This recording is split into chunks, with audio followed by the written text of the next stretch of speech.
your skills in the gaming. 1xBet. Respect from 1xBet. Respect from 1xBet. Respect from 1xBet. Respect from 1xBet. Respect. From 1xBet. Respect from 1xBet. Respect. Respect from 1xBet. Respect from 1xBet. Respect from 1xBet. Respect.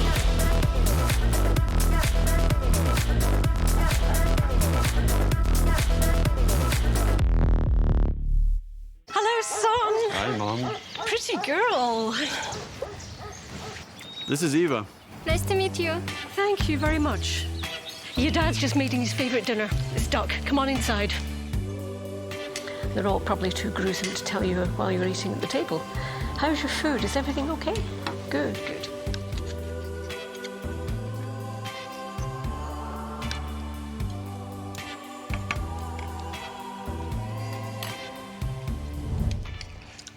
You seem to know each other. Yeah.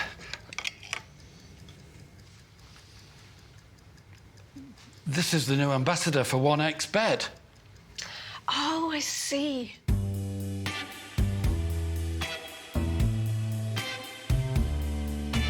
Everyone felt good when Eva Elfie became the new ambassador of 1xBet.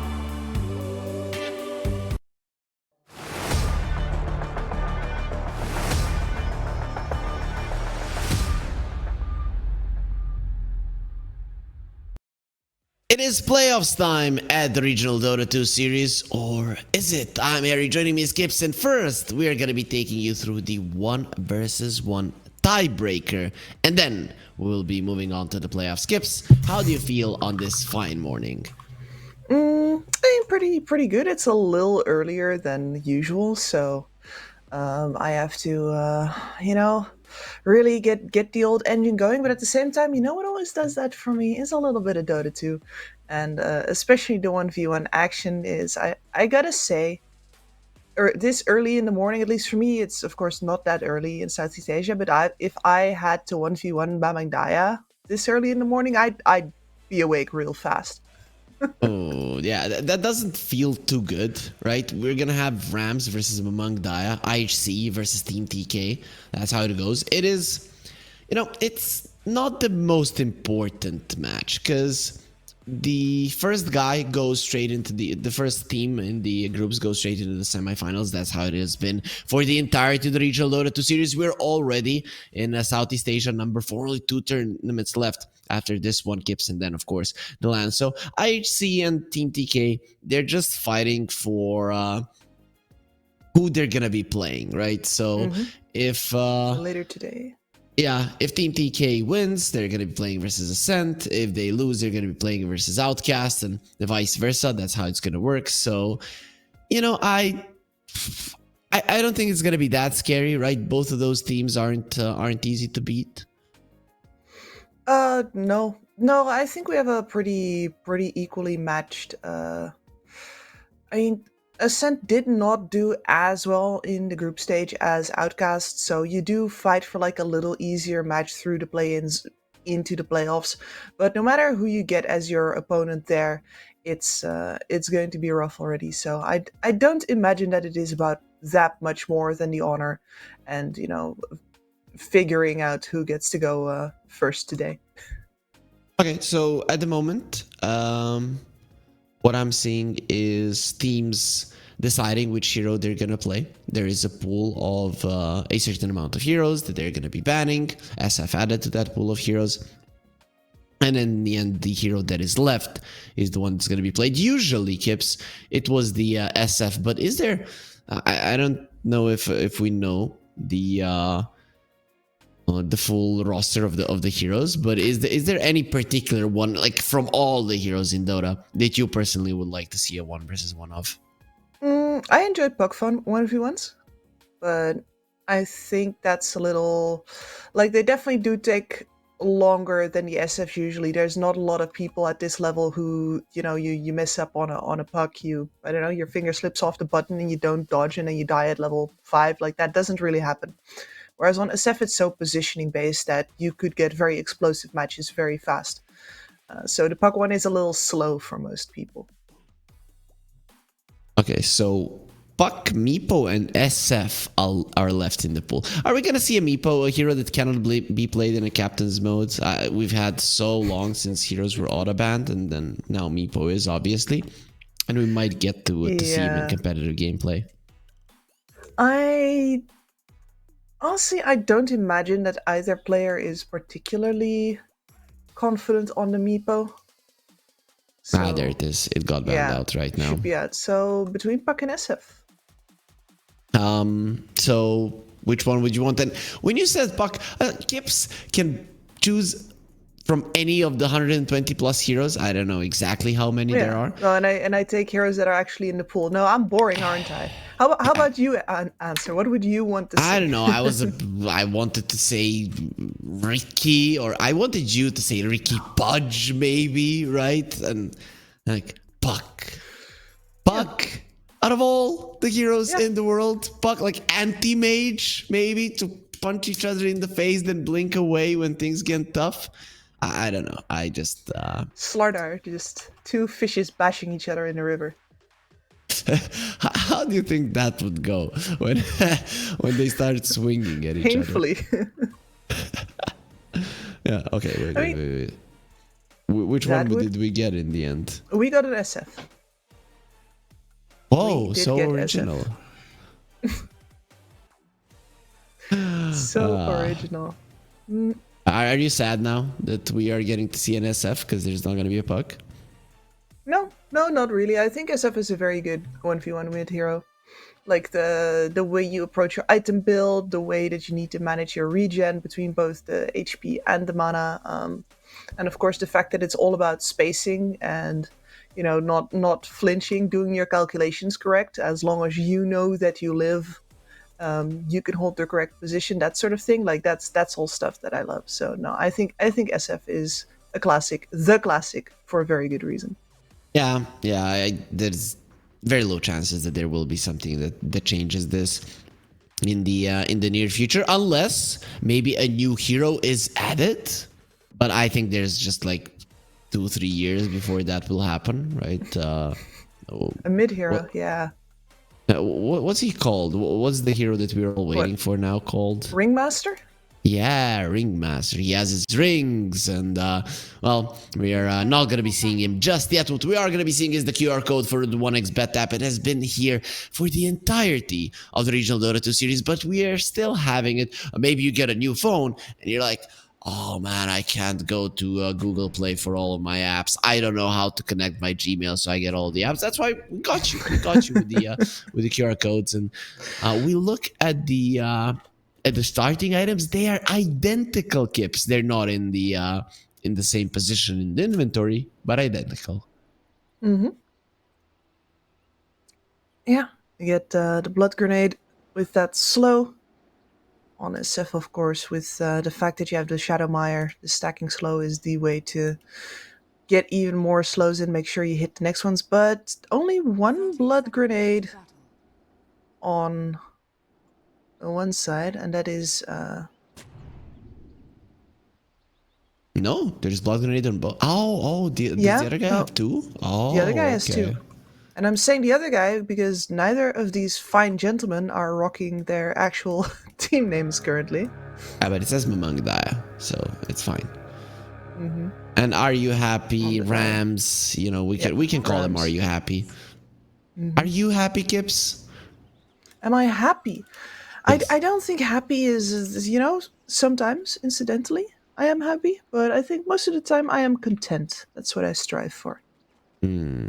Okay, that's actually a nice answer. When you started going for saying not saying immediately you're not happy, I'm like, who do we need to punch and slap to make you happy, Kips? But I'm gonna be okay with not slapping anybody with content. But I mean the slapping is happening here on our screens. Yeah, I mean you're watching SF. Literally, when I see this guy go for right click, it would be cool if SF would have something like a lion has, that he starts right clicking people, because it would literally be a slap across the face. It would be, yeah, but SF has actual right click bonuses. It wouldn't be nearly as fun as it is on On the line? Or on the line, excuse me. No, first deny is in from Rams. With them pulling the waves apart earlier, that was a little, well... If I remember correctly, in Southeast Asia, the 1 versus 1s were always the longest. Am I correct? I think I am. I think you're the one that did the most of them. Yeah, that is true. I'm gonna say that's the case because the first time that I watched the 1 versus 1s, it was super long. And then the second time I watched it, it was Europe. It was like bam, bam, bam, somebody dies, bam, bam, bam, somebody dies, GG is called. So I think it was Southeast Asia in our first tournament, and that's how it went. Well, Mamangdai pulling ahead a little bit of Rams here. You did say that you should be afraid of Mamangdai. We're now going to be seeing why. Mamangdai is one of the players that in the group stage that we just had, ended up beating an SF with an Ember Spirit, just straight up. And that is the kind of thing that scares me. That does happen from time to time. How does that happen? Yeah. Is it just the Ember playing good, or does it have to be a mixture of the SF making a mistake? I think the SF definitely has to overposition at some point. Like, I think the SF is not as far ahead as he thinks he is. The Ember presses advantage, gets the kill, usually before level 6. Like, at 5, actually, I think both of the times that it happened. One of those times I've only been told about, but it was the exact same pattern T-Panda described. Yeah, I get what you mean. Okay, that Ember actually is does doing make better sense. than the SF describes, then the SF messes up. Gets killed before level 6. The Ember hits 6 first. The SF dies again. And their game is sort of over. This is remarkably even, by the way. Yep. Both It of is them- going to be a little bit in favor of Mamangdai, though. But, Both of them had a wave where they were clearly in charge, but the other one gets to make up for it with better region management. And we are looking at... not identical item builds anymore. Mamangdai is going for more regen. Rams has already finished the bracer. Bracer on one side, and Mamangdai is going to be bringing out a Bracer fairly soon as well. So extra HP for both of these two. They want to be fighting for a long time. I mean, in Dota, there is not a more honorable duel than a 1 versus 1 mid lane. It's the only fair way to find out who's the better player, really. Right? Whatever, you're gonna play a team game, I'm just gonna say that if you won, that your teammates are better than my teammates. That's just it. This is where it all counts. It's true. It's the only... When you coach team skips, how often would, let's say, your mid laner and carry engage in a 1 versus 1 SF? Not very often. Like, I think the last time it happened consistently was Fnatic, actually. Like, Midwan and Mushi warming up, because both of them prolific SF players. Whereas better? that's... Honestly, I do not remember. Doesn't have to be true. Just give us an answer so that we perceive one of them is better. Midwan. I like that you actually gave an answer. I thought you were gonna stay conservative. Like, no. I don't want to be getting in the way. Imagine Mushi tweets now in half an hour. Kips is lying like I was better. He might have been, honestly.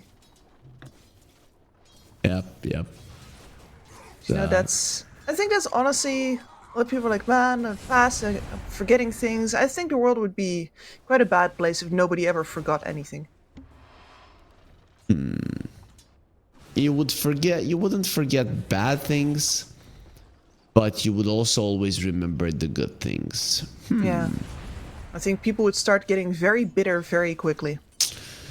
They say, Gibbs, though, that we remember our bad experiences more, so maybe it would be the world would be a better place. Who knows? But yeah, I do agree with you, right? We would probably just hold each other responsible for the bad things. I know that you gave me this chocolate once or 10 times, but once it tastes bad, right? So I hate you now for the 10 times. We have level 6 skips on these two, 48 to 32 and 2, bracers on both sides, wands on both sides, a little bit more among that. Is he gonna try and go?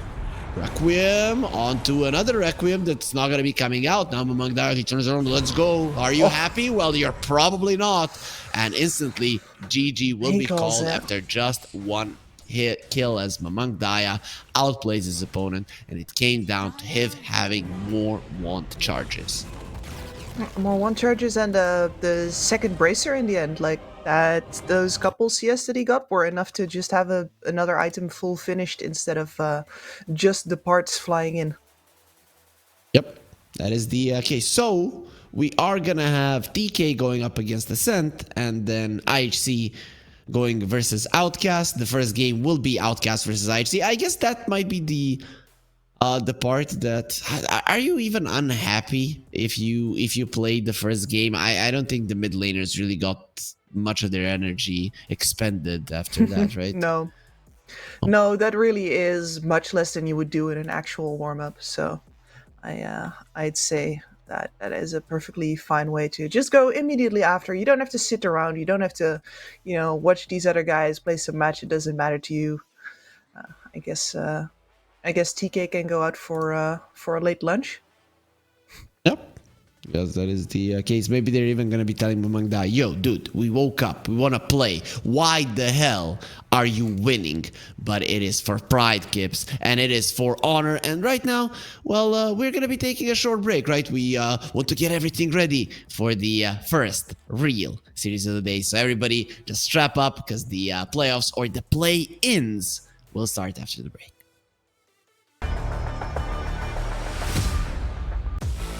OneXBet and Eva Alfie present betting on all esports events on the website and in the OneXBet app.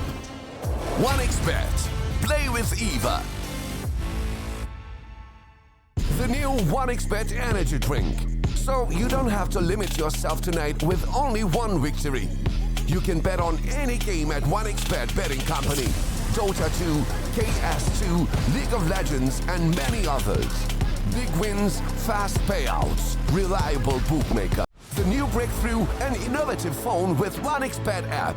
With OneXBet app, you can register and start betting in just one click. Intuitive interface and thousands of sports events every day. User-friendly app. Big wins, fast payouts.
Use your skills in the gaming. 1xBet. Respect from 1xBet. Respect from 1xBet. Respect from 1xBet. Respect from 1xBet. Respect. From 1xBet. Respect from 1xBet. Respect. Respect from 1xBet. Respect from 1xBet. Respect from 1xBet. Respect.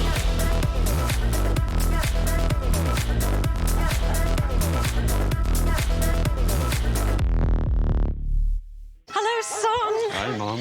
Pretty girl. This is Eva. Nice to meet you. Thank you very much. Your dad's just making his favourite dinner. It's duck. Come on inside. They're all probably too gruesome to tell you while you're eating at the table. How's your food? Is everything okay? Good, good.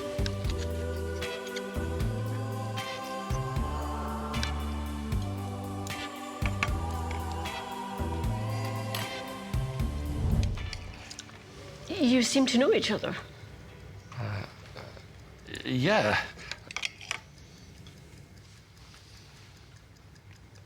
This is the new ambassador for 1xBet. Oh, I see.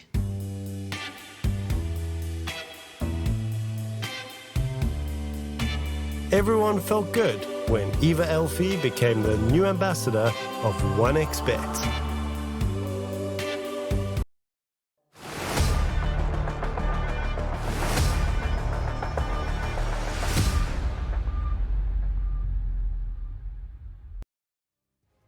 Nice way to start off the day was with the 1 versus 1 SF mid. A lot of the players would do that as well at the start of their day just to get a little bit warmed up, and that's what our players did here at the Regional Dota 2 series in the tiebreakers. Now we're officially in the plays to see which teams are going to be going to the semifinals, which teams are going to be getting even more money and of course more RES points. Some of these teams, Kips, still capable of making it to the LAN. So this Southeast Asia 4, it is going to be juicy.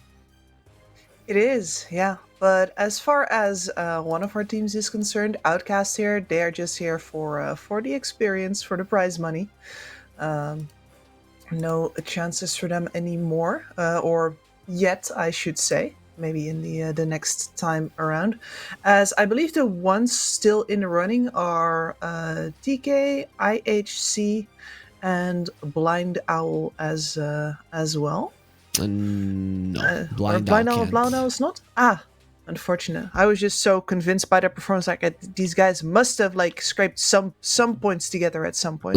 They are 3 points down from being able to, if they win the tournament, to go through, because Execration has 129 and they have 26, so you get 100 if you win the tournament. But here we're going to be looking at the playoffs. It is going to be Outcast versus Team TK, and then IHC versus Ascent Esports. Wait, did it say? TK won, right? Among Daya plays for TK, and he won. So they should be second, and then playing versus the third team, which should be... Is this? Wait, I'm seeing Outcast and IHC in the lobby. Okay, so we made a mistake. This never happens. This never happened. This has never happened in the history of the Regional Dota 2 series, but we have finally made a mistake, guys. I always said that we would have to make a mistake, Kips, once before we get to the LAN, and that is good. You know why? Because there's not going to be any mistakes in the LAN. No, exactly. You got to get it out of your system first, right? Otherwise, you're just looking over your shoulder, like when it's finally going to catch up with me. Surely it can't have gone right for this long. Now it's done, and now the LAN will be absolutely perfect. Nobody ever has any problems moving a production to LAN. So it's not an issue whatsoever. It's so easy to do, for sure, right? If only you would count the physical labor, it is a disaster. But then everything else, every single cable, everything, microphone needs to work. It's insane. And then you have to be dealing with these diva casters Yeah. That's also the problem. All of our crew, of course, that we have been casting the regional Dota 2 series are going to be on the LAN in Belgrade. We're going to be finding out that IHC will be getting there as well, as they are missing one player in the lobby, so we should be starting fairly soon. But IHC, as you mentioned, they do have a chance. Oh, wait, I have to check it once again. Yep, they have 14, Yes, they do. 5 points, so they can make it if and only if they win the tournament. 100 points for the victory, 50 for second spot. Big difference. Huge difference, and that means that nobody is going past execration unless they win that first place. And the other reason that you need to get first place, of course, is to keep Team Tough from getting it. Yep, that's big. If Team Tough, I think Execration are just sitting and like cheering for Team Tough. Let's go, Team Tough. And Team Tough are a team that, I mean, I wouldn't be surprised if they won. But Gibbs, talk to me about the drive, about the need, about the desire to go to LAN. Team Tough have already achieved it. Yeah. Can they take it a little bit easier, or do you think in Southeast Asia pride is everything? I don't even think that in this case it's Southeast Asian pride, right? We're talking about the Premier Mongolian squad here, which is already like a little different, culturally speaking. I don't know exactly how to do it out there. I do know that those are very proud people as well, but especially where Team Tough is concerned, I've maintained from the start that what looks really good about them are their basics. They play to a certain baseline that they build on every single time, and even when they have off games, you can see that the basics are still in place. And I think that they would have to actively be hungover or something like that, in order to drastically underperform. Because the way that they've been approaching Dota has been so systematic, and I don't see them messing with their own training by getting some bad habits in the mix. I don't think that that's how they've been operating up until now. So no slacking, no casual days. I don't think that's just in their MO. I mean, considering that we always have Southeast Asia, Latin America, then Europe, so you have a lot of time to rest. You can go for your partying, you can go for your enjoyments in between the tournaments, right? You have 15 days of your tournament and then 30 days of pause. Sure, there's some tournaments in between, but nobody cares, right? Everybody just cares about a regional Dota 2 series because 1x and Relog, they put in $800,000 just in the prize pool. This year we have 12 tournaments, $50,000 prize pool, that's 600,000, and then the LAN will be 200,000, where 2 teams from each region are going to be joining us on the LAN with 2 directly invited teams as well. So Kips, it is going to be a hell of a LAN. Yep, we can talk about it as well a bit before we get into the draft. When was the last time you were at a Dota LAN working? Here comes the revelation that I've never worked at a LAN where the teams are also on site. I have done broadcasts, studio broadcasts before, but the teams weren't there. Like I did Dream League, for example, at night. I did some. It was not Sweet Snow, but one of those adjacent tournaments, one of those winter tournaments before COVID struck. And I mean, I guess I've been on. I was at the summit at some point. I was on a summit couch at some point. That's the only time I've worked on a LAN, but I was of course not there with talent. I was there with Fnatic at the time. Yeah, that's what I wanted to ask. Also, I don't mind being it being as you as a coach, right? It doesn't have to be you as talent. Fresh green analyst of 3 months. It was. I can't say that it was particularly a performance, so as much as just me desperately trying not to embarrass myself. Do you think, when you look back, are you proud of your performance as a coach? Yeah. I think in many cases I went above and beyond what could have reasonably be expected of me, especially in terms of the amount of work that I put in. Of course, if I look back at what would I have done different, there's a lot of things to improve. But I think with the knowledge that I had at the time, I did a really good job. And in the end, nobody cares that you nearly got a Vega Squadron team that was unwilling to do anything, with an emotionally unstable mid player into like the most dominant teams of the region for a while and then nearly 2 TI. That's not the way it works. Nobody cares that you overperformed if you still didn't win anything. So like in that regard, my pride is just for myself, I guess. But that's okay because I know I did what was necessary. I care, Kips. That's just the thing. I care, and I, as somebody who has competed in Dota on, I've tier 2.5 level, let's say, maybe you can get to a tournament, but you probably won't, right? On a good day, we could be the good team, but we probably won't.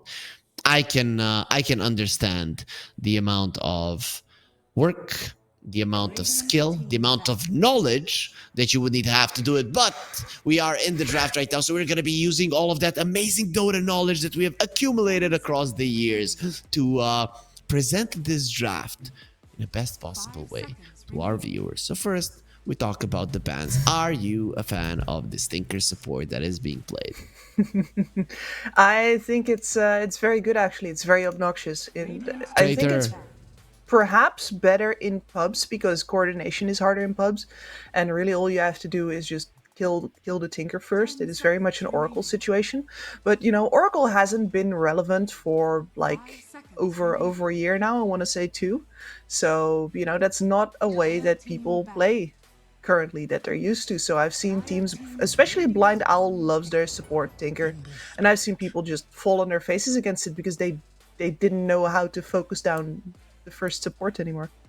So you are one of those people who loves the Tinker when he was changed. This guy, this Tinker, right? That's we don't like him. Just kidding, of course. Though there's this one thing. As a Dota player, you enter into the game. You see that there's a Tinker in the game. There is only one thing that is on your mind: kill the Tinker. Nothing else. Like Windranger, Ember Spirit, nobody cares. It's kill the Tinker. Your eyes are gonna be like this, red, and you just want him, right? So I think that helps that it is this hero. If it was some other model, I think it would be harder to catch. It would be, yeah, but at the same time, I did cast it wasn't a full best of 3, but it's because it was a group stage game, but it would have been a 2-0 as well. But I casted a series where, you have a Sand King, you have did they have like a Mars in the second game? They had several gap closers, and they were just loading all of the damage into the Medusa up front and not into the Tinker standing behind her. And that is, so I'm, you know what?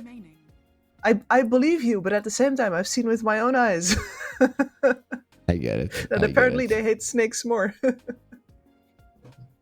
Oof, snakes are nasty as well. There's a lot of things in Dota that you can hate, but there's also a lot of things that we love. Windranger first pick on one side, and then there is finally somebody who can actually make a heart, and then there is the Ember Spirit.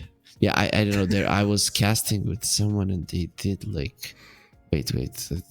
I don't know. You could do it like this as well. They did that this.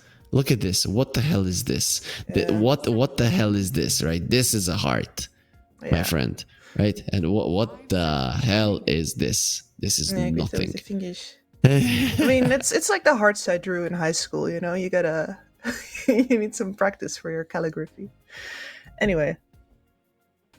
Bringing in the Ember Spirit immediately. I mean, we've seen so many first phase Ember Spirits now that it's starting to become a little standard. It's just a pick that feels bad to ban in the very first phase because you know that you can counter it. It doesn't necessarily win the lane that hard in some matchups either. But on the other hand, for the team that picks it, it feels very good to just take it first anyway because of the flexibility of this hero. The fact that you do really only need that level 6 and you can, sort off out of the lane if that's necessary and start wreaking havoc elsewhere on the map. So this last ban here in the second phase for Outcast, it is going to be a Phoenix. Gets removed. Windranger doesn't necessarily like playing versus the Phoenix. You can escape, but not being able to focus fire the egg kind of hinders your ability to deal with it. You don't want to either. Really? Like it insta kill in 2 seconds? Yeah, and then you're a hero that doesn't beat attack speed, just very slowly go pew, pew, But that's what you do anyways. rest You of the fight. burst somebody Yeah, but down. Yeah, and then you go pew, first pew, pew. kill the enemy carry, not the enemy +5 support. Okay, Kips. I get what you mean. That's fine, but it would be cool as there will be a would be. Sven. You know, you could play a support Wind Ranger that has like Yeah. 4-staff seals and stuff. I would just- yeah. But you know, she already exists, and her name is Snapfire, I think, or Marana for that part. Yeah, that is true. I mean, being old has its benefits. You find the I best would way know. to fight. I would put you more into the basket of the age of the Wind Ranger and the Marana than I would in the Snapfire. But you do you present yourself any way you like, Kips. Thanks. I appreciate it. All right, and the Hoodwink now as well. I gotta say, Marana Hoodwink is kind of terrifying. Like the solar flare and the amount of damage that a Hoodwink already deals. Yeah, that's pretty darn obnoxious. And this could still be core Marana. This could still be support Marana. Don't think. I mean, I don't particularly like support Marana without clear setups, but it is true that the Ember Shackles are a classic setup for the Marana era. They're just also classically hard to combo up together. Do you think that Marana will go for the solar flare, or a more of a moonlight shadow? Still, movement and vision being the main things. I feel like it's trending towards solar flare currently, but it's just a hunch. I want to see how much it gives. So for people that don't know, when you pop Solar Flare, you gradually increase the attack speed and damage over time for your teammates. But let's see how much. In all allied heroes reaching maximum power after 8 seconds, daytime vision bonus increases 3 times faster than attack speed and damage. Allies receive 50% of the bonus and you receive 100. Yeah. So it says attack Is it speed and max damage level? increase rate 10, 15, 20. Okay, Yeah. not too bad. So I think you end up at 80 damage, I believe, at max level. How fast does it happen? 8? Is it this rate every second, or I think so. Yeah. then it's 160? 160 deca. And yeah, divided by 2 for your teammates. Okay, yeah, you're right. There we go. 160 for you, not for your teammates. So that's why. Okay, I would like to see a core Marana then. Come on, let's go. Yeah. I mean, her timings are very, very fragile. She is very fragile. So it is not the easiest to pull off, especially not versus heroes that can actually stay on top of her. And Outcast is very much, pushing her down towards the support wall right now. Between the Puck and the Weaver, I would not want to play Cormorana versus Dreamcoil. I would not want to play Cormorana versus a Weaver. You're made of absolute tissue paper and you're not getting away from any of these heroes. So I'm thinking support. I would like for one of the IHC players, or I mean their carry player, Fortune Soul, to be watching this stream while you're saying it, and then just use the Troy meme. That's why nobody will ever remember your name, and then he goes and plays Marana and makes a fool out of himself. but yeah, I could edit that. I could edit that.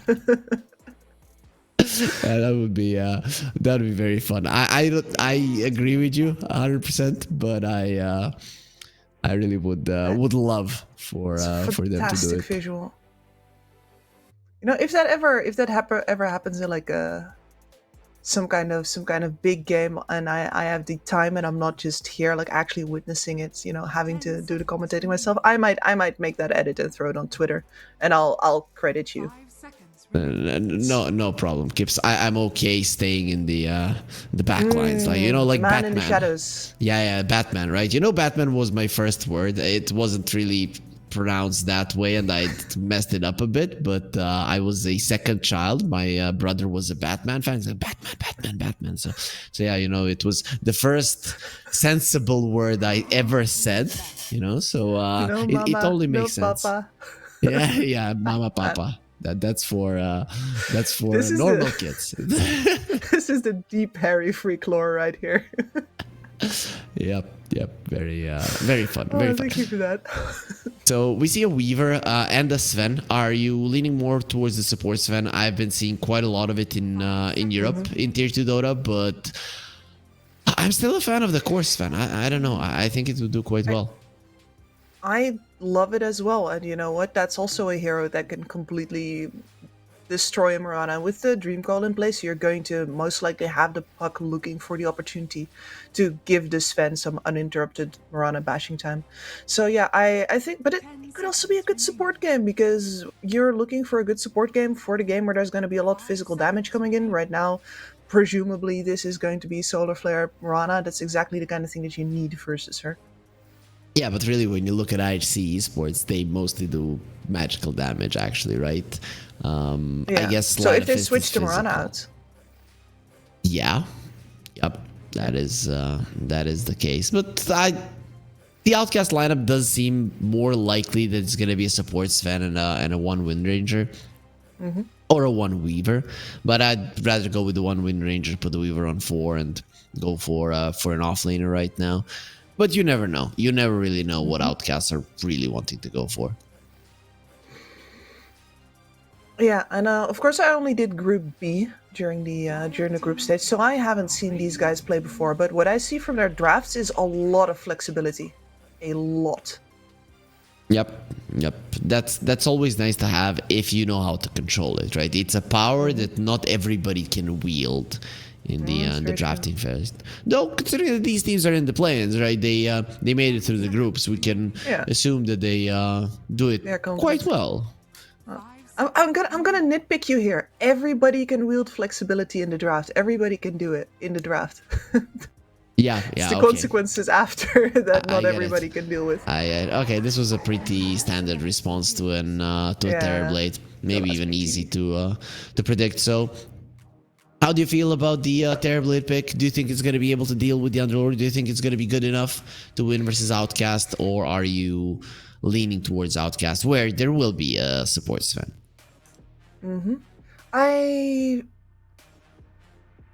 I think this is a pretty good draft from Outcast. They have some anti-Mirana tools, they have some anti-Ember tools, but ultimately, like, you can keep a TB down for a long time between a puck and an Underlord, but it's not going to remain that way. And sure, you can like, normally a TB really comes at line at, like, I don't know, 27 minutes or something, and you can move that 5 minutes, you can move that 10 minutes even. But as long as IHC doesn't fall over, eventually this is going to be a TB game. And he is going to be in your base killing all your buildings, and you simply don't have enough damage to take him down. Like, for the ultralate, I favor IHC, but if you manage to get all your auras online on Russman, you get all your ducks in a row, I actually think that Outcast has a very nice game here for themselves with an earlier timing. I'm looking at this puck, and I'm seeing a problem for IHC.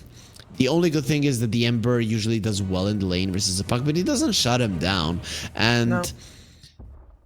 I think that's the main thing that is making me lean towards Outcast, is that the puck should,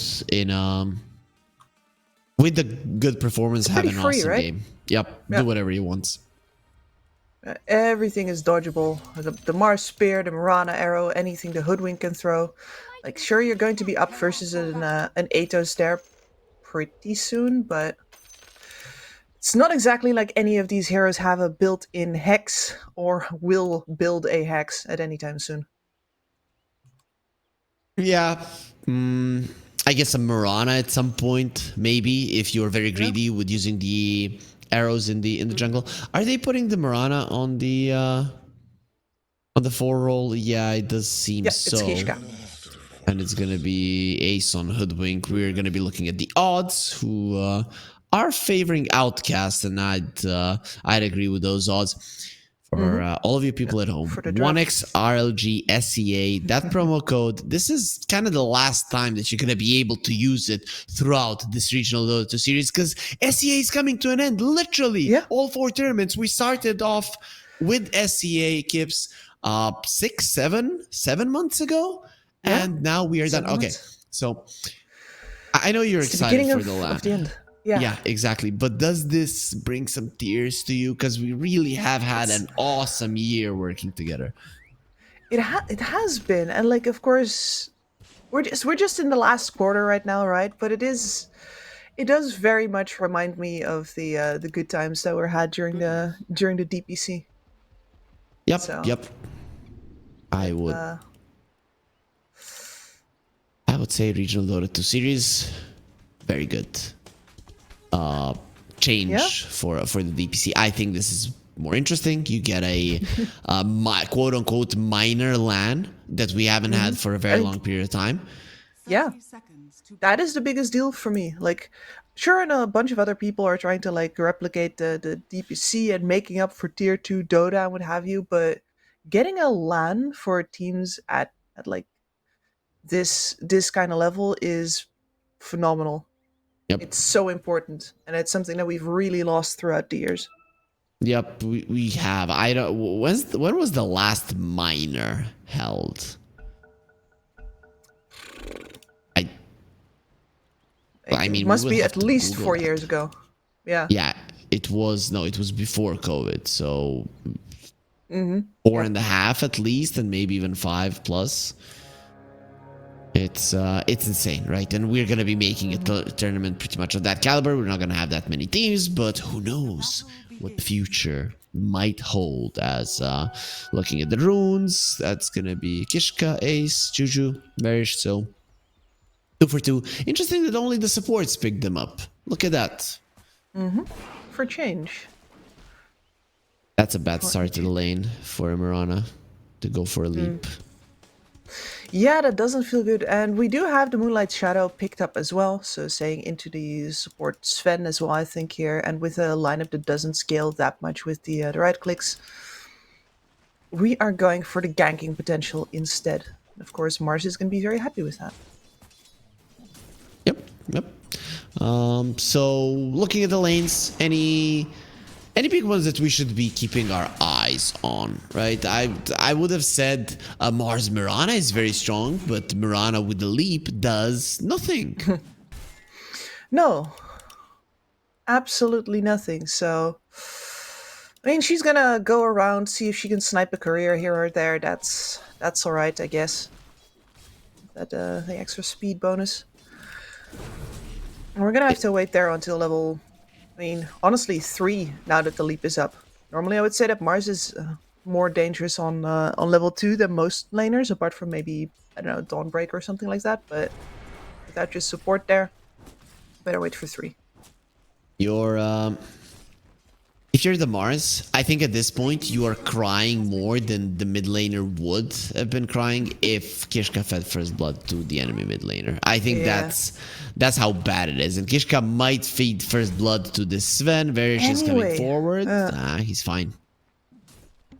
So now he has nothing to cast. 40 more seconds. Okay, I finally heard the Kip's evil laugh, right? Because this sounded like that. It really is funny. It is so No, funny. It is. Listen, he was right there. He did this all by himself. Nobody made him take leap level 1. Dude, I have played, I don't know, like 600, 700 games of Mirana on this account alone, and I've never had another account because I've never had Summers because that is not allowed, and I always follow the rules. But I think I have never, ever started with the leap. I don't think so. At least not in my recent memory. No, I mean it didn't used to be as bad, I think, either, but it's just gotten only worse. Yeah, those 3 charges are not gonna get refreshed ever, literally. Like, you have to wait 2 minutes. This is a black hole. And you don't have your arrow to secure the range creep. That's pretty much what you do. Or maybe your Starstorm to harass. It's straight up disaster. Mid lane, pretty even. This is what we expected, with a slight advantage on the Ember Spirit because it's a melee hero. And there it is, 1 CS and 2 denies. That's the extent of the advantages he's going to be getting thus far. Yeah, he's gonna get a little more, right? Puck, not exactly the strongest of laners. You have to spend so much mana in order to just keep that wave out. And at the very least, the Puck should be able to consistently dodge out the phase shift, or the phase shift, excuse me, use the phase shift to dodge out the sleight of fist. Yeah, but Fist at shift. least it's the same. It's the same word. I agree. Yeah. And especially the double attack. I don't think the Ember will be able to do much about that. And ideally, when you are versus a Puck, you are gonna try to just connect on him with a sleight of fist, because then it's harder to dodge. Like right now, you should be able to get the double attack. But decides not to go. No, I mean, maybe the fact that there's no creeps near, making it a little bad value for money, for mana. I get it, but he's actually losing in terms of CS. The Terrorblade is winning quite a lot in CS, right? So, which is weird. Underlord usually does well, especially when you have a Weaver. Weaver is no joke. He's not as strong as he used to be, but this hero is still powerful. Yeah, but clearly some shenanigans went on here on top while we were looking down at bot, because the Weaver is already level 3, the Underlord is going to get it now, but that's half a creep wave behind, and the enemy lane was already level 3, so some clever pulling most likely going on from Ace, keeping Russman down further, and now that we get the level 2 in the Firestorm, this is where the TB is going to start suffering more. Well, let's see if Russman will be able to make that happen. He's already coming in, not attacking anybody under the tower. Doesn't want to take aggro, but he is definitely applying pressure. Ace gets the swarm on him. A lot of his armor has been taken away. Now he's gonna eat a huge punch from Russman, who actually does get the first blood underneath the tower, eating those tower shots. He doesn't care. This hero, too tanky. Yep, especially Bracer already up, plus 2 gauntlets of strength. 5 armor in his pocket. Really nothing you can do against as a hoodwink there. And of course, you're not normally a position 5 anyway. You lack utility. You can't interrupt a go like that whatsoever. You don't have a nuke to clear the creep wave with either. All you can do is try to be clever. And Okay, well, now you they're know, gonna be going. for the damage. Are they gonna be able to kill him? There wasn't a good the bounce. Yeah. But Metamorph. Run. Yep. Yeah, I got him. I mean, that was even the cool guys don't look at explosions moment. Fortune Soul just turns around, being 100% certain that he's getting the kill. And, well, he's right. His read was perfect. Yep. Certified cool guy. That's how it goes. Have you ever been close to an explosion, Kips? Like, or seen one or something? An explosion. No. Yep. No, I mean, listen. The Netherlands does turn into a war zone at New Year's. Like, the amount of fireworks is obscene. Oh, double shackle on bot. Yeah, that's gonna allow him to get the kill. He wants to give it to the Wind Ranger, and DB gets it because the good body blocks coming out from Varish. Beautifully done. And we're gonna be seeing the Mars go down. I mean, he was farming relatively well, but now there's gonna be a big difference between him and the Wind Ranger, especially after that kill. Yep. I like that you were to use the word relatively here, because surely this lane could have gone better for him, especially versus like a Sven support and a Wind Ranger. It's not that dangerous of a lane, but you know, since his support was absent for the first level. Yep, and that level Kishka, TP to lasts mid. for a long time. Kishka always, he is gonna be the one that gets bullied. The 5 hoodwink is really a hero. What the hell was that damage? Kishka rotates and kills the Puck, and this is huge, right? Because really, when you look at the Dire side, they don't have much to kill the Puck, but they managed to do it. Yeah, just about. I was like, what the hell is your TP going to do versus a Puck? But the answer is that he only needed to be touched one more time. One more time. Fortune Soul will get gone on as well, but he does have the armor. The second that the Firestorm stops doing damage, they don't really start doing all that much. He will turn around with the reflection. TP's in. There is a silence on the Ember. There was no call on the Puck to stop this TP. Miss on the sleight of fist.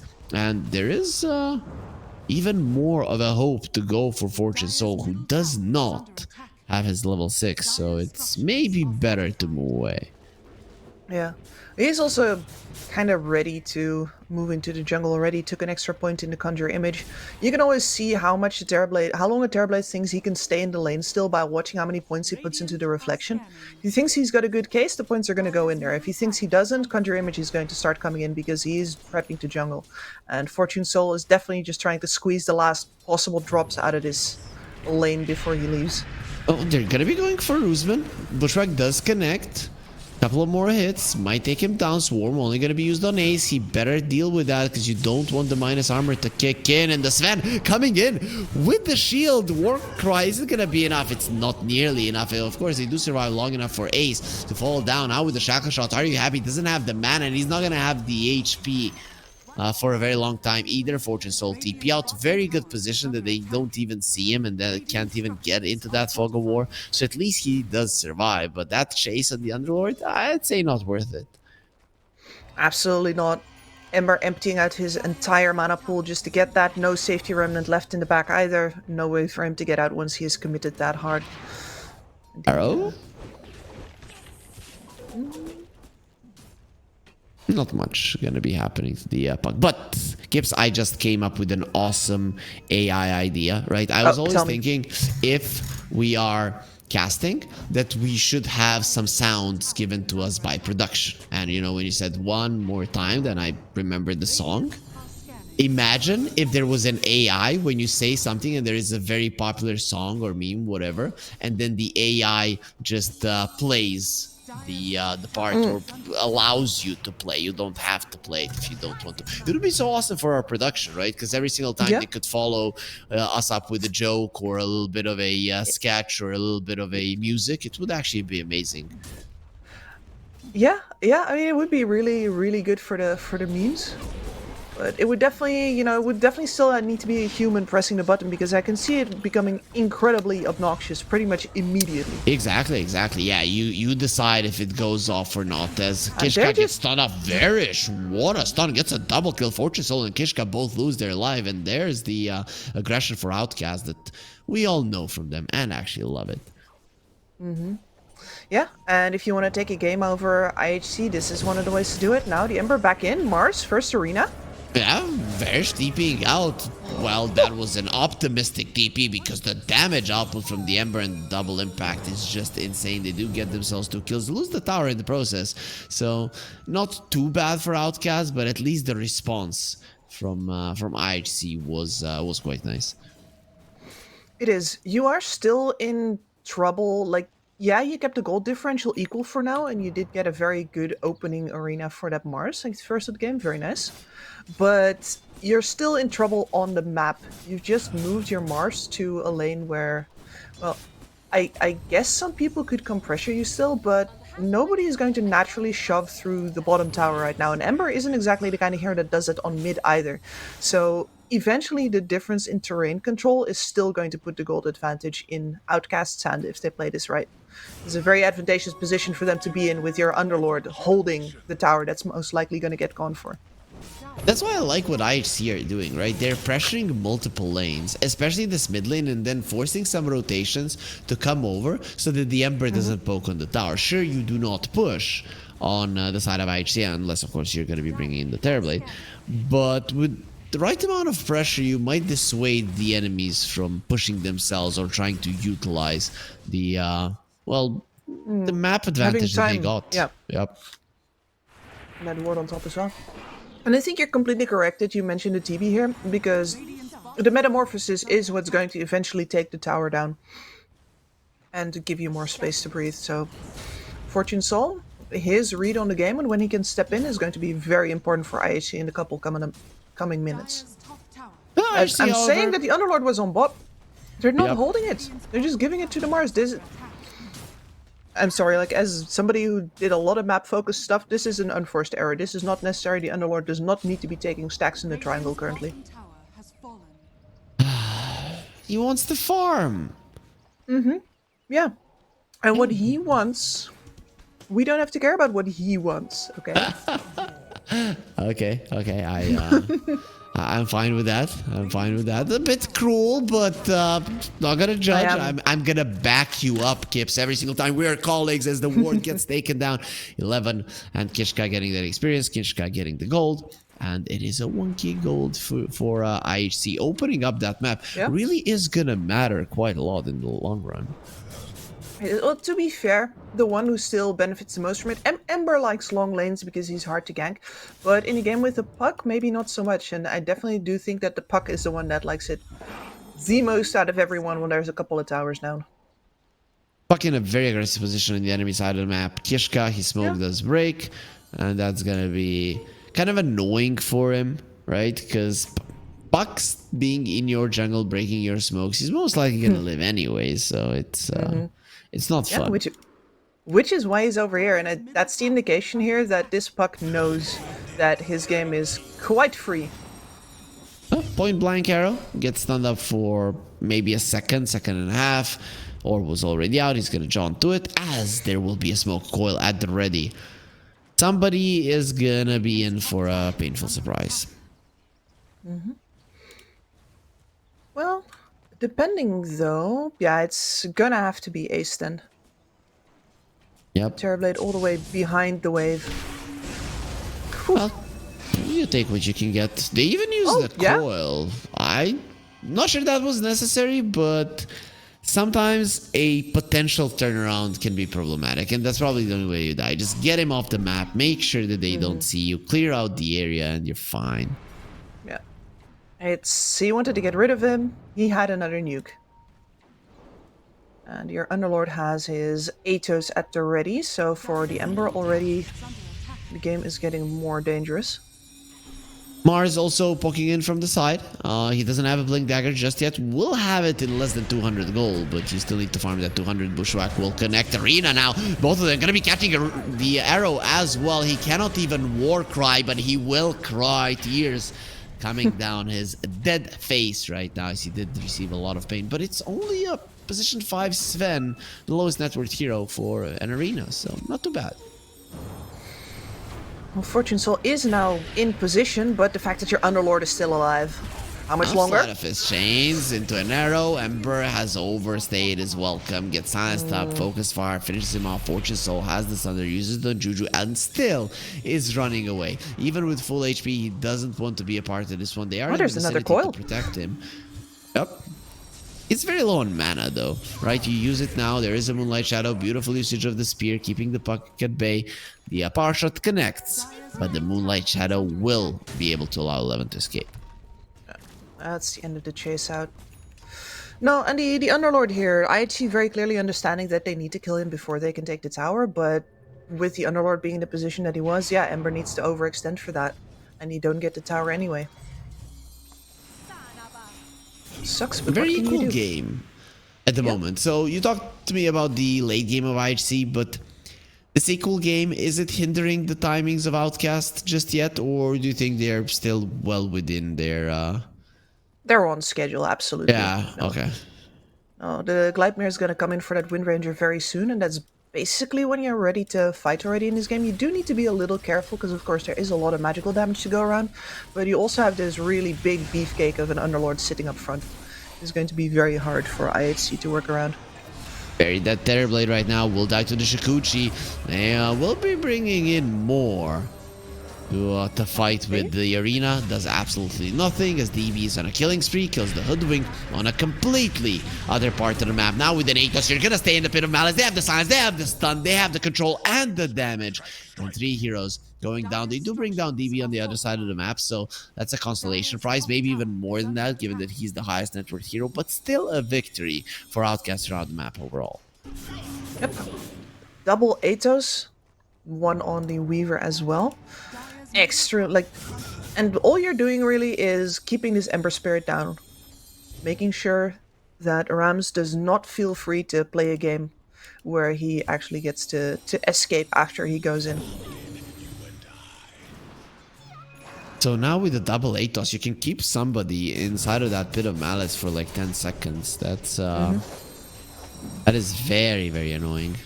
Yeah, I would be surprised if they stay in there that long. I think they're gonna go out into the grave much sooner than that. Very true, but I guess not everybody deals a ton of damage. There's the Atos, the Silence, a dead Mirana. He might even decide to go for more. Sven is dropping low. Ace loses his life. Again, man. on the bottom lane, every single time DB finds him, he's gone. Yeah. I don't even think they have any heroes right now that survive a DB go except for the Ember, and that's going to be ruined once this courier meets the Wind Ranger. Because if you get a shackle into an Atos, I think you die to the focus fire as well. I think anybody dies, really, right? But I guess for Terrorblade, it might need to be a Gleipnir into a shackle shot rather than shackle shot into a Gleipnir, because you have a Manta. Agreed. But we do get the idea. Yeah. There's a shackle shot, no focus fire, however, and 11 has the Moonlight Shadow. That is going to be a cue for Outcast to escape. And the Mars has his Yules now, so if you are real good with that Yule spare combo, you can lock down a puck. Spear on the Weaver. Doesn't look like he's gonna die. Okay, with the arrow connecting, it looks very apparent that he's gonna die, but what a coil! And with the TP in from the Underlord, he's gonna be coming through the portal, bringing in an army, a Pit of Malice, keeping it in place. Beautiful shackle shot out of the two of them with a focus fire, even through the bulwark, he destroys him. There's gonna be 2 heroes dead, and you don't really care that you lost the Weaver. The gold lead is continuing to increase for Outcast. So no, with the game that your Wind Ranger has right now, and now more, yeah, fantastic.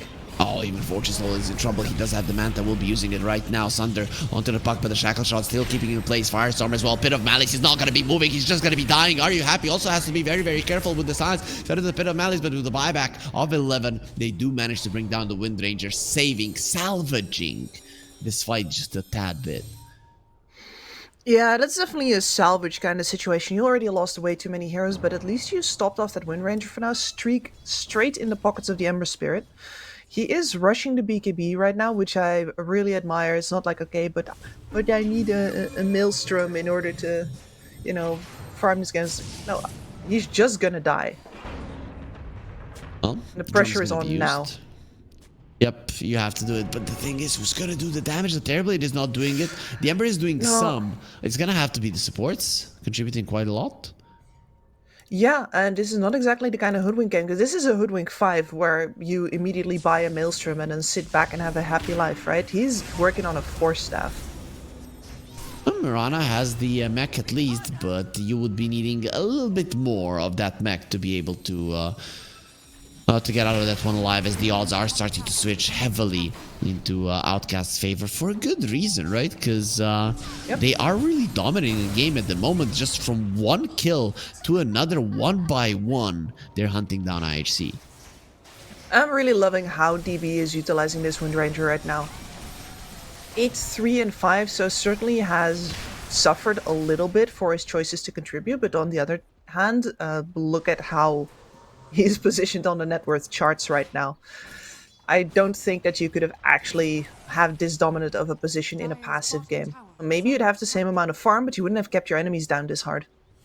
Okay, Kips, you need to tell me, how do they even die on Outcast right now? They have a pipe, and they even have a shard on the Sven with a maxed out Warcry. So when he does use his Warcry, Steam gets 18 armor from him, plus the barrier. And then the other guy is giving magic resistance. Yeah, I don't really think any of them need to die. I don't think so. Maybe your Weaver overextends on a chase and they overstay in trying to take him down, and then you follow up with the rest and he died first but you win the fight. Something like that. That's... This Tormentor was already attempted by the Underlord and the Wind Ranger. Didn't manage to do it. Underlord, however, considering that he fought in both of the Tormentor wars, he is going to be the one getting the shard, which is actually quite nice. If you use it on the puck, imagine just how much of an area he can cover if he's just going to be jumping around. Oh yeah, that's fantastic. I keep saying fantastic, dang it. T-Pana told me that I keep saying fantastic, and he's completely correct, I do, but now I can't unhear it from myself, and that makes it so much worse. But hey, Fantastic is a good word. No word is good if you overuse it, and your job is to like have people listen to you for several hours on end. Okay, so I watched a video of a guy analyzing how Donald Trump talks and why he is like good with his words, right? Tremendous. And he's like, yeah, he says he literally uses 3 words: tremendous, amazing, and I don't know what the third is. And then every other word he uses has like 6 letters max. And then it's easy for everybody to understand him. And then he emphasizes everything with those big words that sound fancy, but everybody knows what they mean. So I don't know, right? I really loved that video with the guy analyzing how he talks. That I think you that sounds really good. Yeah, I would enjoy that. For sure. And I like the idea of us looking at Donald Trump like a monkey in a cage to be studied. Because he is a fascinating specimen. Yeah, some people are just fast. I mean, you know, I think any president of the United States would be fascinating as right now under Lord. We'll be using an ATOS, and that's a silence on the Ember who's going to be in a lot of trouble. The coil going to be used BKB. He needs to get it off. Yep, that's why I buy it, but it's the 9-second one down the drain. Yeah, nothing gained for it. Like, they were just jockeying for position in order to get their TB to the tower. And they get denied that early on. That's painful. But you know, at least IHC, at least they're trying it. Yep. I mean, you have to poke, you have to try, you have to try to force your enemies into mistakes, because what you're doing right now isn't working. Nice arrow. Just the thing is, there's multiple Gleipnirs that you have to be afraid of. Juju, he has 8.5k net worth. I didn't even know this Weaver was hella farmed. No, this is... Listen, in a game where it's a free puck game, I suppose I should have said that immediately, but like, if the puck is free, the Weaver's also free. That is true. And this Ember is captive on his cliff. I mean, there's 2 Gleipnirs and an Atos. How do you play an Ember? The answer is you don't. You buy a BKB, which he did, and he still can't play. Yeah. No, and you don't... The rough part about this game is as well, normally the answer is immediately, okay, sure, you buy Yules. They all buy roots, you buy Yules. But in this case, when you could just plant a Pit of Malice right underneath that and you come down into another root, that's a problem. Because yeah, all those Atoses, like the second one is going to have a cast stam, you're going to be able to dodge it once you get down from Yules, but not the Pit. And that is why we have a BKB right now. And why the Ember is unhappy. So... there's one thing that is going okay for IHC, and that is this Terrorblade, who's ultra farmed. He's going to be getting a Skadi fairly soon. Is the Skadi enough to give him the strength to carry his team, or is it going to have to be so much more? I mean, it is the Skadi before high ground. Like, you're going to give your team a shot to hold high ground fights. The slows are very impressive. You're going to nullify a little bit of the healing output that's going to come out from the North. Well, I say as he, because he was going to pick up Greaves previously, but he's not doing that anymore. I see a Vit booster, and I think that means that we're shifting over into Crimson Guard, and Crimson versus TB is a problem with capital letters. Yeah, there's you know, at the moment for IHC, there's so many problems that pinpointing a single one would not be fair to them, right? It's one of those situations when you have so much to do in that one day, and then you don't do anything because you just don't freaking know where to start. Yeah. No, if this is an uphill climb, it is a very, very long one. And what you need to do right now is first live. So yeah, the stats from the Skadi, the slows, the fact that you have a BKB, you can pick some fights here. Most of the time you can't fight, but you get, you know, with this Moonlight Shadow, get a Force Staff already online. Glacier on 2 people, Power Shot as well. And just running up. using the double Stormhammer, but there's the BKB on DB. Just make sure that the Mars goes down, goes behind, and there will be a Yules to protect him for the time being. In the end, he still loses life fortune, so he's out of that arena. And look at how DB just leaves it, as they do want him dead. He doesn't have anything to sunder. He might sunder his own illusion, but they made sure that the illusion took a lot of damage immediately after being summoned. So even that facet isn't gonna help the Terrorblade survive. It is a complete disaster with no chances to get even a single kill. Completely separated out from his team as well. The puck in very good position throughout this fight to make sure that nobody else could get close to the brawl with the TB. And the bottom tier 2, it's looking like he's gonna go down. And look at what DB is doing. He's being so greedy that he's going for a mid lane tower as well. But considering that this greed paid off, is it even greed or knowledge? No, this is efficiency. All of them are dead. Just, you know, squeeze more out while you still can. Have them deal with another wave. That's exactly what's the itemization on this team. I am enjoying these guys. The way that they thought about both this lineup and then the way to itemize it, very oppressive. I like it. Give me more. Yeah, there's in Dota, there's always the oppressor and the oppressed, and I think it's kind of obvious who's who at this point, though. Current game, yes. Yep. Sometimes it's not really, right? But at some point, it does become so. As there will be a smoke, might even be a last-ditch smoke, considering that the game is really not going the way that you want it.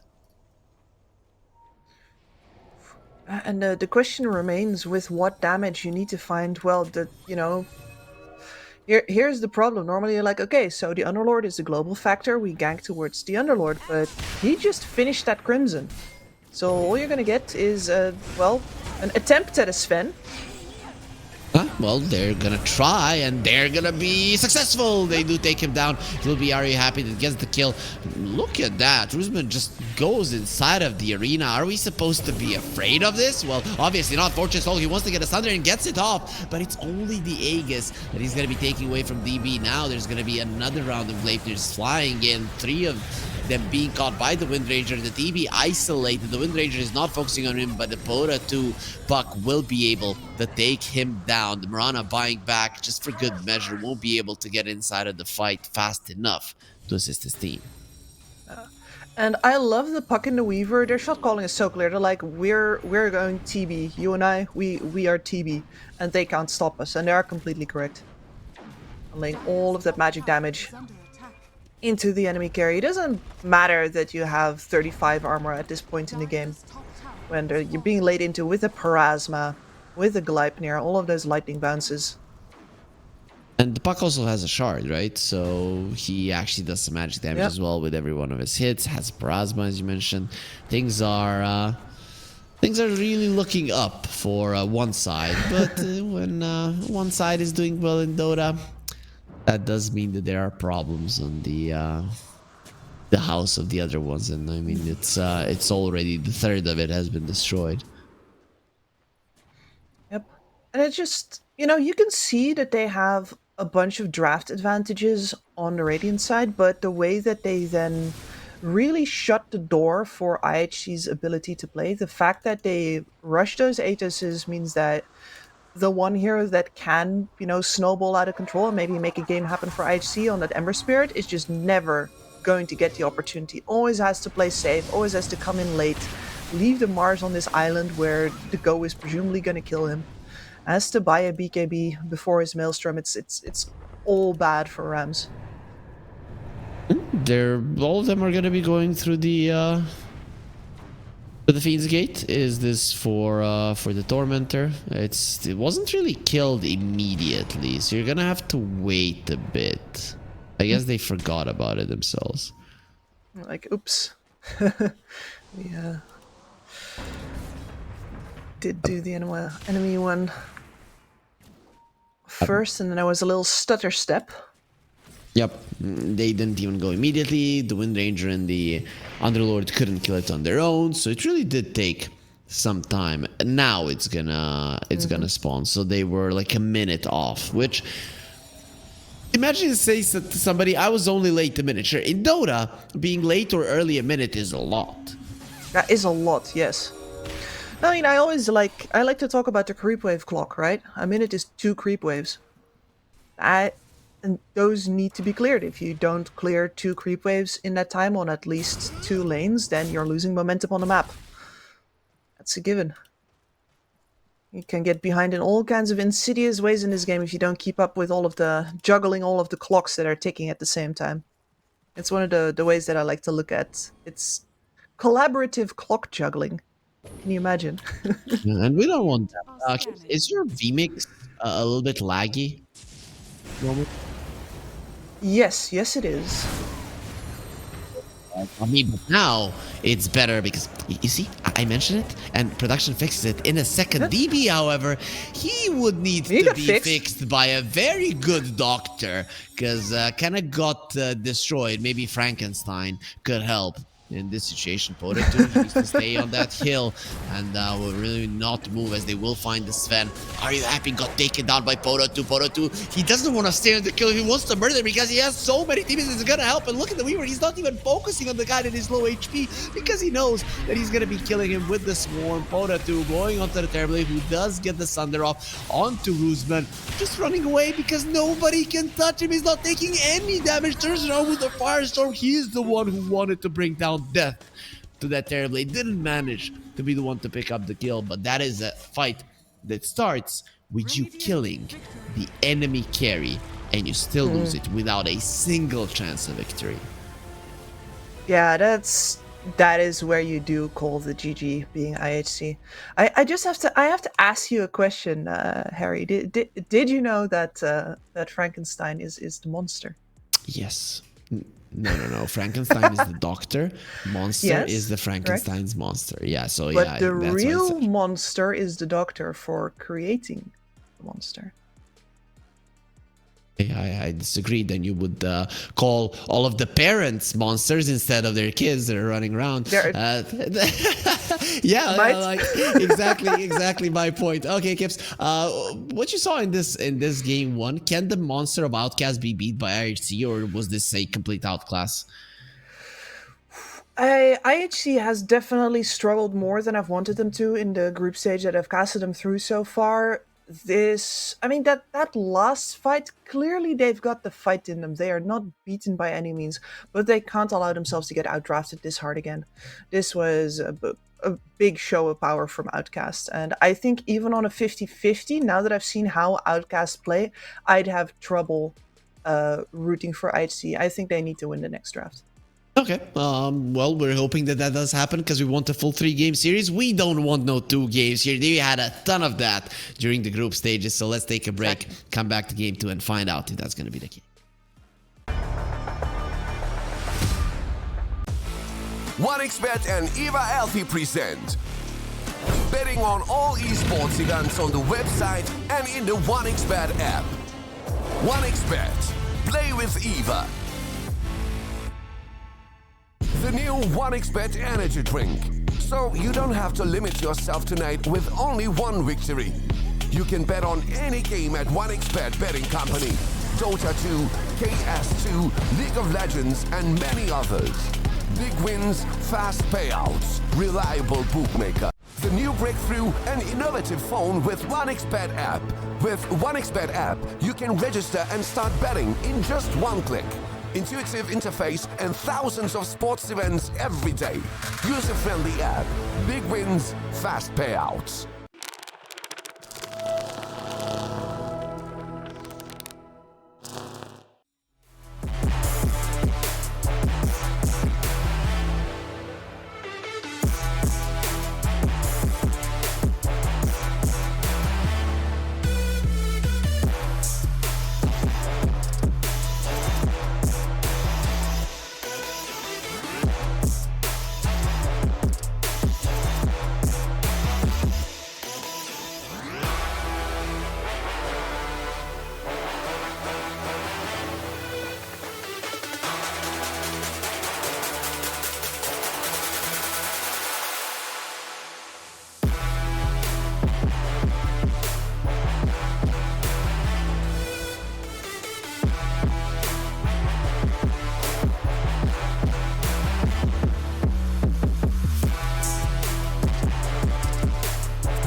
skills in the gaming. 1xBet.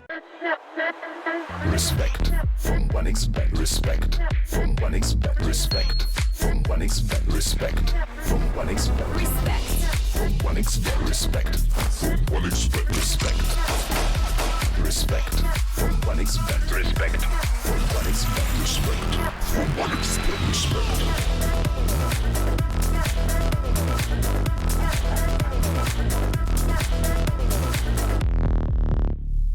Hello, son. Hi, Mom. Pretty girl. This is Eva. Nice to meet you. Thank you very much. Your dad's just making his favourite dinner. It's duck. Come on inside. They're all probably too gruesome to tell you while you're eating at the table. How's your food? Is everything okay? Good, good.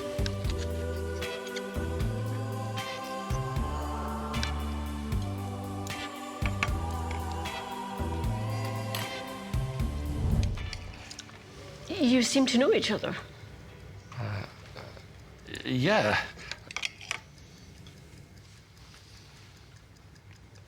This is the new ambassador for 1xBet. Oh, I see.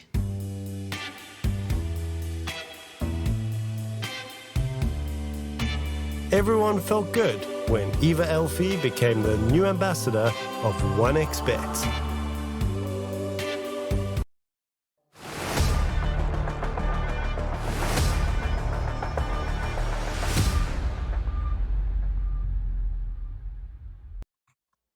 Game 1 was easy for Outcast, but it doesn't mean that Game 2 will be easy as well. It is the best of 3 series here in the play-ins. Let's see who's going to be going into the semifinals between these two teams here with Harry and Kips. And Kips, I know you said that you would have a hard time, even if in a 50-50 draft, going for IHC. So, how do you, in a high-level Dota game, get to a point where you outdraft your opponent? So, what needs to happen? What needs to happen? Well, there's two ways to go about it usually. Either you start with a clever flex pick and you work your way from there, and you make sure not to outdo yourself, not end up in a situation where you just have one dead hero, or in the worst case, sometimes two dead heroes on your team that don't do anything.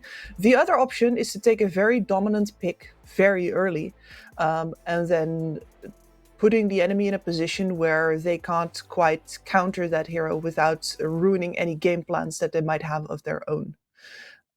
That is the other way to do it. And of course, the best drafts usually come out of if you have a flex pick that the enemy can't counter without ruining their own draft, because then they ruin their own and you still have options, which is how, OG won TI with the Wisp carry. Yeah, I remember that. Everybody Yes. remembers that. Who doesn't remember that? Well, people who hadn't played Dota or watched TI back then. And what do you think, Decent Gibbs? amount of the world population. Maybe 2% haven't watched TI. I think that's about right. Everybody else Fair. did. Yeah. 2% is no, maybe 1%. They say 1% of the world's population is psychopaths. I'm gonna say it was them. Everybody else watched TI. That's how it goes. News I article. personally know a couple of psychopaths who watch TI. Anyway. Oh, okay. So then 99 point something percent of people watch TI. No problem. I have no problem with that. Also, I do have a problem with people saying on X or Reddit. Caster says that everybody who doesn't play Dota is a psychopath. So it's exactly what I said and what I meant. As we are going to be getting ourselves into the draft, and unfortunately, Kips, we get no Tinker. Oh no.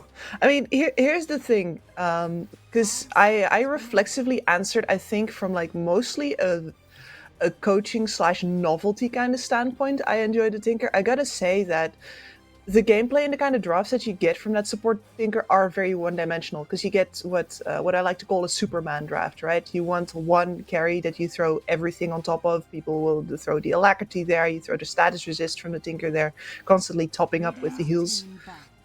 And that is a pretty one-dimensional playstyle. So in that way, I'm not too sad to see it banned either. Both the ban and the pick are good with me here for now. Okay.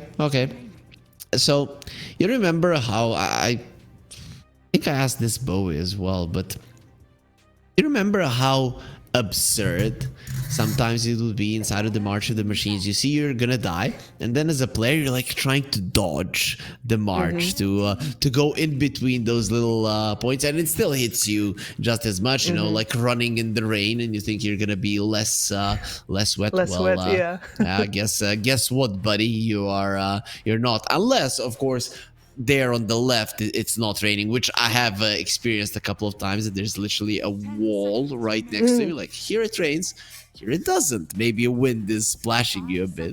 Yeah, that's the only way. But so that's kind of how with the march it works. But when it comes to the heals and people running to catch the machines, it feels like it's healing more. I don't know if I'm crazy. Is it? I guess it's possible to catch a couple of more and maybe dodge a couple more as well. I mean, I do think that it's easier to aim for the things that are on the screen versus the gaps between the things, if you know what I'm saying. Yeah. Okay. Might just be like human brains. Anyway, IHC, that's not a flex pick. That's not a hey, we're laying it all on the table. Let's see if yours measures up kind of pick either. So trusting in the Ember, that did get countered out mostly by itemization in the previous game, which does worry me pretty greatly, because they didn't have to address the Ember through picks at all. Sure, the puck is nice in the gameplay. It's definitely a big threat. But ultimately, I think between like the two Atoses, it was already going to be rough. 3 Atoses. 3, yeah, that's true. The 3 Atoses. Bit of malice and 3 Atoses. That's yeah. Good luck playing an Ember game with that. That's why he went for an early BKB, and it still was not enough. And I don't think those heroes weren't even targeted that much at him. They just naturally built the item, and they picked up a Terrorblade, so the Underlord was a response. I don't think the Underlord would have necessarily come out, and it ended up being the best counter for both of the enemy cores. Beautiful pick there. But now we have the Marcy instead, and that does mean that the IO gets banned out immediately. So in spite of me mentioning that hero, I didn't actually wish it into existence. IHC has got that one covered. But this is a hero, even without an IO, that can take over games from the offlane already. And here we have one of our 3 Atos builders from the previous game. Yep, that we don't know in which position he's gonna go, because it can be anywhere. With the Marcy sidekick, playing a carry weaver sounds quite okay to me. We'll see how they lane it. So you see Weaver, Marcy, mobile heroes, hard to kill. How do you approach? Do we see a Mirana again? Is there a chance, Kips? I'd really rather not. No, hard to get any kind of lockdown with her, and you'd need different setup than the Ember Spirit. Did we see a single shackle into Arrow? I'm sure we did. Like, I remember there was at least one, but not really any ones that relevant. Yeah, no. Exactly. You remember the wait, you didn't play Dota 1, right? No, I did not. No. Oh, in Dota 1 He's starting to remember. He's asked me this several times. Yeah, I know. You see, I pay attention. Mm-hmm. Unlike T-Panda. Yeah, he's worse than me. Oh boy. Mostly during the cast, though. Like I think on a personal level, like we have an advantage because we've known each other for so long. But let's say that it's a reoccurring experience where I say something and he keeps on talking. Then eventually he makes his way back to the very thing that I started that conversation with and reiterates it like he just figured something out. That's. Good job. Love Panda, you, Ricky. Yeah. You know, that has happened to me a couple of times with my wife. I tell her something and she's like, no way. Tomorrow she comes, yo, you know what X person told me? I just found out that. And I'm like, classic. Yeah. But okay. I do often say that Dota is like, Dota casting definitely a bit of like a relationship thing in there. Like certainly the old couples casters, but in teams as well. Like the amount of time do you spend these people and the way that you need to resolve conflicts. Like I promise you that being in a Dota team is just the same kind of work you need to do as to stay in a healthy relationship. Exactly. It is very similar. Physical fighting, and that's how you. That's when it's over. Nah, that doesn't have to be. Doesn't have to be. I get hit by my you wife. stayed We after- get into yeah. a match, right? So we see who's stronger, and we love each other. There is a saying in my country or in my language. It says it translates to he who fights.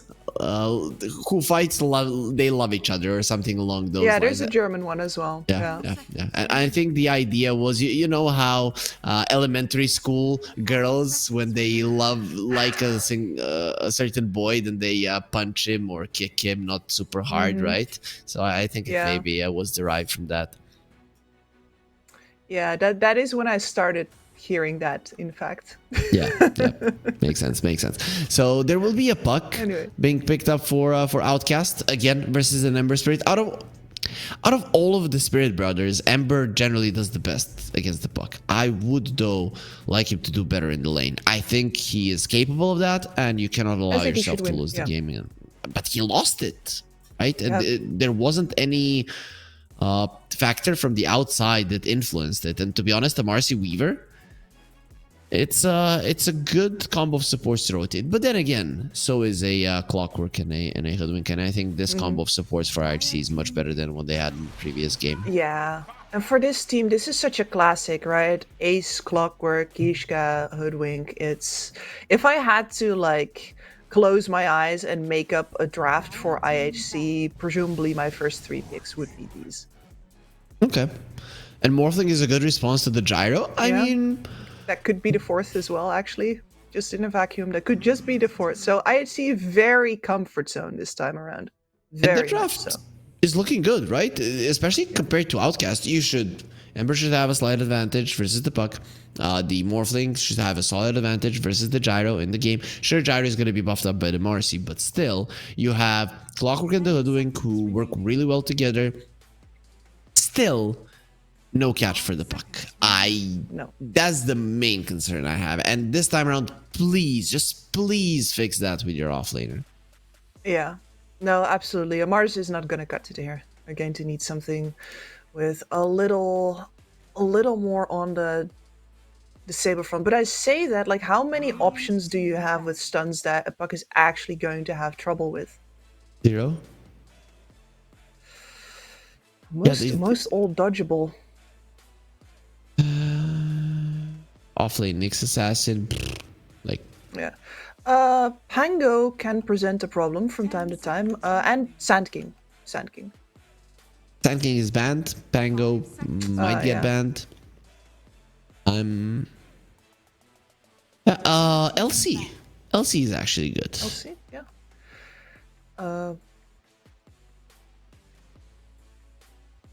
Sure, I guess she'd do decently in a lane first. Like she's not fantastic, but LC would provide genuine threat. You could think about the Underlord. The pit's at the very least annoying. And I guess I am on the Death Prophet train. I still think that with the morning ritual, Death Prophet offlane is the way to go.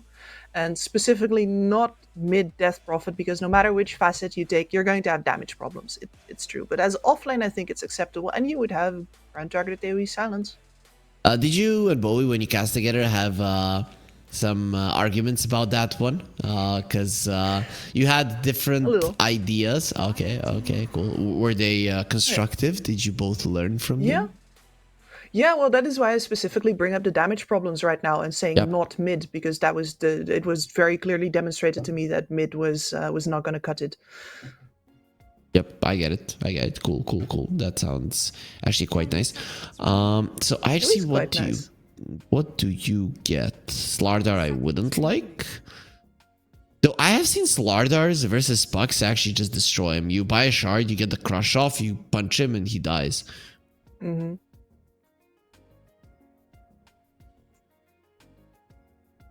Yeah. Like, it's still not guaranteed, but you do definitely have to play on tenter hooks with the puck, and if you can dodge really only one crush, and then after he's going to get a bash if you don't get immediately out of dodge, that sort of thing. That's a reliable stun, at the very least. A great aura carrier, underpicked hero currently, I think, but yeah, the fact that the puck is free remains more or less.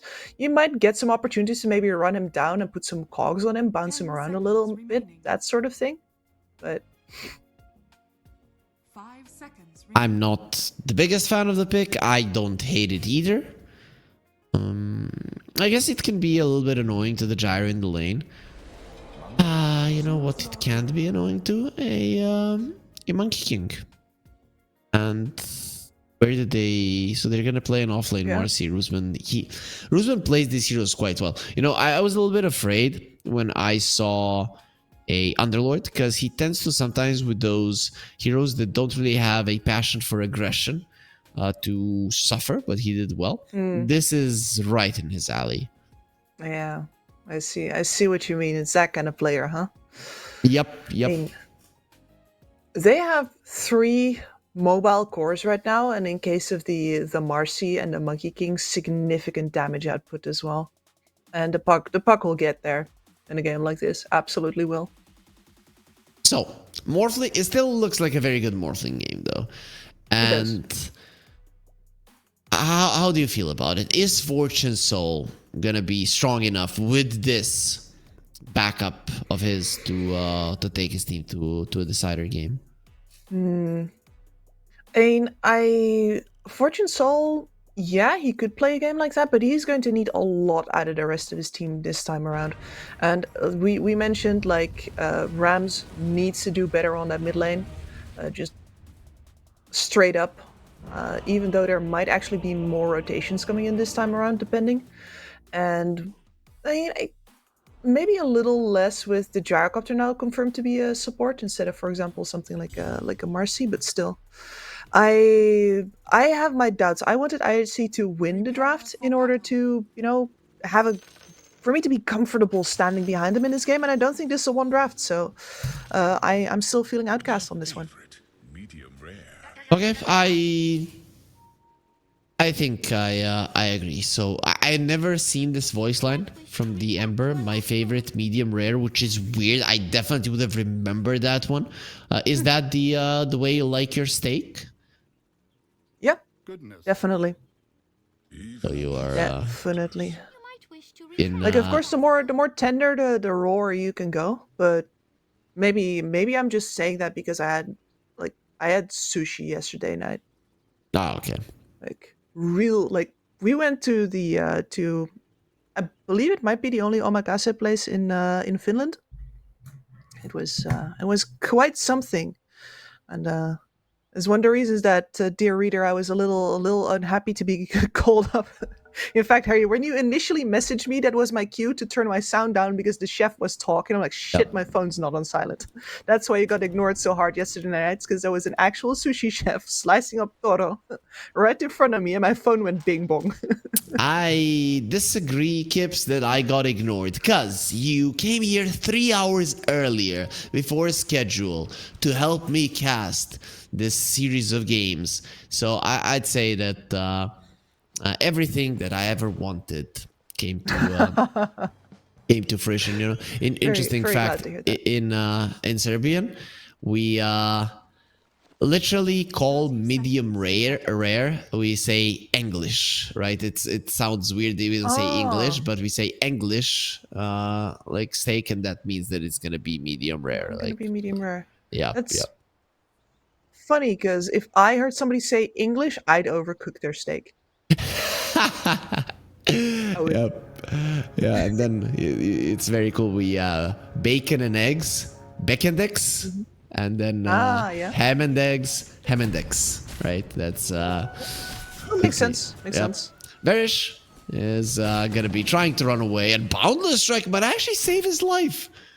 How dare you touch my support and his little helicopter that now he's not gonna be useful to me in lane at all. Last time it was Kishka who was useless in this bottom lane. Now it's a bit of a different story. Yeah, the gyrocopter's gonna have to spend. Yeah, I immediately bought new tangos. Like, we're gonna use up the entirety of the first set.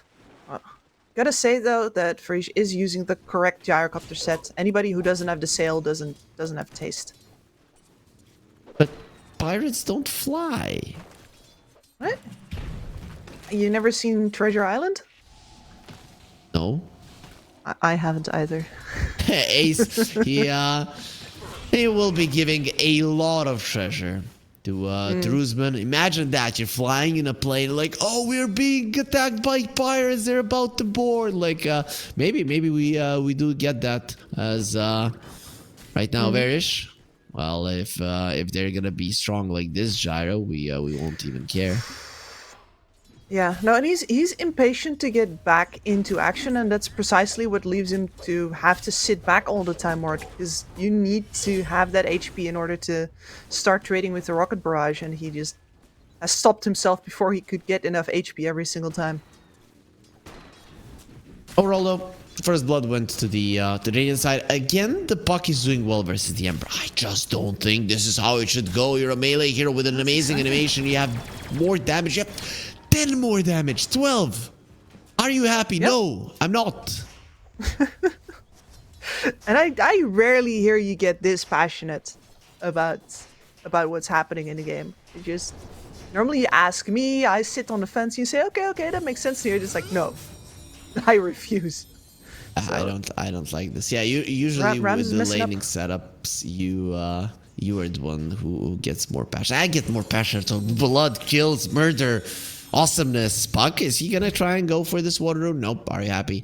He doesn't understand what he needs to do, and Puck is actually gonna be ahead once he has, if he does get this creep, which is awesome for him. Once again, Poda 2, he knows what he's doing. Rams is changing up his build though. Last time I had points in the chains already. At this point, is now going for the flame guard. Yeah, last time he did have a Marana on his team, so that was probably the idea. Who lost the bottom lane too hard to ever rotate to mid. And it would be a funny rotation of a Marana into a Puck, right? I'm gonna arrow him. No. Like here, no. the flame guard. That's more what we're talking about. So the Morphling is farming okay. The thing is that the lane is in a very good position for Rusman, so I'm expecting this Marcy to have an even better time. Fortune Soul to have a worse time because he lost his band.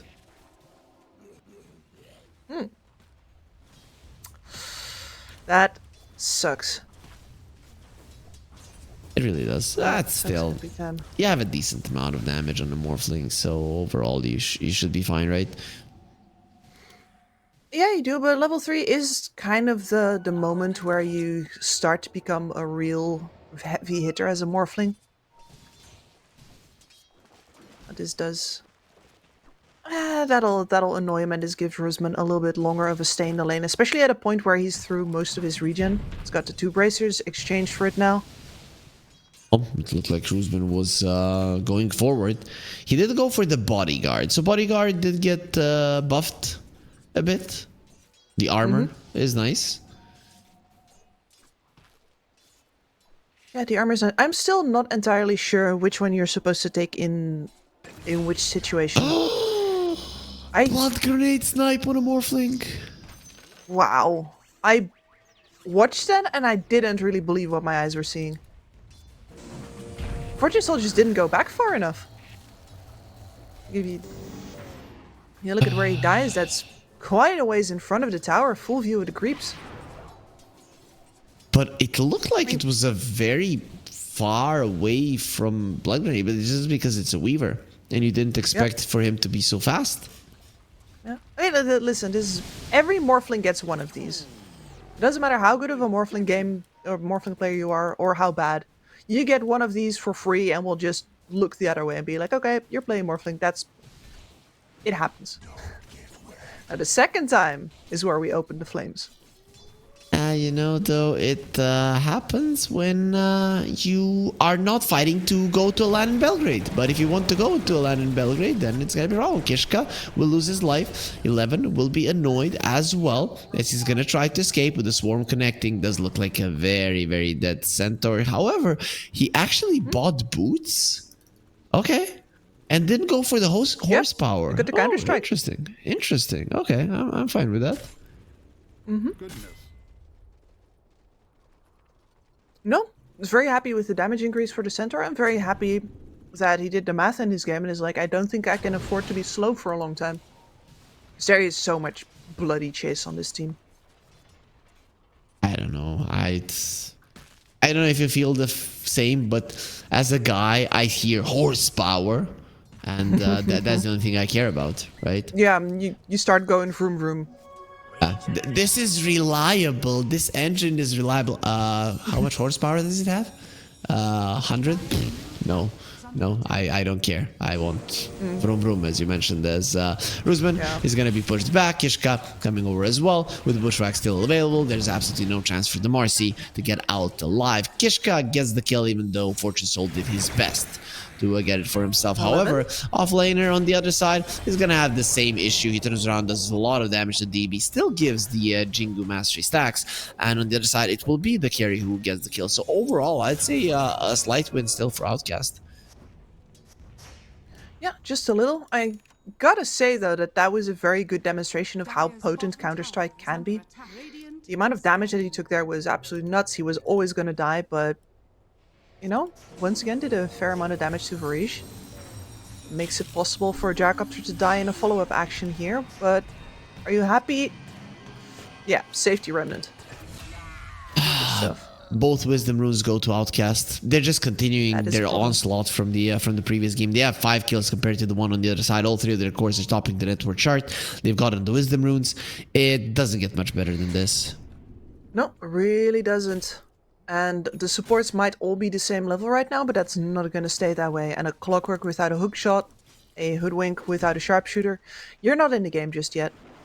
No, it's a problem when you have supports that are relying on their level 6s that much. And really, the supports on the other side don't even rely on their 6s that much, right? Because gyro cooldown, nice, especially with the double impact. And time-lapse is good to survive, but you can still play the hero without it. Monkey King, that was a nice tree cut. Beautiful. I think the Ember was the one who took it down. We're going to find out in the recap. No, it was the Very Centaur. smooth gank right there.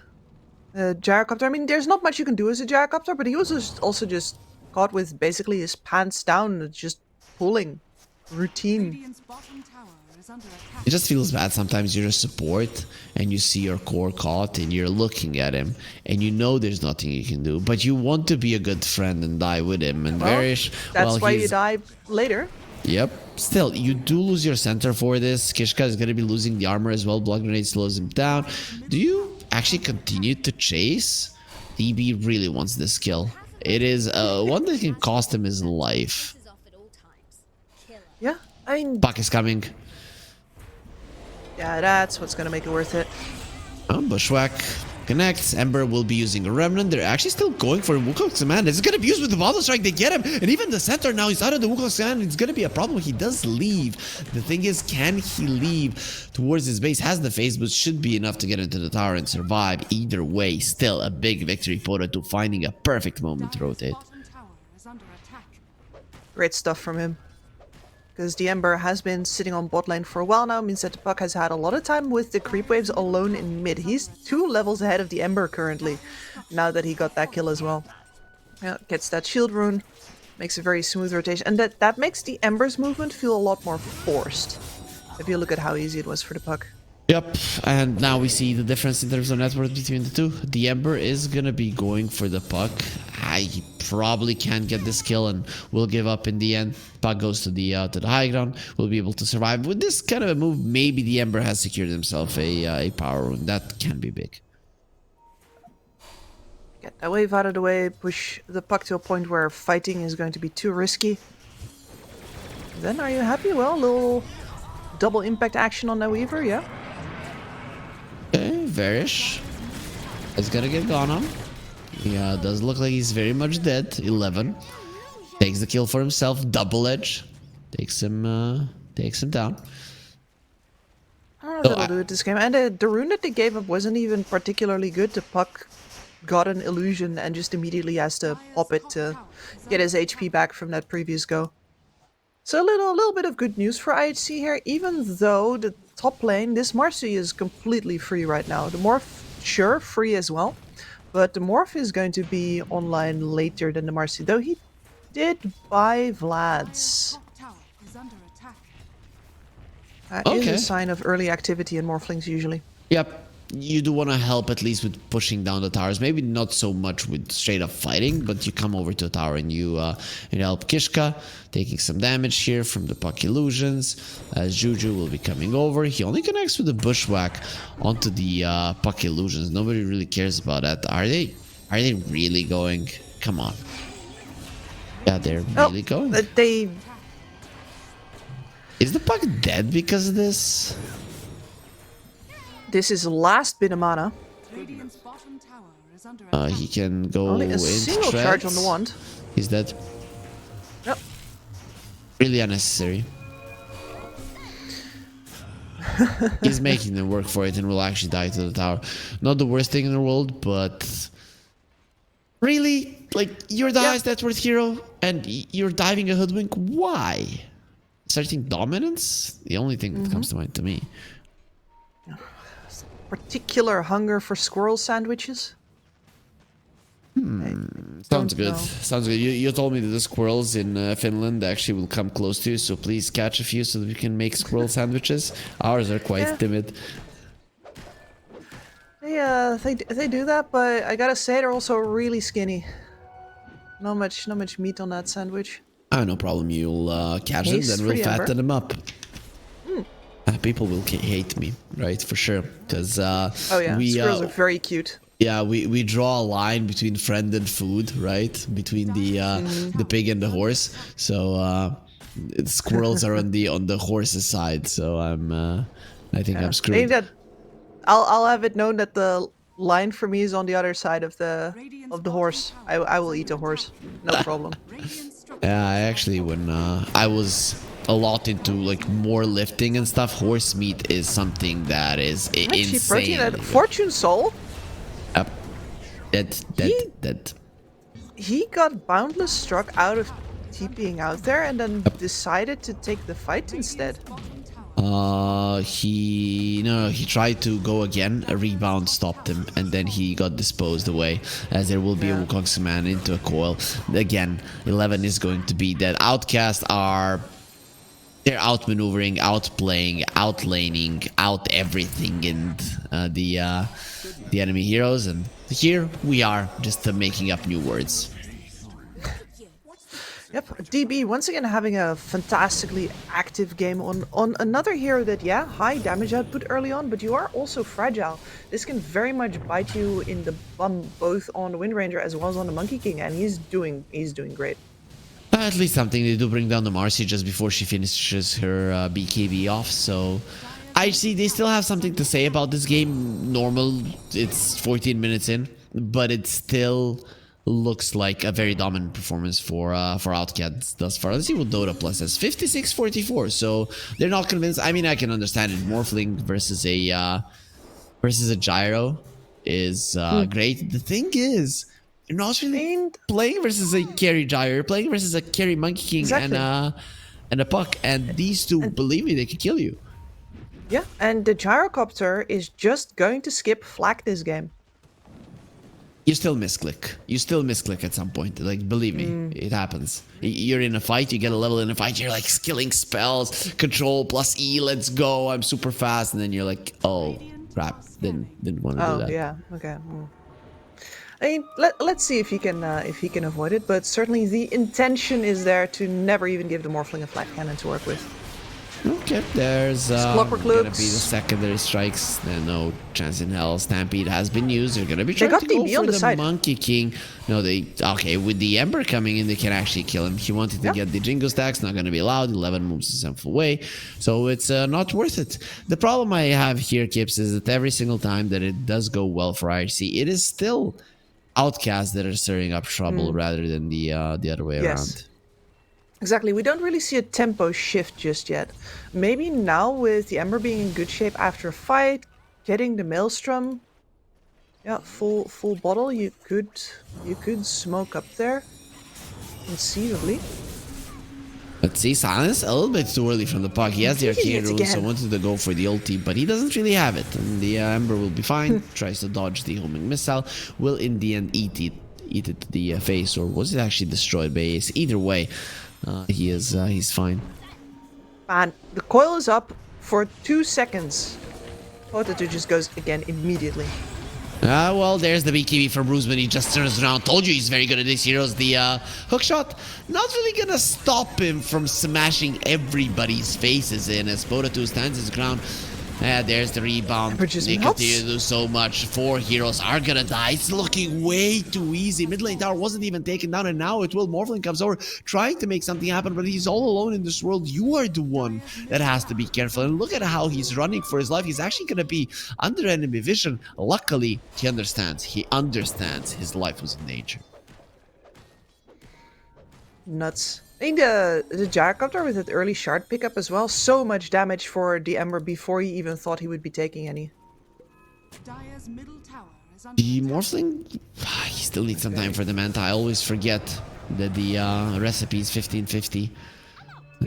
It's actually quite a lot before you can get it. No, it's a serious bloody price tag, and he needs it in order to get to actually play this game. The silence from the puck otherwise means that you do not get to play. 6k gold lead. The supports. Ace got as well. Hook shot misses. Kishka dodged him. Yep, he's like, ha, I dodged the hook shot. Muscle memory. You know, it is, sometimes it is what it is. And it's just good to know that he is, he's focused, right? Yeah, sometimes it just do be like that. It do be. Oh, I haven't seen an Echo Saber Monkey in a long time. I actually like it, this game, just for the extra tankiness of it. Yeah, exactly. With how far up he's playing, this is real good HP for, well, fighting strength. Morphling will be found. He still doesn't have his Manta. Silence up. Spirit Vessel. Goodbye. Look kinda easy. That's just the puck and the 2 supports. Yeah, full vessel finished on the Weaver right now as well. Significantly hinders the Morphling's ability to, you know, turn around, get good lifesteal off with that Vlad's while he's hitting you. It's shifting. He is still 700 gold away from the Manta, and that Manta doesn't fix all of your problems. Marcy actually going for an Aghanim Scepter. I didn't think he's gonna go that route. Thought maybe Basher would be better, but this is fine. Yeah, basic Dispel.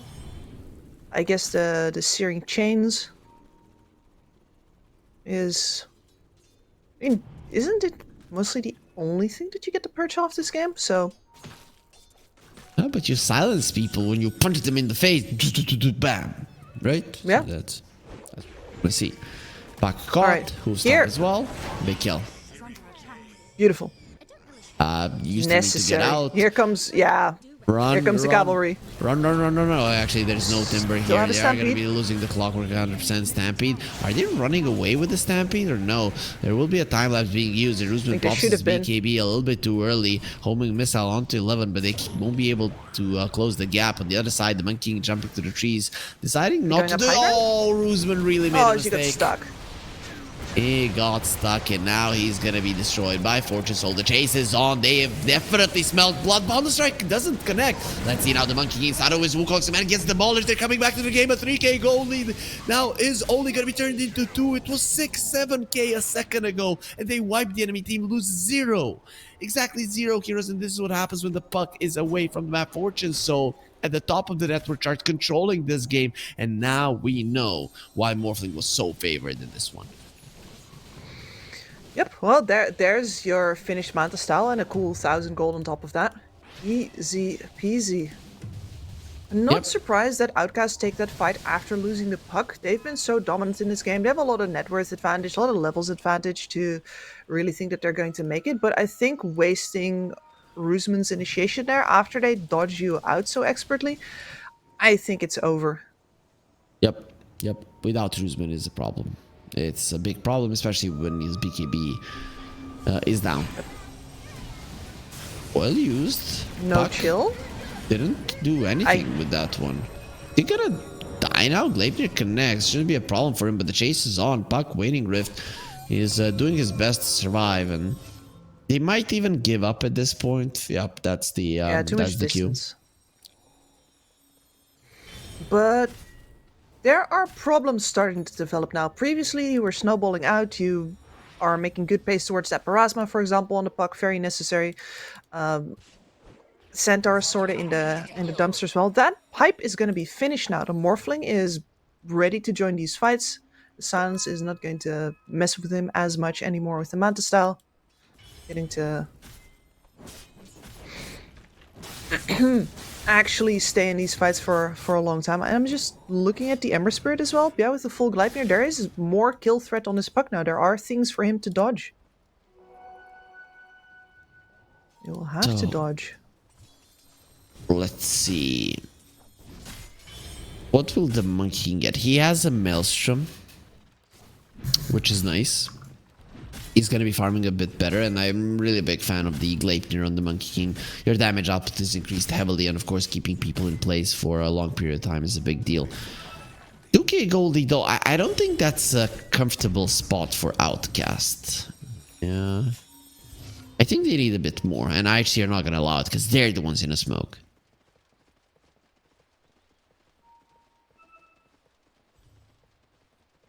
Where do Don't they really have want to any- go? Yeah, well, they presumably to Blaze Vision.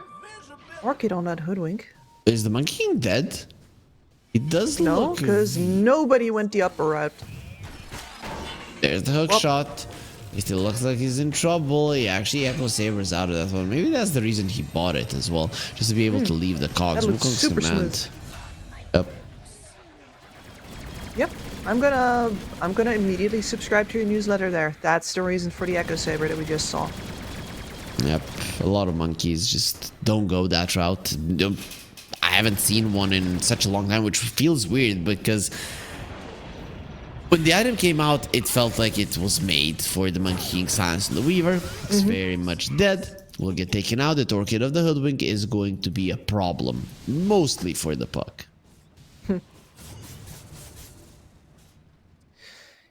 Yeah, and that's a puck Oh, he that's... bought a Yols. Yeah, exactly. Stepping out of the Parasma right now for precisely that reason.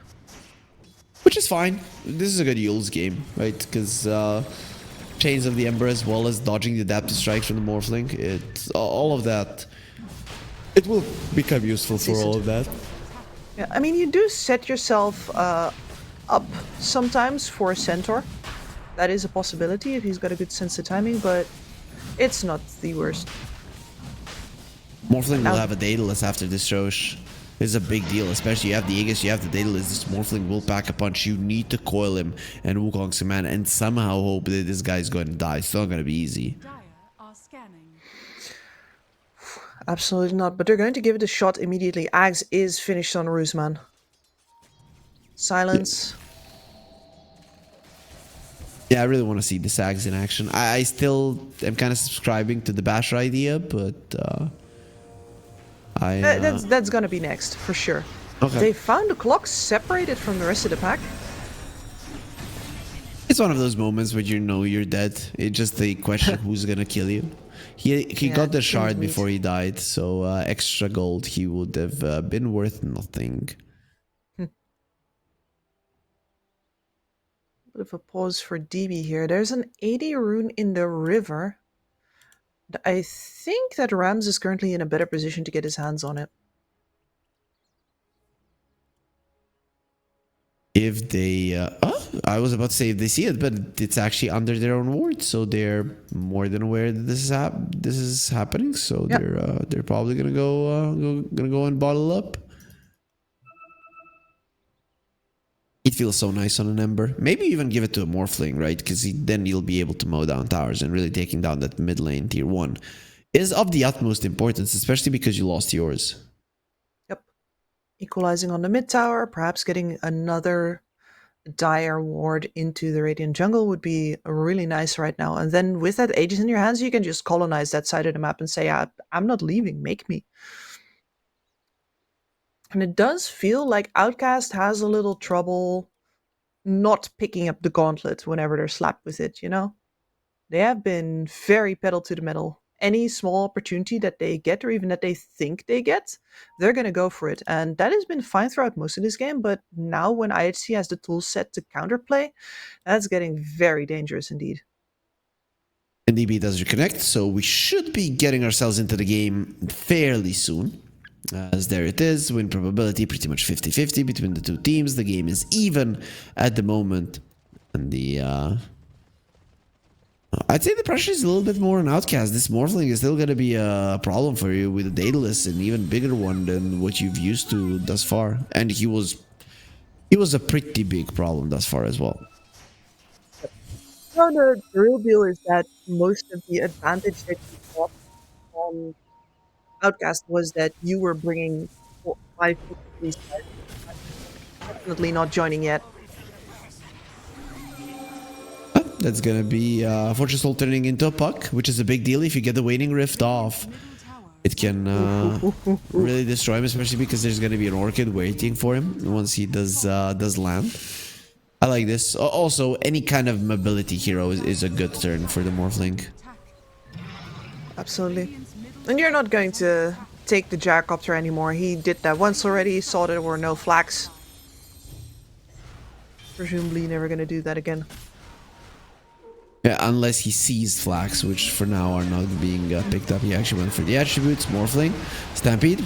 Ooh, that was dangerous, could have very easily lost the Aegis, and then who knows what happens. Turns around, the homing missile does stun him. He's actually being pinged out. DP is thinking, oh guys, there's no Morphling. Come on, we can kill them now. Boundless Strike alternate to them with the Wukong's command. The coil has been used. December is looking very much dead. The Monkey Warriors can't finish him off, but they did so much damage to the Monkey King himself. Morphling very low, cannot really join you. We already lost 2 of your cores. A big fight for Outcast, and they're chasing for more with the homing missile. That's going to be a dead Kishkan on the other side.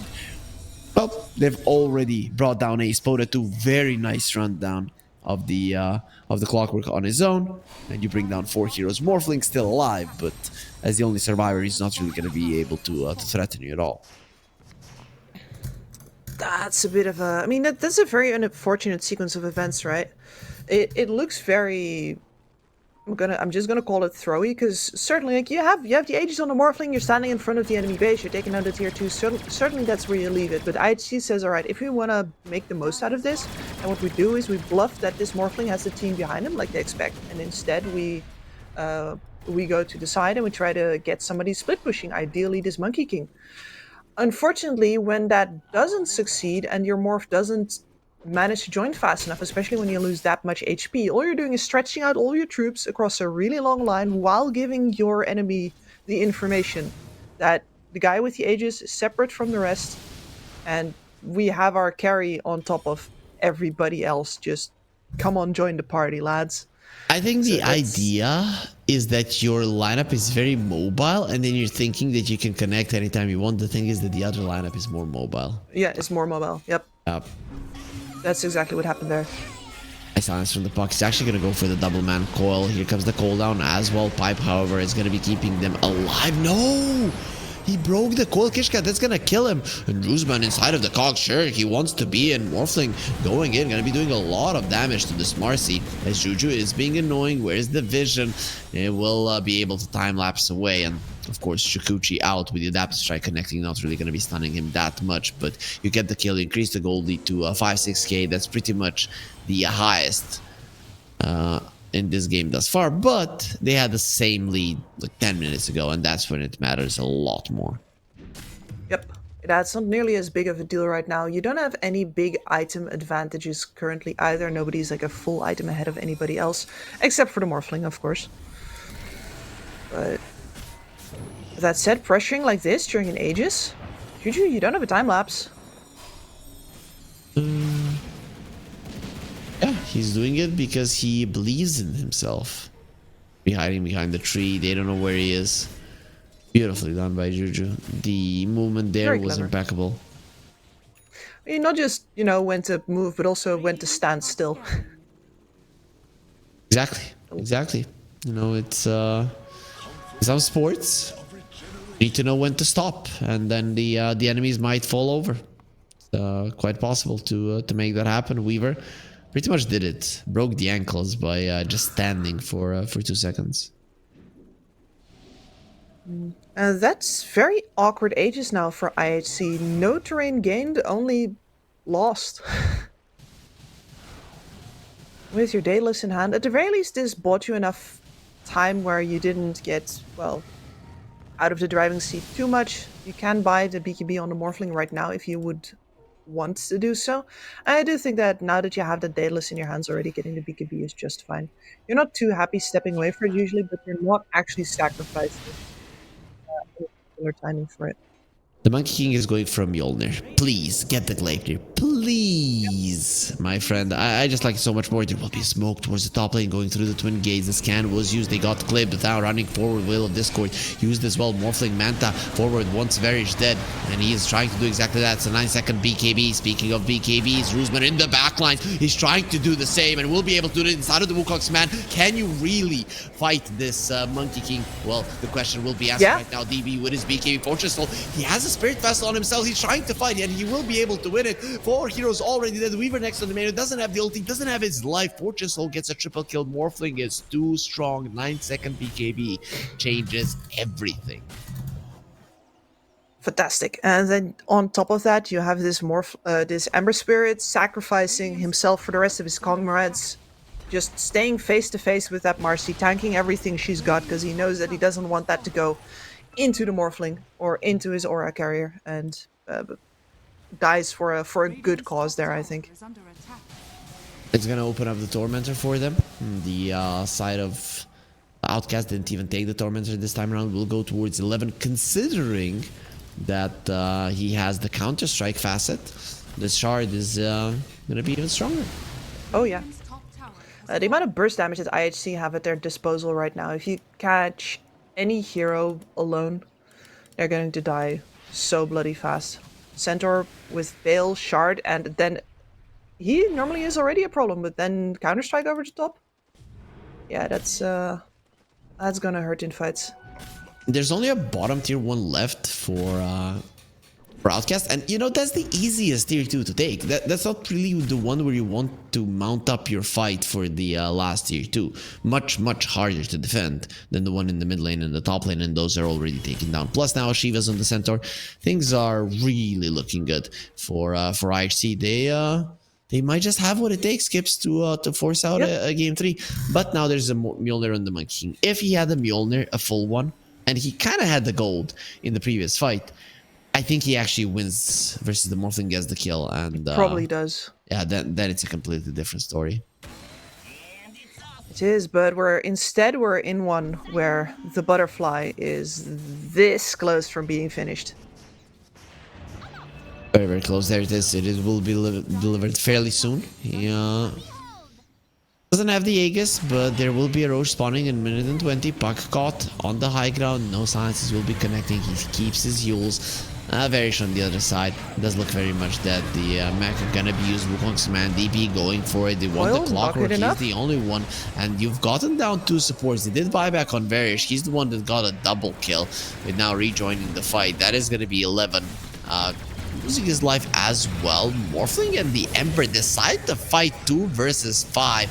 Is that smart? Well, considering the damage of the Morphling, it might just be Varish. It is going to be a dieback on his side. Juju running into the trees. Puck gonna be joining in. He is the one that can make this an uncomfortable fight. Gets the silence onto the Ember Spirit. Now needs to be careful not to die to the Lord, they're kind of so well. Yep, I mean, when you only have 2 of your heroes, it's a problem, but the Morphling is still going to be going forward, killing DB. Let's see. 1 versus 4. Now it's 1 versus 3. B's going to be making it 1 versus 2. And just making it out alive. Going in on his own. Level 24 on this Morphling. Fortune Soul is untouchable and unkillable. Absolutely monstrous decisions from him there. Like, ditching his Ember as well. Yep. And who I was cares? like, who cares, right? Clearly you don't need him anymore. You're a Nemesis liability. curse. He just punches Nuts. so hard. And now Look Roche at is him. in. 575 damage per hit. You have a Daedalus and a Nemesis curse. I mean, we saw it there. And this is why I wanted to bash on the Marcy, right? Now she's going for it, because then you can sit on the Morphling and actually make him pay. Not so much. Look at those crits. Just pumping them out. And she spent that go previously on the Centaur as well. And I don't think she can afford to do that anymore.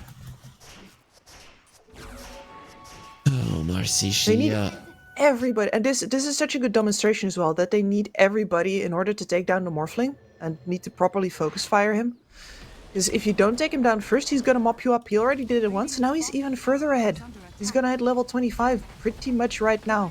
Not ignorable for sure, right? He does way too much damage. They did kill all of his teammates in the previous fight with perfect kiting. Yeah. Just when it came down to fighting the Morphling, it was impossible. Fight tower. Didn't do jack for them. Fortune Soul is though getting low. Gonna be protected by the Glimmer Cape. Comes to the high ground. Fast up. Manta gonna be used. You will maybe. No. You won't even lose the Aegis. 6k health total pool. Not a problem. He's still sporting a Vlad, so turning that into Satanic is a possibility. This guy can still get stronger, and it's actually a significant Scary. amount. Yep. Did take the waveform CD now as well. No bash Alright, just the yet. assassination attempt. Didn't go too well. Maybe if the puck had... Dagon. yeah, but level 3, 4. Level 1 wouldn't cut it. No. Fortune Soul is coming for you. He's coming for your base. You don't have the glyph. You have to find the back lines. Puck being annoying. The Morphling just takes down the melee racks. Does way too much damage. Wukong's man bound the to Monkey strike. King doesn't Not fight connecting at all. anything. It's a catastrophe. Without this, you cannot fight. You're already lacking in the damage Oh, what a department. mess. The ward will get taken out, and Ember already waiting for the puck, who's gonna get silenced up. Has the Yules that he will never actually got to use it. Dodges the stun. There will be a blink out. No, not even that gonna be happening. The Morphling is deeping to the mid lane. He knows what he wants to do. He wants to utilize the death of this puck, or at the very least, get that buyback out of him. Yep. No, and he realizes that the wave has immediately been cut behind him from that, well, ruined attempt at a backstab from IHC.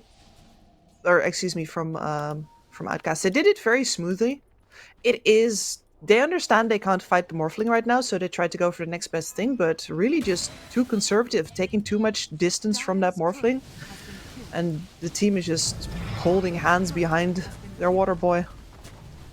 And Puck does buy back. It really doesn't change much. The Morphling is still going to be coming forward. They have the Roshan's banner. Nice dodge on the homing missile. Call down. Going to be used as well. And does double impact. Nobody really cares. No, and I can see the Puck buyback if you're trying to clear the wave out and there isn't a banner standing right there. But Oh, they got him. he did Made that a on mistake. purpose, I think. Maybe. Well, let's connect. Nah. Just standing his ground. Who has the guts to get close to this guy? They like to get into the back lines as the Marcy does join in on the fight. Stampede being used. Bound to strike with the Wukong's man.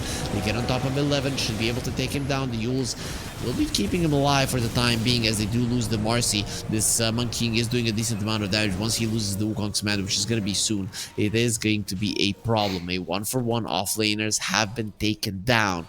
However, for Raxus in the mid lane are no longer standing. Not that great.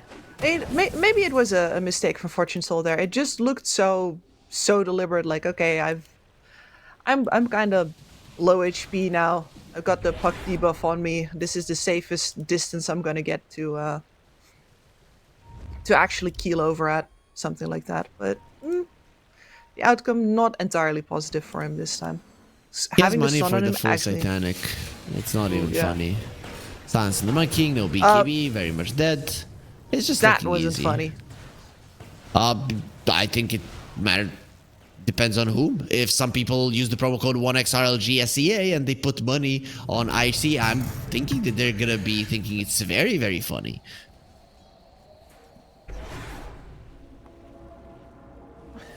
That's true. I mean, at this point, though, I like to laugh at people's misfortune or at mistakes that they're making, or just out of straight cope. But this is of a different category entirely.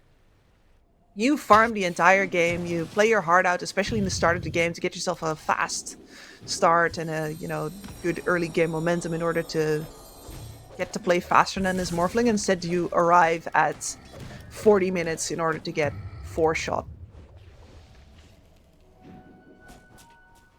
I gotta feel for DB a little here. A 15k goal lead, definitely not looking good for the Radiant side. As it stands, going into the game 3 is quite... Seems inevitable. Yeah. Fortune Soul has to mess up massively, and I do mean like absolutely massively, because yeah, you can be shifting the wrong way as long as you're popping Satanic at the same time. It's fine, doesn't matter which way that counter is going.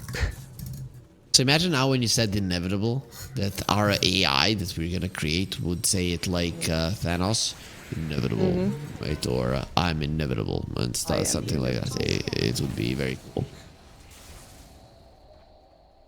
Decent. We're supposed to say it would be the coolest thing in the world. I'd pay billions of dollars to have it.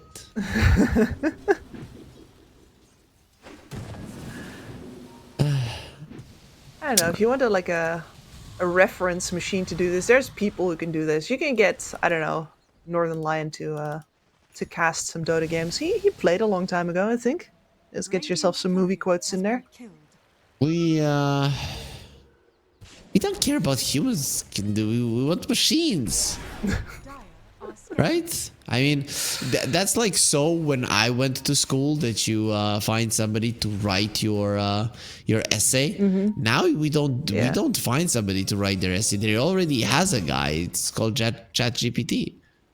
Yeah, I mean, ChatGPT got all of the essays that have previously been written. Those essays are writing your essay now. Yep, exactly. But why not? Why not? And he knows, okay, this one got graded as an F. So no, that one we're not going to use. I don't know why it wrote a passage, like a complete poem in there about watermelons, but it did, and I didn't proofread. I just submitted it, so...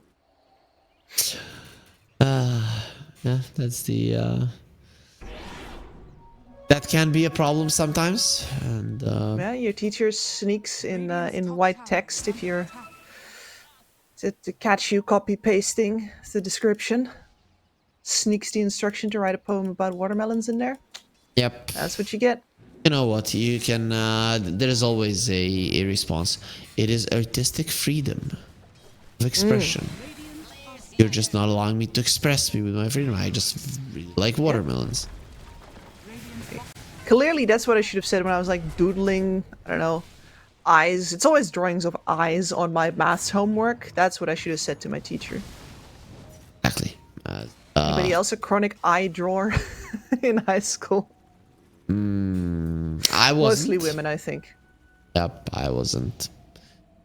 Yeah. Cars then? Cars? I feel like the guys that draw mostly all cars. There are guys who draw something else, but we're not gonna talk about it. I had those one. guys. I had one in my class, and my books were destroyed. I don't know. It's like the teacher says, Serial vandal. Yo, Nicola, can you pass me your book so that I read this? And I'm like, please no, please don't. Like, please, I beg you.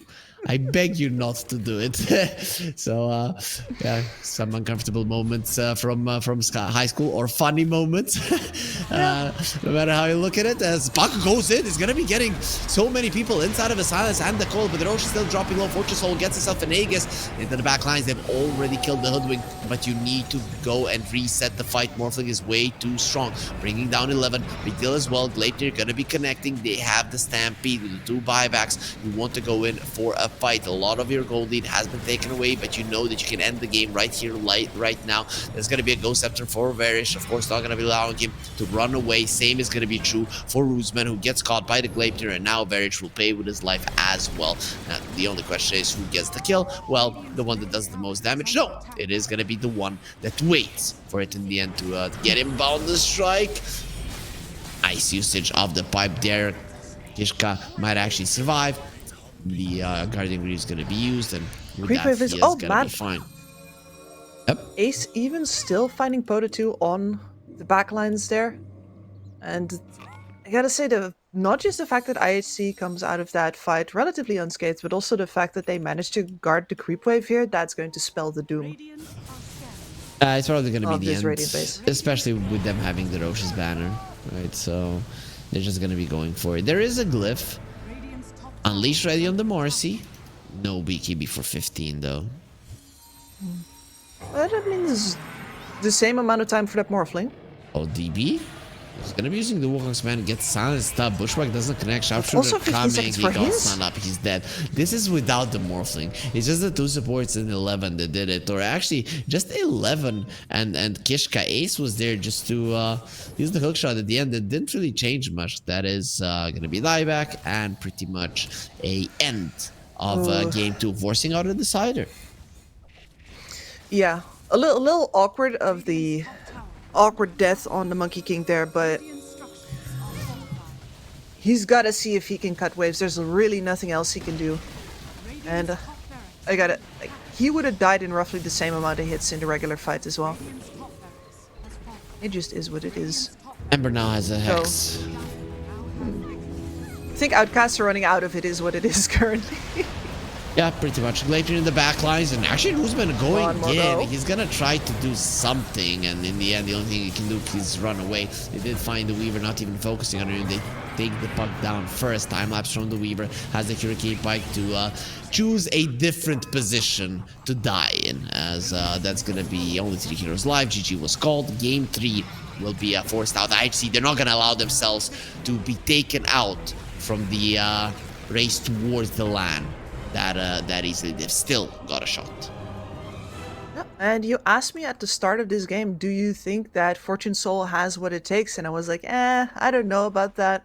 I'll have to offer him my apologies, because this definitely was the kind of Morphling performance that this game needed. That was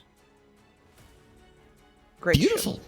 Beautiful, to say the least. Looked really clean. He knew which items he wanted to go for, how he wanted to do it. The way that he approached targeting inside of a team fight was pretty great. He made sure that he's always following up on the stuns of his teammates. Doesn't get much better than that. But Kips, we did see Outcast win game 1. We did see them start snowballing in game 2. What happened? What happened? What stopped them? Well, clearly stopped them. In fact, they should have stopped themselves, checked themselves before they wrecked themselves, because that dive on the top tower was, I think, the show of what's wrong with this game. They were playing it like it was the previous one, diving tier 2 while the tier 1 was still up. But in this game specifically, you're not actually shutting out the Ember like you were before, which means that there's mid-game plays. And then on top of that, you have Fortune Soul, who read this game correctly and says, okay, fine, I'm going to be ready to fight by 1.5 items. And if you're not ahead anymore at that point, you're not going to make it. So between those dives showing a little bit of a wrong read of the game, and then the fight where they're 5k ahead in the river and the puck is already dead, I believe, Rusman goes in and wastes that BKB.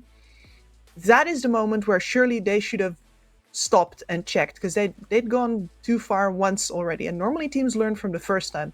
But here, the second time, they didn't stop either. And that is where the punishment came. Yeah, making mistakes multiple times in a row. multiple times in the series in different games as well, is sometimes just gonna cost you. An Outcast, despite having some great moves, are gonna have some bad ones as well. IHC are a team that are gonna be punishing in that one without question, and without question we are going to game 3. When? After the break.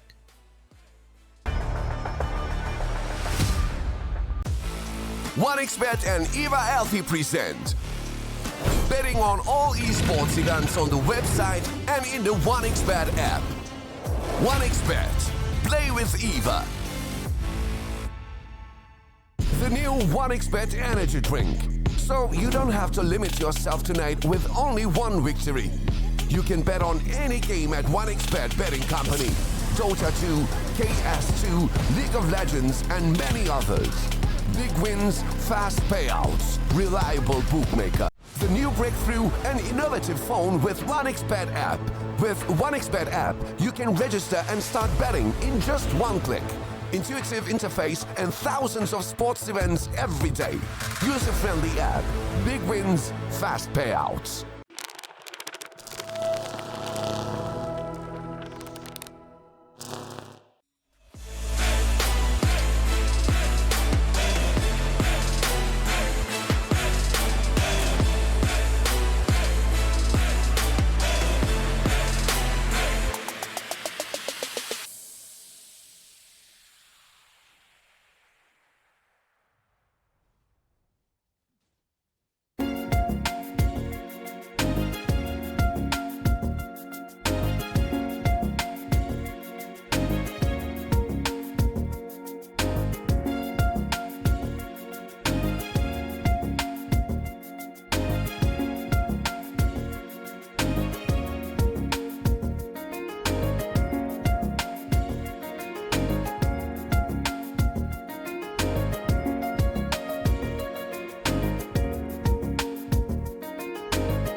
Showcase your skills in the gaming. 1xBet.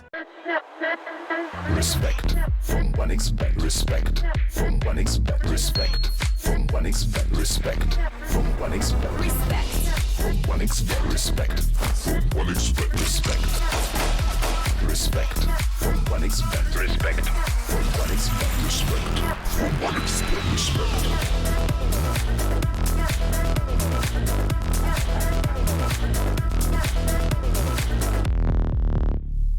Hello, son. Hi, Mom. Pretty girl. This is Eva. Nice to meet you. Thank you very much. Your dad's just making his favourite dinner. It's duck. Come on inside. They're all probably too gruesome to tell you while you're eating at the table. How's your food? Is everything okay? Good, good.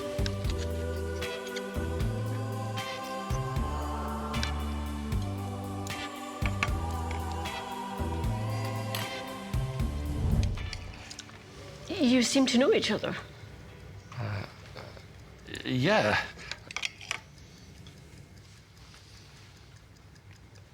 This is the new ambassador for 1xBet. Oh, I see.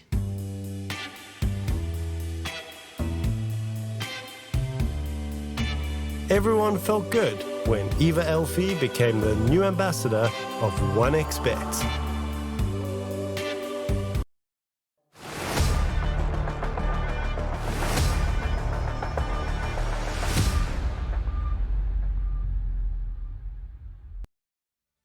One thing that everybody is always hoping for is a Game 3 in the Best of 3 series here at the Regional Dota 2 series. I'm Harry, joining me is Kips, and we're going to be taking you through Game 3 of Outcast versus IHC. First game to Outcast, second game to IHC. If you weren't following us, that's the order of victory. Kips here will break it down. The current situation, mentality, strength of the teams with her chances, even before she sees the draft of who's going forward. Ooh, let's do that immediately. I'm gonna let my bias do a little bit of the talking here. I think IHC right now, if they don't get outdrafted, look better than they did in the group stage. I think Outcast are making too many mistakes currently. And versus IHC, especially now that they've restabilized themselves, it looks like that's going to bite you in the bum as well as just happened. So okay, so you are on the IHC side. I say edge. Outcast. I don't care about the draft. I don't care about anything, Gibbs. I think Outcast are winning this because they're the ones that are dictating the tempo, and you can only make so many unforced errors. I'm just kidding. Unforced errors are actually an indefinite amount that you can continue on making them. But Outcasts are the type of team. They're not going to do it. Believe me. Yeah, I believe you. And to be fair, like the style that I usually do favor are the people that are taking the risk, the people that are going forward. And the way that Outcast played in that game one, a team like that, I'd be happy to support them going all the way to the grand finals because that was. But you didn't. That was some You tasty, didn't, tasty Kips. Dota. No, I didn't. I didn't. I I'd don't know be why. happy I to have a support Mongolian them. bias, I think. Like, I would be happy to support you guys, Yeah. but They got you. I'm not. They got. Fine. If they take this, I mean the problem is that Team Tough is still in, of course, and Team Tough is my bias, as they say these days. Yep. Do you think that them already being qualified to the LAN might make them slow down a bit? Should it? No. No, not these guys. No, I don't think so. Yep, I agree. I just wanted to hear your perspective on it, but that's kind of my idea of the situation. Yeah. You came to win. There's still money, right? And money is power. We live in capitalism. You know when they say you cannot drive 2 cars, sleep in 2 houses, right? I'm like, no, but it's very cool to be able to have the option to choose, right? Am I gonna sleep in house A or house B? Even Roche has gotten greedy. He has 2 houses. Yeah, he's got his townhouse for his day job, and he's got his cottage in the woods. Sleep at night. And they're the same size, right? So pretty big as well for a dragon to fit in. I'd like to have a house size of for a dragon to be able to fit. Not the small Komodo dragons, even though they are quite big, but like the legends. Those are quite large, yeah. Yeah, like Right.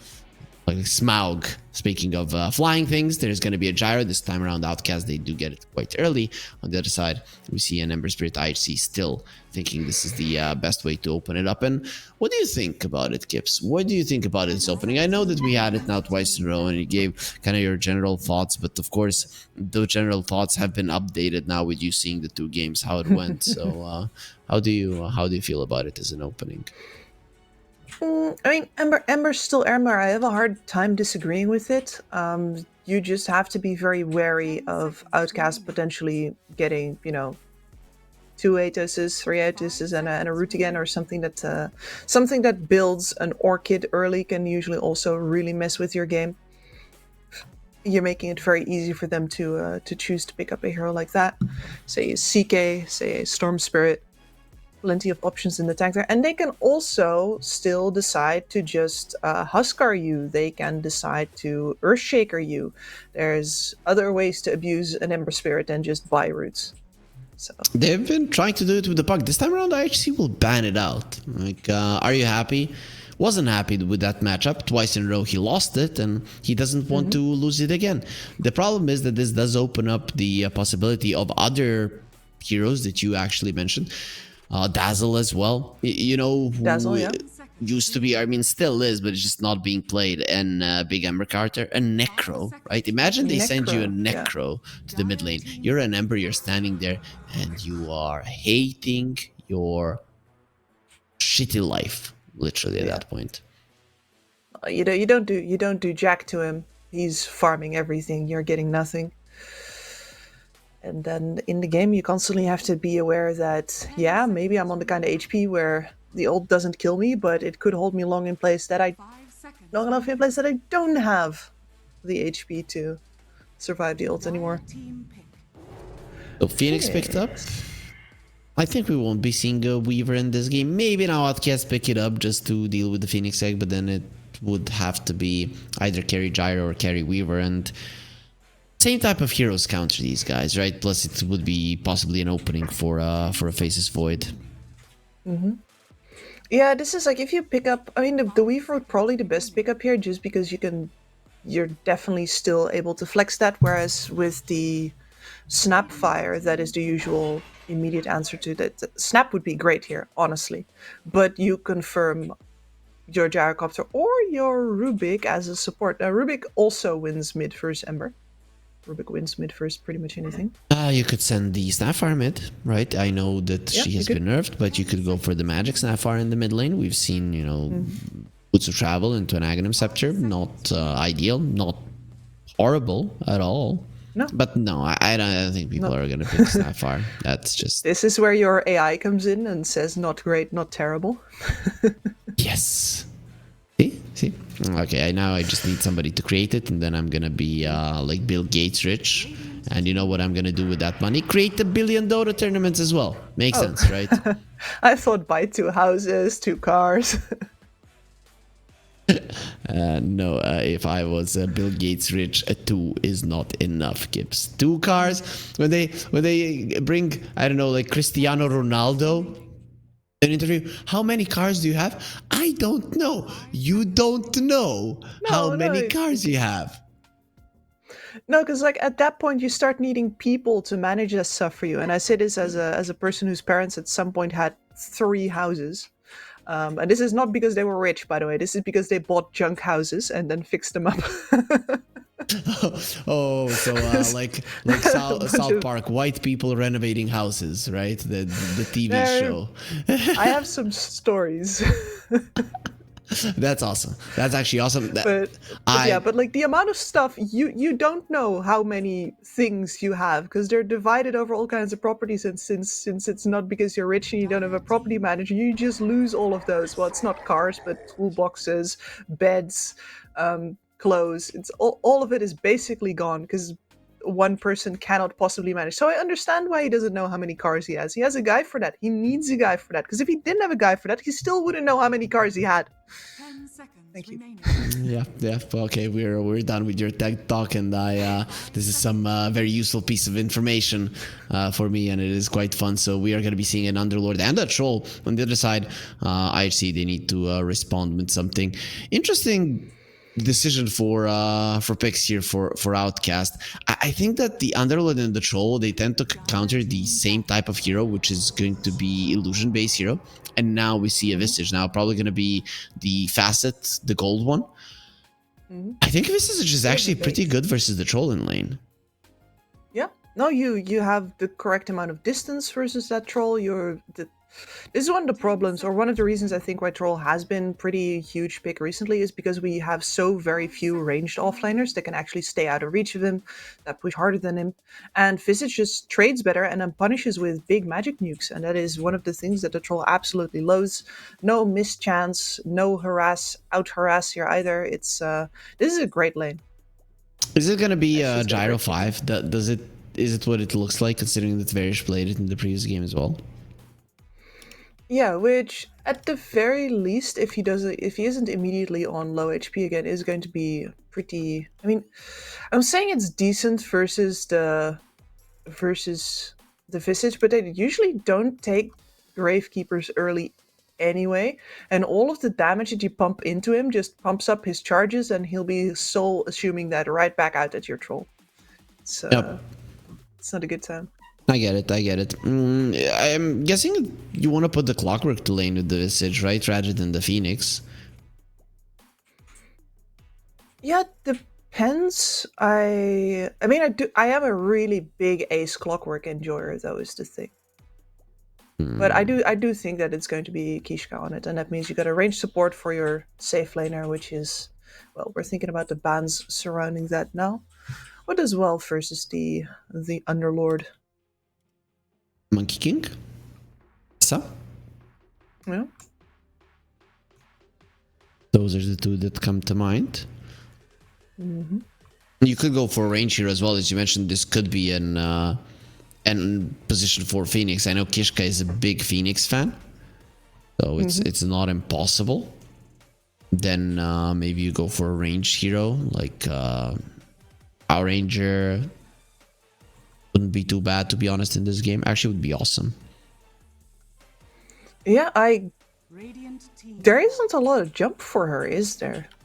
Zero jump. Actually, you buy Hurricane Pike, it's a counter to the Troll. You have the Gust as well, forcing him to buy BKB early. Like, it's a hell of a Drow game. And you know what? Honestly, yes. I think he plays Drow. Let me check his Dota Pro tracker. Has he played it in the last week? I mean, Drow is ass currently, and I say that empathetically. She is. I actually saw a Drow game, and it did okay. Right. Anecdotal evidence, Your Honor. Anecdotal evidence. Objection. It's the only evidence we've got. So, yeah, that is hard to judge from just one game. I remember it was me and Ottomo were casting. I told him, "This is a Drow game, and they're gonna pick a Drow." He's like, "No, Drow is bad. They would never pick a Drow." When he saw a Drow, I just loved it when his mouth dropped down. Yeah, I mean, I'm not gonna say that they're not going to pick it, because I actually think that this is a phenomenal Drow game, and that just makes all of the difference in the world. So would not actually be that surprised. But they did just ban Razor and Slark, so both Ursa as well as Monkey King are still in. Very true, very true. You know what, Gibbs, you're not gonna say that they're not gonna pick Drow because you're not arrogant, right? But there are some people, some analysts here who are arrogant. They ban out the anti-mage, so Medusa could be the way to go. There it is. Yep. Ranged carry confirmed.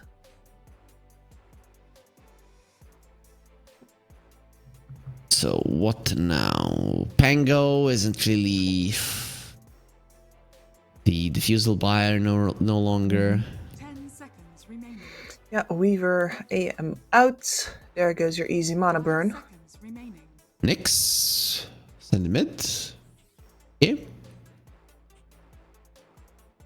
I mean, I guess that's a decent pick versus several heroes that are in, but I just have no idea if our good friend Pototube would be down with that. So we're going We're going with the flow. versus Ember. Yeah.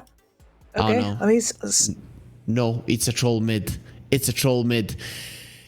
Troll demolishes the Ember. It's actually such a cool lane. And as a mid lane troll, you could go for a defusal. yeah, absolutely. No, that isn't that no? Like Topson was mostly Ags rushing, but I think I've also seen him diffu rushing, and he's the only notable player that I know who has done this before. And you know, when we were listing the Ember counters, I was thinking, should I bring up like Ursa, because that is the other hero that that you can demolish an Ember with in mid, that we usually don't see because the role is just too much of a carry usually, and the players are not comfortable with it. But this is, yeah, this man's a Topson fan. Maybe soon Topson is going to be a Pota 2 fan. You know? Entirely possible, but no, this is unplayable for an Ember. It's not like Huskar bad, but it's got to be close. You know, I now understand Ember Spirit hates trolls, right? Because both Huskar and the Troll Warlord are trolls. So good luck. I don't know. I actually think this lane, I can't say it's worse than the Huskar lane, but it starts being pretty bad even earlier. Even on level 2, the troll destroys you. Huskar needs level 3 to start bullying you really hard. Does. And the thing is that I would not like this draft particularly from Outcast. I think there is too little outplay potential. I think you lean on the Morphling really heavily. Even if it was a Morphling mid, that would have been like, oh man, I'm not sure if the Morphling is this load bearing. Now at the very least, like, you might be able to simply pressure this game out. You buy a bunch of auras, you keep the Ember down, which was the key for them in the previous map that they won. You keep the Ember down, there's no playmaking capability left over on the enemy side either, because they do have just a Visage as well. And then your cores come online earlier, you smoosh down their base.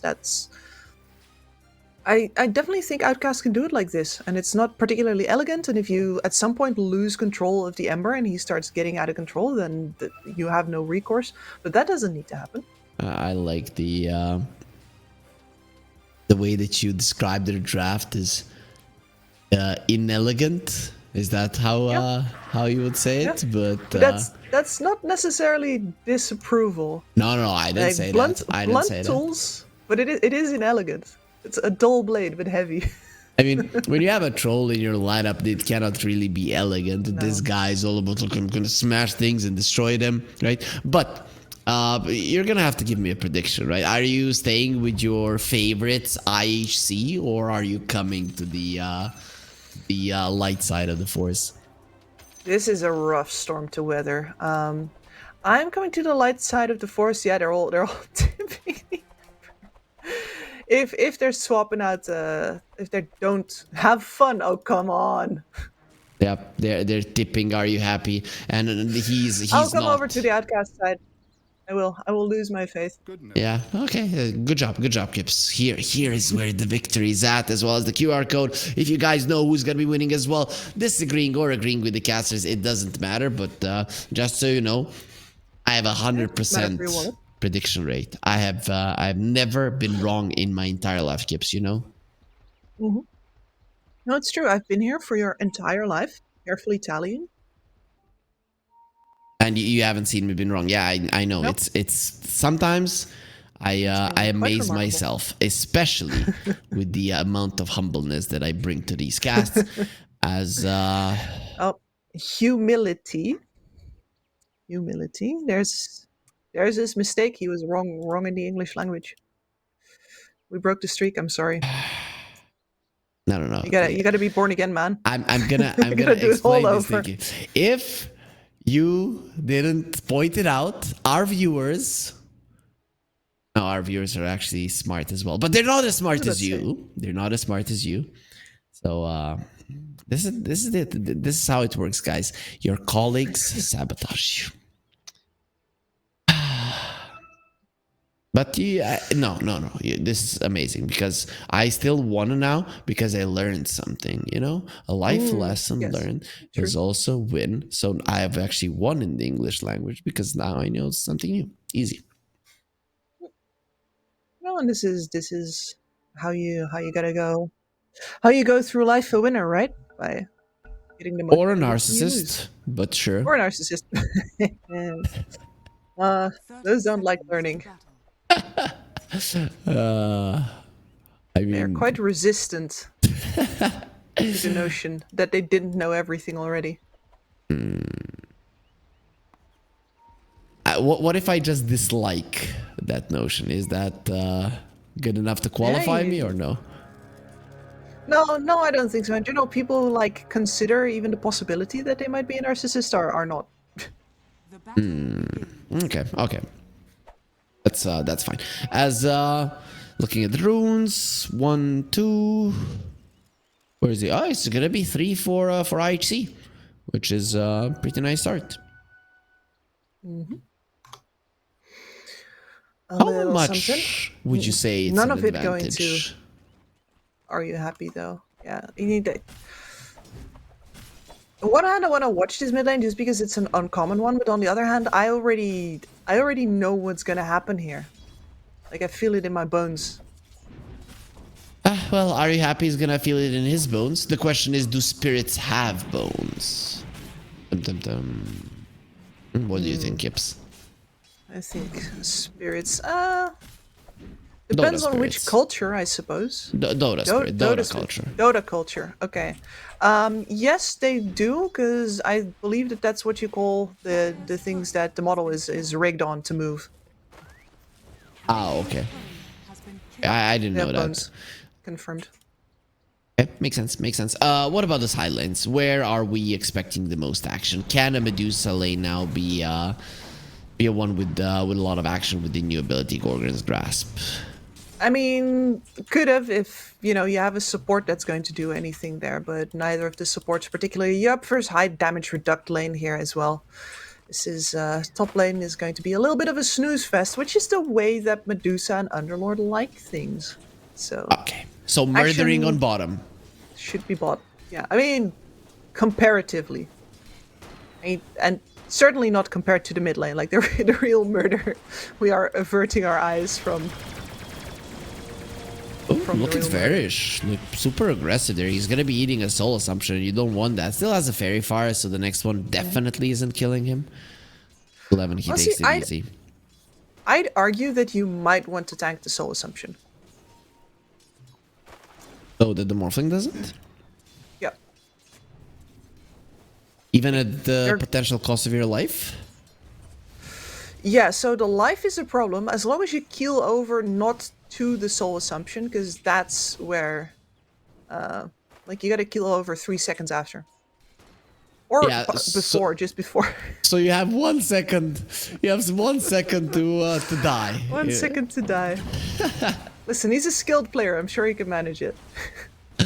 But no, the death toll is interesting. Like the acceleration that you get in the lane is undeniable. It's really great for you. But I have to call it just a little bit of a bait, because after the laning stage, the amount of kills that you're going to get with the soul assumption are quite few and far between. So the extra GPM that you get out of that, compared to losing out on the utility of the recall on the familiars, the AoE Grave Chill, that's a steep price to pay. Yeah, I think so as well. Especially because... And I think it's because Visage doesn't move much around the map. Maybe if you would have a really good game and go for an Aghanim Scepter, Death Toll would be better. But it's just not continue to pay something off. that's strong at the moment. No, and what that would need is a lineup that's set up to utilize that. But you are specifically here because we're playing auras right now. We're bringing all 5 heroes ASAP right now. Not a ganking pick-off game where, somebody else does the frontlining for you. So, looking at the CS... Well, if you are an IHC fan, don't look at the CS. Just let it go. Hey, the Dusa's gonna recover a little, right? We did need level 3 here. She is gonna do better now. So 2 levels in the snake. But apart from that, yeah. The struggle bus has picked up, I think, all 5 IHC players. And they're currently... And Are You Happy was actually very lucky underneath his tower. He missed all of the CS, but then the Flame Guard managed to get them barely. Like, this creep is left on 1 HP after a creep hit it. He gets it with the Flame Guard. It was just insane. He got like 3 CS that way, which is quite nice. The troll, of course, still topping the network chart. Sorry, the CS chart, probably the network chart as well. And that's not going to be changing anytime soon. You cannot pressure him out of the lane. You cannot do anything as an Ember, and it's only going to get worse. Nope. He has the better animation in melee. He's constantly going to be harassing you physically in the range shape as well. Oh, there's our first blood. I think he actually managed to die in that 1 second. Very disappointing for 11. But you see, skilled players. Yeah. They can do I it. didn't believe. I have to say, Kips, that I did not believe, but very much often you show me that you're always right. As rotation towards the mid lane with the clockwork, they want Poda to dead, and they might just be able to get him. Here's Rubik now. He gets level 6. Okay, you don't want to be here. Believe me, the next support is gonna be on the menu. And even Are You Happy? He should be happy that he's alive. Absolutely not. This is once again, that would have been just about the right timing for ganking the mid lane on a hero that wasn't clobbering his lane opponent right now. But since he was, oh yeah, get him that DD. Are You Happy he's going to pay such a hefty price for trying to get 6. He won a 1 versus 3 fight by killing 2 people, so he deserves to have the double damage. And now he's gonna kick the Ember out of lane. They're going for him. Kishka's again. gonna try. To die again. Okay, Phoenix is here. Boruto has to be careful. This time around, he doesn't have the battle trance. Okay. Weird. I thought he was gonna escape when he saw that. Unforced error. And the thing is that he clearly, at several points, gave himself the opportunity to step out and said, nah, I'm built different. That hurts, actually, because that is Ember well past level 6 now. He's got, well, only 25 CS, so the troll's still almost doubling him up, but he does have 3 levels in the Flame Guard, so he is going to farm decently fast on other waves in the jungle. He is built for the recovery. The problem is that you have a Medusa who wants to farm. You have a Visage who needs to stay in the lane for a long time. December needs to do a lot on the map. He has 1 point in Sleight of Fist. I don't envy their position for the next 5 minutes on IHC. No, and like walking towards this lane as well. Like, how are you going to get enough time with the Flame Guard on to walk down an Underlord? You don't. Yeah, you don't. So he just wasted a bunch of time there. Yeah, just giving the troll everything he wants once again. And the worst part of it is that I can't even say, oh, but he should have gone for the other lane, because guess what? That's a Morphling. And walking a Morphling down is an even worse exercise in futility. Well, then just stay in the lane, farm for the next 5 to 10 minutes with your heroes. That's what they do. You're kind of limited with your potential to make plays, and then their supports also need a level 6s. Plus, it was the Visage who took the Wisdom Runes, so one of the supports will get an experience hit. But Morph is going to start suffering right now. He's actually going forward with Juju rotating as well. There's the Fiend's Gate too. These supports of I see they're rotating all the time, and they're not getting anything other than their lives being threatened. Sunray over the cliff, TP out. It's gonna be fine for the Phoenix. However, Kishka, let's see if he lives. Fate Bolt cancels the salve. He's gonna have the cogs fairly soon, pushing the enemies away.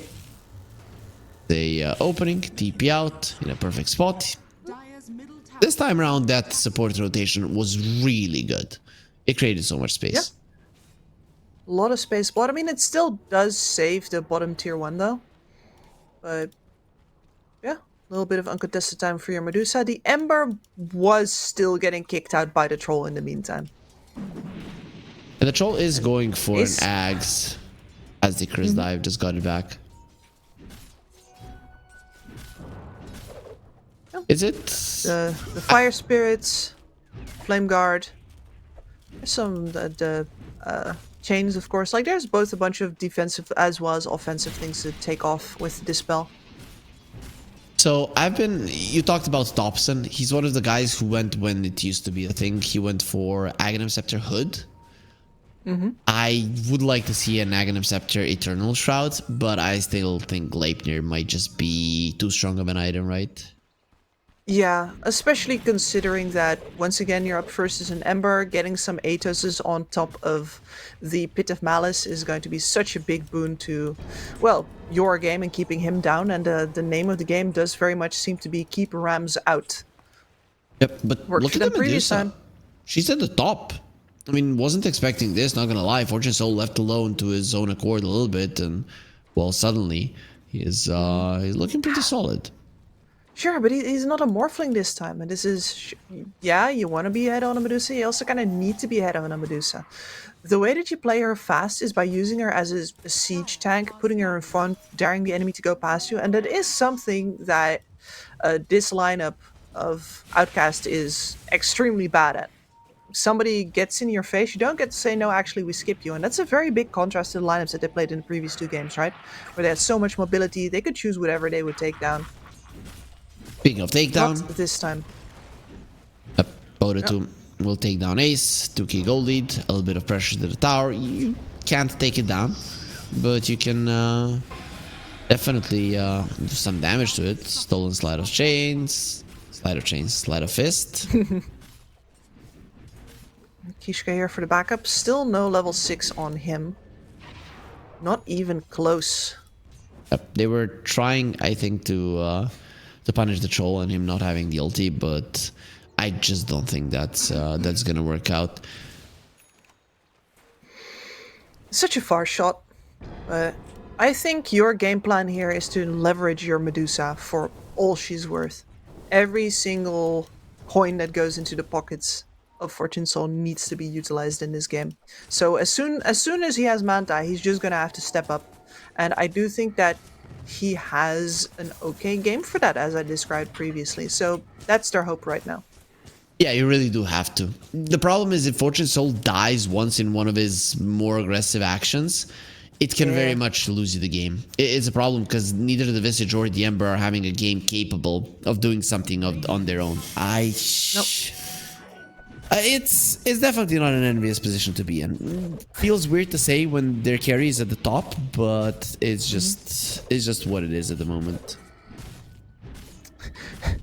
We keep using that. Radiant's middle tower is under Yep, and I don't know when it's gonna change. Yeah. No, like the draft is so...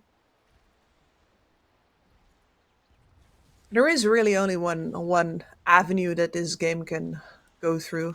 I mean, you can deny that if you're a Fortune Soul. You can just say, like, nah, I'm staying back, but that's really not going to do it for you. And he's going to finish the Manta pretty much right now. This man is farming like a monster. And Outcast is giving him the time to do that as well. Yep. The troll, yeah, this is one of the problems with having a mid laner. It's one of the reasons that, for example, we don't run Beastmaster as a mid laner anymore, really, right? Is waiting for an Aghanim Scepter. Even if you're farming really hard, you're winning the lane, you're farming it really fast, the window where your mid is not doing anything is a very touch and go kind of time where you could have been taking a really big advantage. Yep, not good. Definitely not good. But, you know, we see Dazzle from time to time. The Aghanim Scepter of the Troll is actually going to be quite nice. No Grave Shield, no Fire Spirits, no Chains. All of that can really help you inside of a game. Yeah. Absolutely can. And no Rocking flame 2 cores guards. for single core. Yep, Flame Guard, man. Ember Spirit's survivability in the mid game is Flame Guard. So he has no survivability, which means that he's gonna die. And the level 6s are already on all of the supports now for quite some time. We still haven't seen an egg, we haven't seen a hook shot. And very soon we won't be seeing this top tier 1. Actually, they're coming to defend. Gorgon's Grasp onto the Underlord. We haven't seen a kill for a long time. Who's been dropping low. Still alive. The egg being used. Stolen hook shot coming forward. Juju doesn't really do much with it other than put himself in a very uncomfortable position. Are you happy? Gets the double kill. And Poda too. He can ulti and do nothing with it. Morphling rotating as well. There is actually healing a bit onto this Visage. In the end, he will still lose his life. Ace is the one who gets the kill. It is a complete disaster for Outcast. IHC, we underestimated them and their power. What happened there, Kips? Why was this fight so good for them? Messi, they don't really open up with a burst kill at all. Instead, this lineup has to walk at people. And they didn't pick their targets right. Full egg goes off. And then you get outspammed in a very long fight by a Medusa and a Visage. I gotta say, I thought the way that they were going to eke out their advantage here is by going for towers first. And just being, you know, picking the position, setting up, and then making IHC go into you. Which they don't really have the tools for either. But instead they take that fight on the flank, run into a good egg. The rest is history. The rest is history, really, and it's perfect for them. So now you're ahead. Your Medusa is 2,000 gold ahead of everybody else, and this is pretty much how your lineup is supposed to win. She just bought a Diffusal Blade. It's just sitting in her stash right now. Yep. That's going to be the sole assumption. 11 gets the kill. Of course, that's going to be even more gold for him. So going to be quite happy. This tier 1 on the bottom lane will fall 100%. You are not fighting this Medusa right now. No, you are not. And this is the siege tank getting the best possible start to this phase of the game that she could have possibly had. And you sort of handed it to her. Yeah, so IHC, how are you doing? Oh, you're doing badly? Well, let's make it not so bad. Let's make it kind of easy for you. And they did make it very easy for them to understand what they need to do. The Medusa is gonna farm through the enemy jungle and maybe even just rotate towards this mid lane. I mean, what's stopping her? Absolutely nothing. This tier 1 mid is toast as soon as she looks at it. And that means that the Ember, yeah, he did not end up combining his Javelin and his Mithril Hammer at first. And I was a little like, I wonder how long it's going to take him to notice. Nah, not that long, luckily. See, still scaling on the Radiant side quite solid. I mean, you also have damage reduction, which is amazing versus the Medusa, especially when she doesn't go for engorged. Won't have all that much damage in fights, but really her tankiness is what is problematic for you. Morphling comes forward, turns into a phoenix. He can Icarus dive away. Nay. What the? Why? That was kind of what I was asking myself on the mid kill. The troll giving away after such a good lane, after getting a double kill versus 3 heroes. You told me, you sold this to me, that, you know, I said they would need to make mistakes in order to have a hard game here, but they're making them. And IHC is capitalizing. You talked me out of backing the guys capitalizing on the mistakes. I don't know who I'm more mad at, like at you or at myself.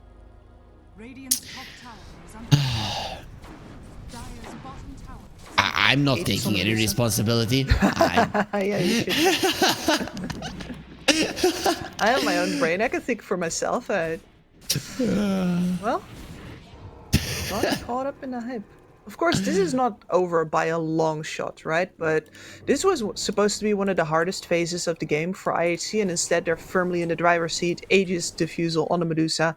I wanted to say halfway to Butterfly, but that's crossing it already. Yep, and Visage is gonna get the pipe. Then the Medusa is gonna be even tankier.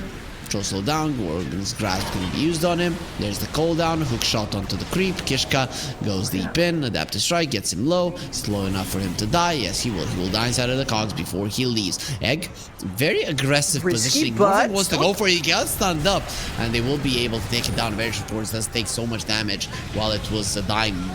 Ooh, Ember, too deep, goes inside of the pit of malice. Now that is gonna be a Fiend's Gate open. Roosman is coming forward with Fortune Soul. He decides to stand his ground. Well, you cannot stand your ground versus a troll who's gonna be able to cut you down once.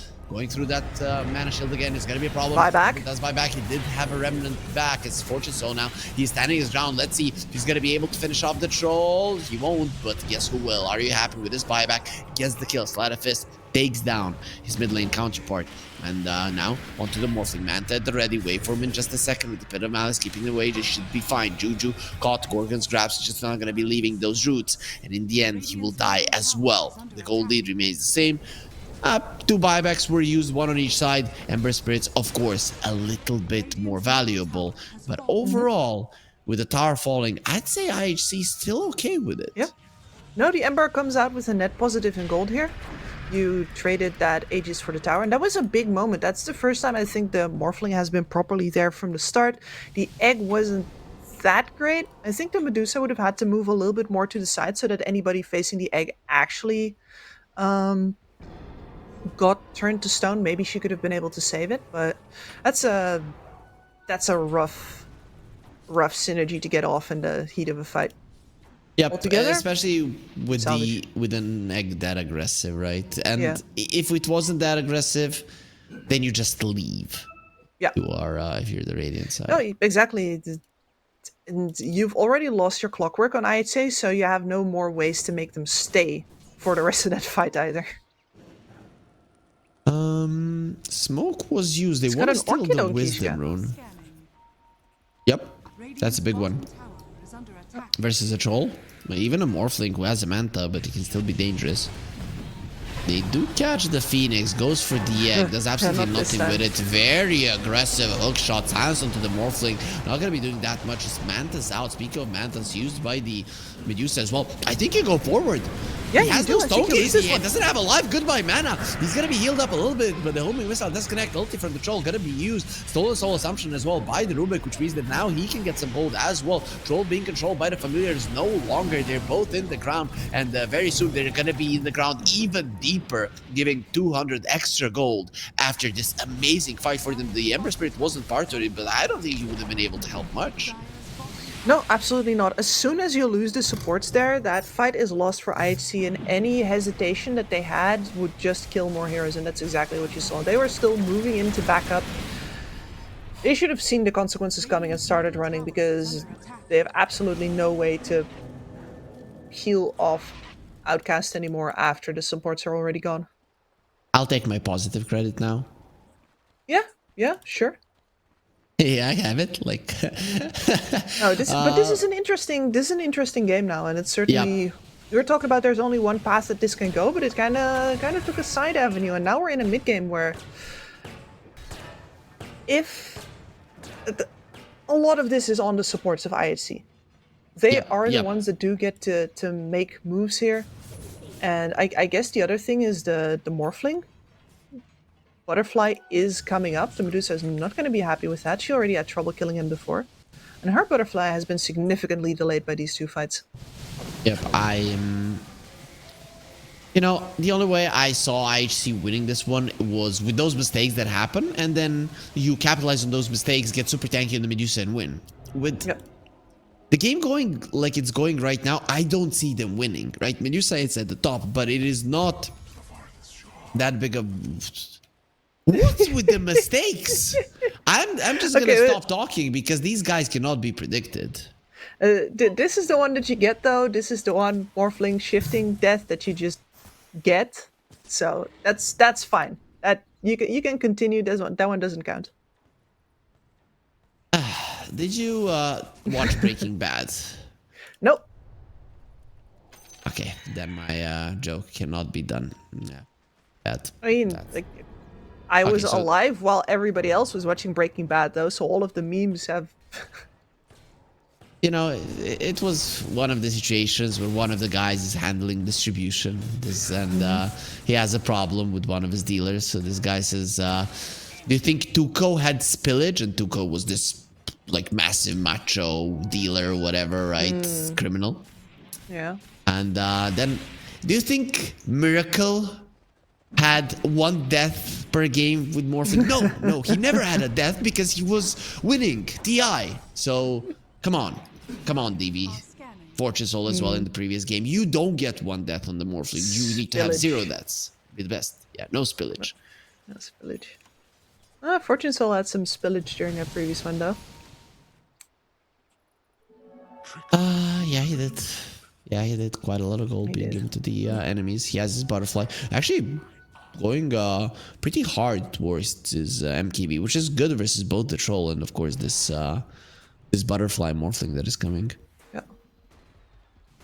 No, and as soon as there's a break in the game again, Fortune Soul just immediately pulls out ahead again. Unmatched farming speed here. But the one that I'm worried about is the Ember. Like, what would have needed to happen for IHC in order to win that game, as you said, where the Medusa gets tankies? The other thing that needs to happen is that Rams needs to recover during that window off of the kill goal that you get from the push fights with Medusa. He's gonna get a BKB. How much does that help? I'd assume quite a lot. Yeah, quite a lot, especially because you do have strong frontliners, so you don't need to make things happen in this game anymore necessarily. Your team can hold formation if you just sit in the back and slide a bit and you wait with the BKB until it's like really necessary. The push comes to shove and you need to get into the front line. So yeah, this is not one of those forced BKB games where it's like, oh god, I need to buy this piece of junk or otherwise I die. No, it's just nice BKB purchase. Just a darn shame that, you know, you don't have a good enough game to actually go Mage Slayer before your Maelstrom here.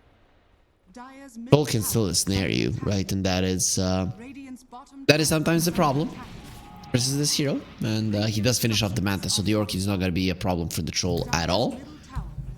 That's quite nice. This is a good Manta game.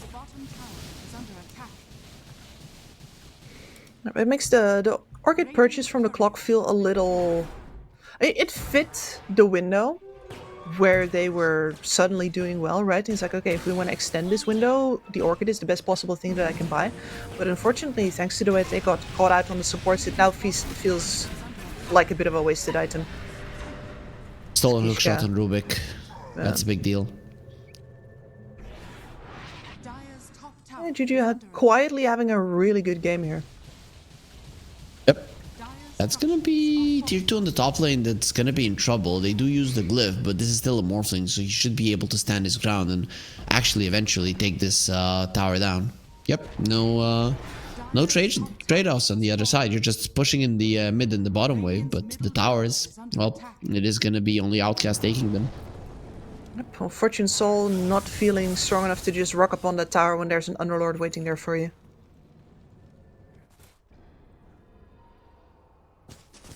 The Ember went to the top lane. Did he leave a remnant? Yeah, he did, so he can rejoin his team. Going for the shard next. Pretty cool shard now. Radiant are scanning. You get your fire remnant charges to replenish. Phoenix, get out. Well, he will go out, but not in the way that he wanted. Up in flames. At least Roshan is a pretty late respawn. That's a lucky break for IHC. Would have been pretty bad. Yes. Instead, you finish off the MKB right now. That's, yeah. The fact that Medusa is level 20 and MKB could be a turn if she doesn't get found. I was so scared. I didn't see who was hookshotting. The Clockwork was hookshotting out. Rubik will have his hookshot back in 5 seconds, so he will be able to use it at least one more time. Big deal. Huge deal, actually. I think Fortune Soul is hoping to get a nice defensive fight where he doesn't have to position up. And it's just Outcast walking into him with the fresh MKB, but they're not going to do that. Look up, It's time for they the smoke up understand into Roche. Yep. Their Visage is late. Is he gonna TP top and just come with them, or I think you he's gonna go come through the twin portal. gate? Yeah. You send the familiar first, right? Is that the? Oh, he's TPing. He's TPing. He's going for the safer route. That is definitely safer, but you're definitely banking on a very late Roshan spawn there. And it is late enough Yeah. because he's gonna be able to rejoin his team. The Phoenix, Focusing actually the right one now. that used the smoke, went back to pick him up in the smoke as well.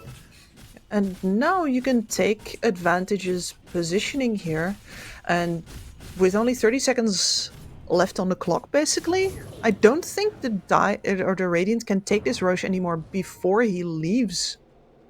Yeah. Let's see, Versh has his ulti. He can definitely check what's going on there. Pota 2 running in. Level 17 troll. But did you want to battle? They're already setting up for Roche Kishka. on bottom. That's very bad if Roosman goes down. And he will go down. 65 that's seconds bad. on the sidelines. Troll is waiting on the high ground, okay? He decides to wait on the other high ground on the other side of the map. Roche? No way. No way way. that they're gonna be able to do this. Troll is actually gonna be keeping him in place now. He's gonna start running and he cannot move. Yes, he can because he's strong enough. Will they follow? Or have they just made the Roche much easier for the enemies?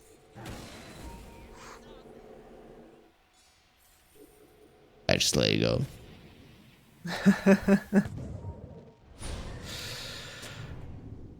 Attempted, but not succeeded, and now they're running for the Dire base, I think, shoving 2 waves in. See if they can make him pay with some real estate. No, they're not even doing that. Just taking terrain. It's like, yeah, this Roche out of our hands now. Okay. Dire's middle Rough. There was nothing they could do about it. Really nothing. I still think this is kind of okay for the Radiant side. You survive this Aegis and you're still in a good spot. Yeah, you have 2 scaling right-click cores versus only a single one, which is already an advantage, and then your Morphling is going to turn into Ember Spirit on top of that. And you have an Underlord Rubik versus that one right-clicking hero.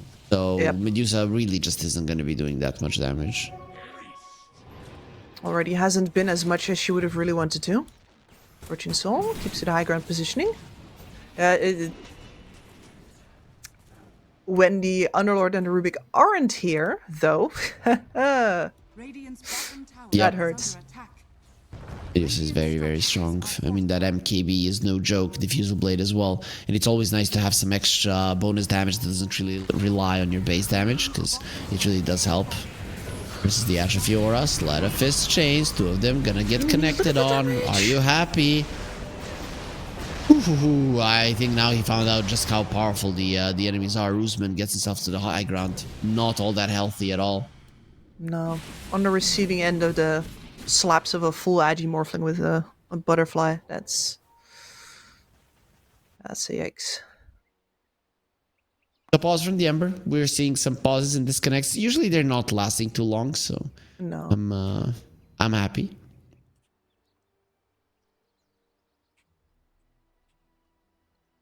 No, just regular old SEA instability as opposed to, thunderstorms taking entire team houses out, that sort of thing. It's weird to me, especially how big some games are in Southeast Asia. I mean, people are gonna say mobile games. You need internet for mobile games as well. That this is happening on their side. Even like when there's problems with thunderstorms and stuff. I mean, if you have fiber internet, Yeah. it's still gonna be fine. I mean, you say fiber like the fibers are in the ground. They are not. I'll put them dig. No. All the fibers go with the electricity wires, and they go nailed into the sides of the houses, hung onto the lampposts, like bundles of cables everywhere. And that's not just Southeast Asia, by the way. That's also, for example, Spain and France for a big part. so, Really? yeah. Interesting. I mean, that's better if you like get a new house built and then you need to get it in. right? Because Yeah. if it's underground, it's actually a problem. I have that problem in my town that I cannot get fiber internet, even though it's very close. It just cannot be done until there is literally a project being made that they're gonna be digging out the entire Yes. street. Exactly. And that's the problem.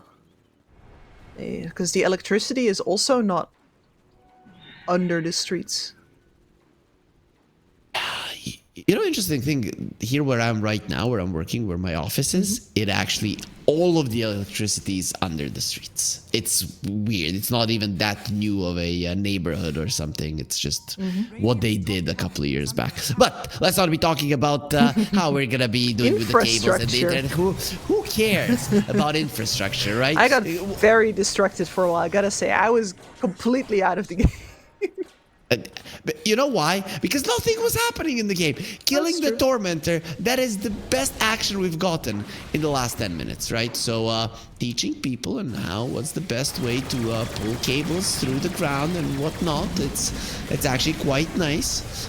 So the other Tormentor will die as well. This shard will go towards DB as see. He's the highest net worth. Yep. Is he the only one that didn't have it? Yep, pretty much. Indeed. And that is just fantastic shard as well. Great DPS increase. Halberd Poda too. That's cool. We'll go for the Morphling. Yeah, see? Pops the BKB, turns into an Ember, uses his own Sleight of Fist chains. Ember has the BKB too. DB waveforms away. Kishka running forward. He's gonna be eating a homing missile and so many rockets on top of it as well. Gorgon's Grasp.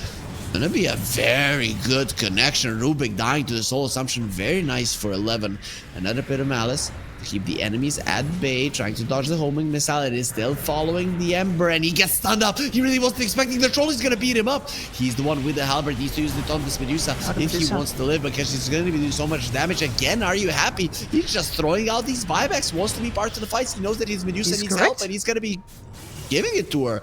Sleight of Fist, no chains from Are You Happy? If he had connected there, that would be a very sad Rubik and maybe a very sad Underlord as well. I mean, I think that Rubik's already pretty sad because those stolen cogs really messed up the positioning of his team. It's one of the reasons that Gorgon's Grasp there was so brutal, is the fact that Rubik kept himself, as well as the rest of his team, more or less locked in location there.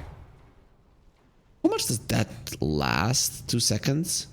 Last level? That's actually quite a lot because I saw them being caught and they weren't moving for a long period of time.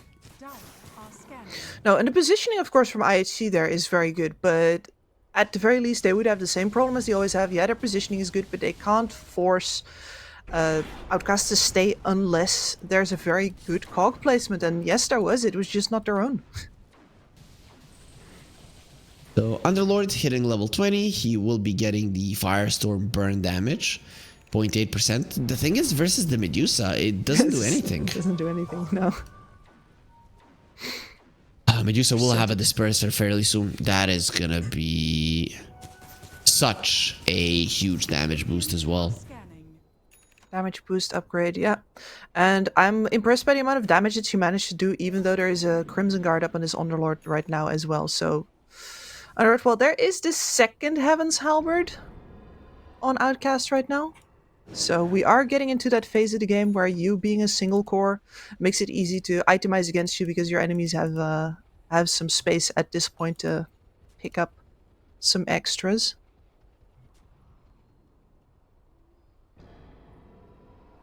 Oh. 2k gold lead. Really not insurmountable. The Morphling is actually pretty much neck and neck with the Medusa. And the game is neck and neck according to Dota Plus. So, Kips, now when you look at it, we talked about the 2 right-clicking cores on the Radiant side. Medusa is actually starting to pack a punch, and with her itemization, it looks to me like they might be able to win this even in the late game. I don't know how you feel about the game at the moment. I do think that the double halberd is a real issue. Is going to spend a lot of those fights disarmed. Yep. Like, there's... They have just one problem. That's the thing. Their only problem is the Medusa. And when you have one problem in Dota, it's just very easy to itemize versus it. Exactly. That's why the Medusa will go with a BKB. You know, you have one problem. They're disarming you. And then you make sure with the BKB that that's not going to be the case. She does need to buy it all the way from scratch since she finished off that disperser, though. Dire's bottom tower is under attack. We're getting- Roche. Radiant's middle tower Quite a bit closer to the split shots using modifiers as well. That's going to be huge. Disperser MKB. Not for this fight yet. That is well. Fortune Soul running forward. Hookshot misses.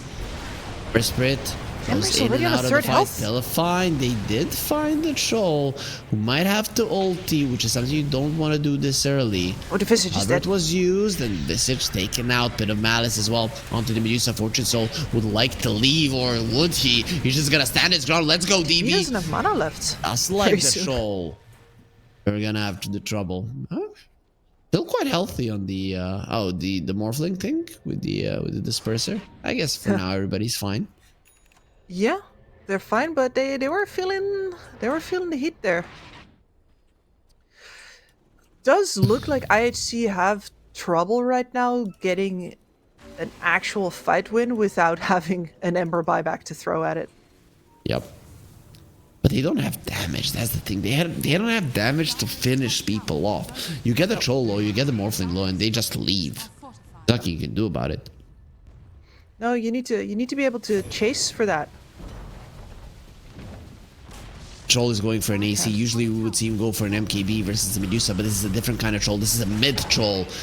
And they will be getting the melee axis. Push back. BB, wait for him out. You've just lost your clockwork. Troll is also not that easy of a target because the battle trance is still up. If they keep this pressure up, I don't think the Medusa is actually going to get to that level 25. Does look pretty sad. Also, the BKB is a problem, right? When you're pressuring it this much, not a lot of creeps are getting their way to the Medusa. They're just dying to the tower. Yep. And the Medusa is left without gold. And you know what the worst part of it, Kips, is that the rest of the team cannot defend the base without the Medusa. She has to do everything. She is their entire team right now. The rest are just there to back her up. And that is the one side that I was going to bring up. Yeah, sure, some of the creeps are going to die to tower, but the worst part is that all of them that do die within XP range from at least 3 heroes, but maybe all 5. Yeah, like you 4 useless guys go and die so that the Medusa, that mommy can get her level 25 and potentially win the game. Oh, what they'd give for a wisdom rune. It's gonna be up in a minute, so. Roy's gonna be there Shot first. forward. Let's see, they will disarm the Medusa. Pura too, just deciding not to focus on her. Wants to go for somebody else. Gets controlled for the time being. Manta being used by the Medusa. Lost half her mana already. That does make it dangerous. Adaptive Strike does nothing through the pipe. Still, everybody's Are you alive. happy? Everybody's pretty high HP as well. Egg will be used. Varish, and not high HP any longer. He's dead. Juju next on the menu. The support is being caught. That is the best thing. Troll very deep. In enemy territory. DB Emma is there. burnt Juju everything still for that. alive. I can't believe that the Rubik then Daieto is going to be on the Medusa. Her Stone Gaze is already gone out. They will lose the clock. He's the guy without the buyback. Now the BKB being used. Turns into an Ember. Sleight of Fist chains. Very she gets dead. stunned. The Visage. Oh no. Medusa cannot leave. She's losing her mana. And the Troll with the Battle Trance is going to be ready to just smash her down. Juju also on the other side. And the homing missile is coming. They will know where you are. Where you want to hide. She will fly with the Aviana's Feather. But very soon taken out by the Morphling artillery from the ground. I can't believe, like, they spend everything the Ember has, the entire thing, to get the kill on a support gyrocopter. And then the gyrocopter buys back, comes back, and ruins the entire thing with his rocket canceling the Medusa TP out. That's about the worst case scenario. And as the Aegis, something that the Medusa would need to win this game. You also get Refresher and the Cheese Refresher. At this game for them, not that awesome, but Troll will be happy to have a double BKB and a double ulti. 50 seconds though, They're Medusa, already this at your game is base. over. It is absolutely over. Like if the Medusa gets out there, maybe you get 25. Maybe. In some way, or at least you put yourself in a position where if you kill somebody during the fight, you'll get the 25 and maybe you can hold. But right now, dead.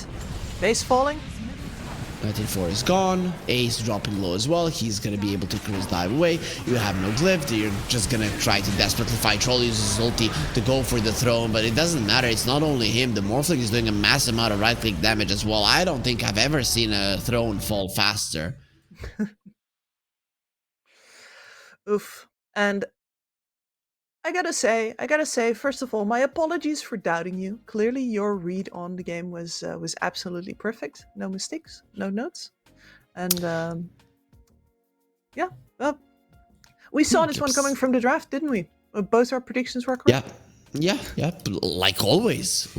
It's I see no reason to be surprised here, but I still think that IHC at one point they had the game. I think they had the opportunity to take this game. It was given to them by a couple of reckless moves from Outcast, and I think this is the kind of the name of this series. Skips. Both of the teams were very reckless and lost some fights and then the games.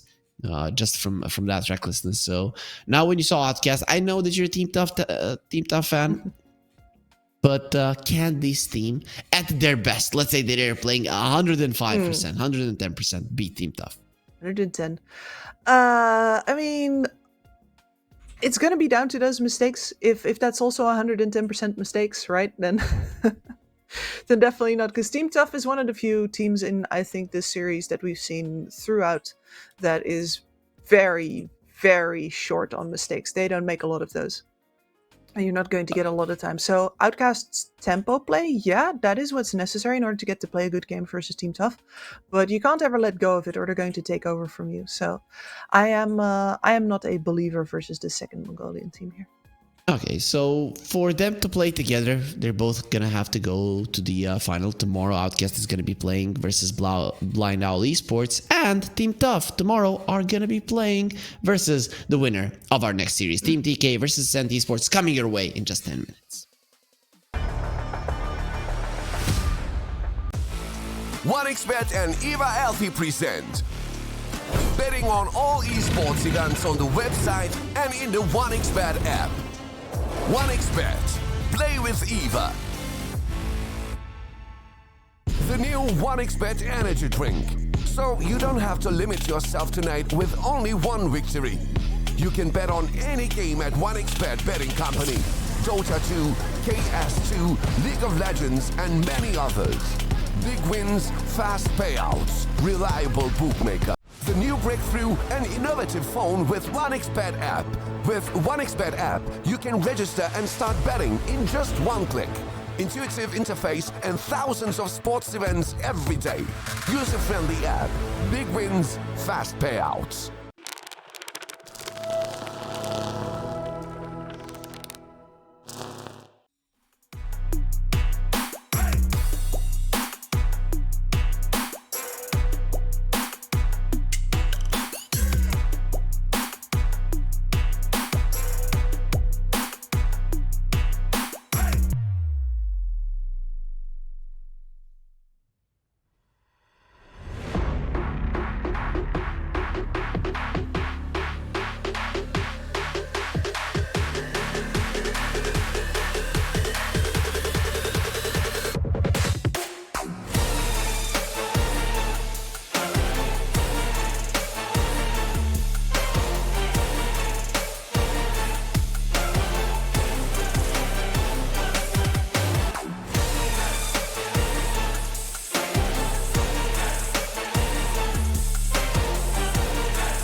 your skills in the gaming. 1xBet. Respect from 1xBet. Respect from 1xBet. Respect from 1xBet. Respect from 1xBet. Respect. From 1xBet. Respect from 1xBet. Respect. Respect from 1xBet. Respect from 1xBet. Respect from 1xBet. Respect.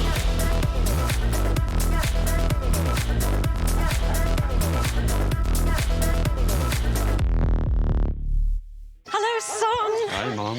Pretty girl. This is Eva. Nice to meet you. Thank you very much. Your dad's just making his favourite dinner. It's duck. Come on inside. They're all probably too gruesome to tell you while you're eating at the table. How's your food? Is everything okay? Good, good.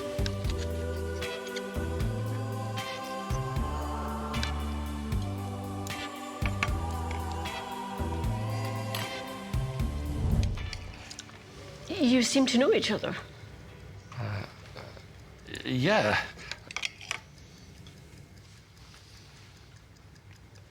This is the new ambassador for 1xBet. Oh, I see.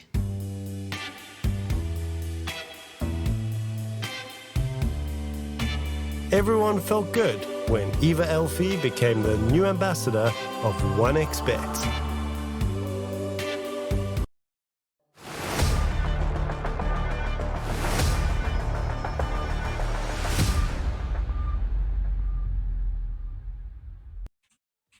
And welcome back, everybody, to the regional Dota 2 series here with Harry and Kips. We took a little bit of a longer break to allow Team TK and Ascent Esports to prepare themselves for the next series. It is gonna be a pretty interesting one, hopefully just as interesting as one we had beforehand. Kips, any expectations for the matches that we have in front of us? I gotta say, hard to have faith in Team TK at the moment. Their group stage performance was up and down, bumps and riddles. It was not smooth, is what I'm trying to say. And the reason that it was not smooth is mostly that they seem to constantly want to overplay their hand. They're feeling strong. They know they should be beating a lot of these teams. They know they want to be beating a lot of these teams because TK, same as IHC before, are still candidates for the LAN finale if they win the entire tour here.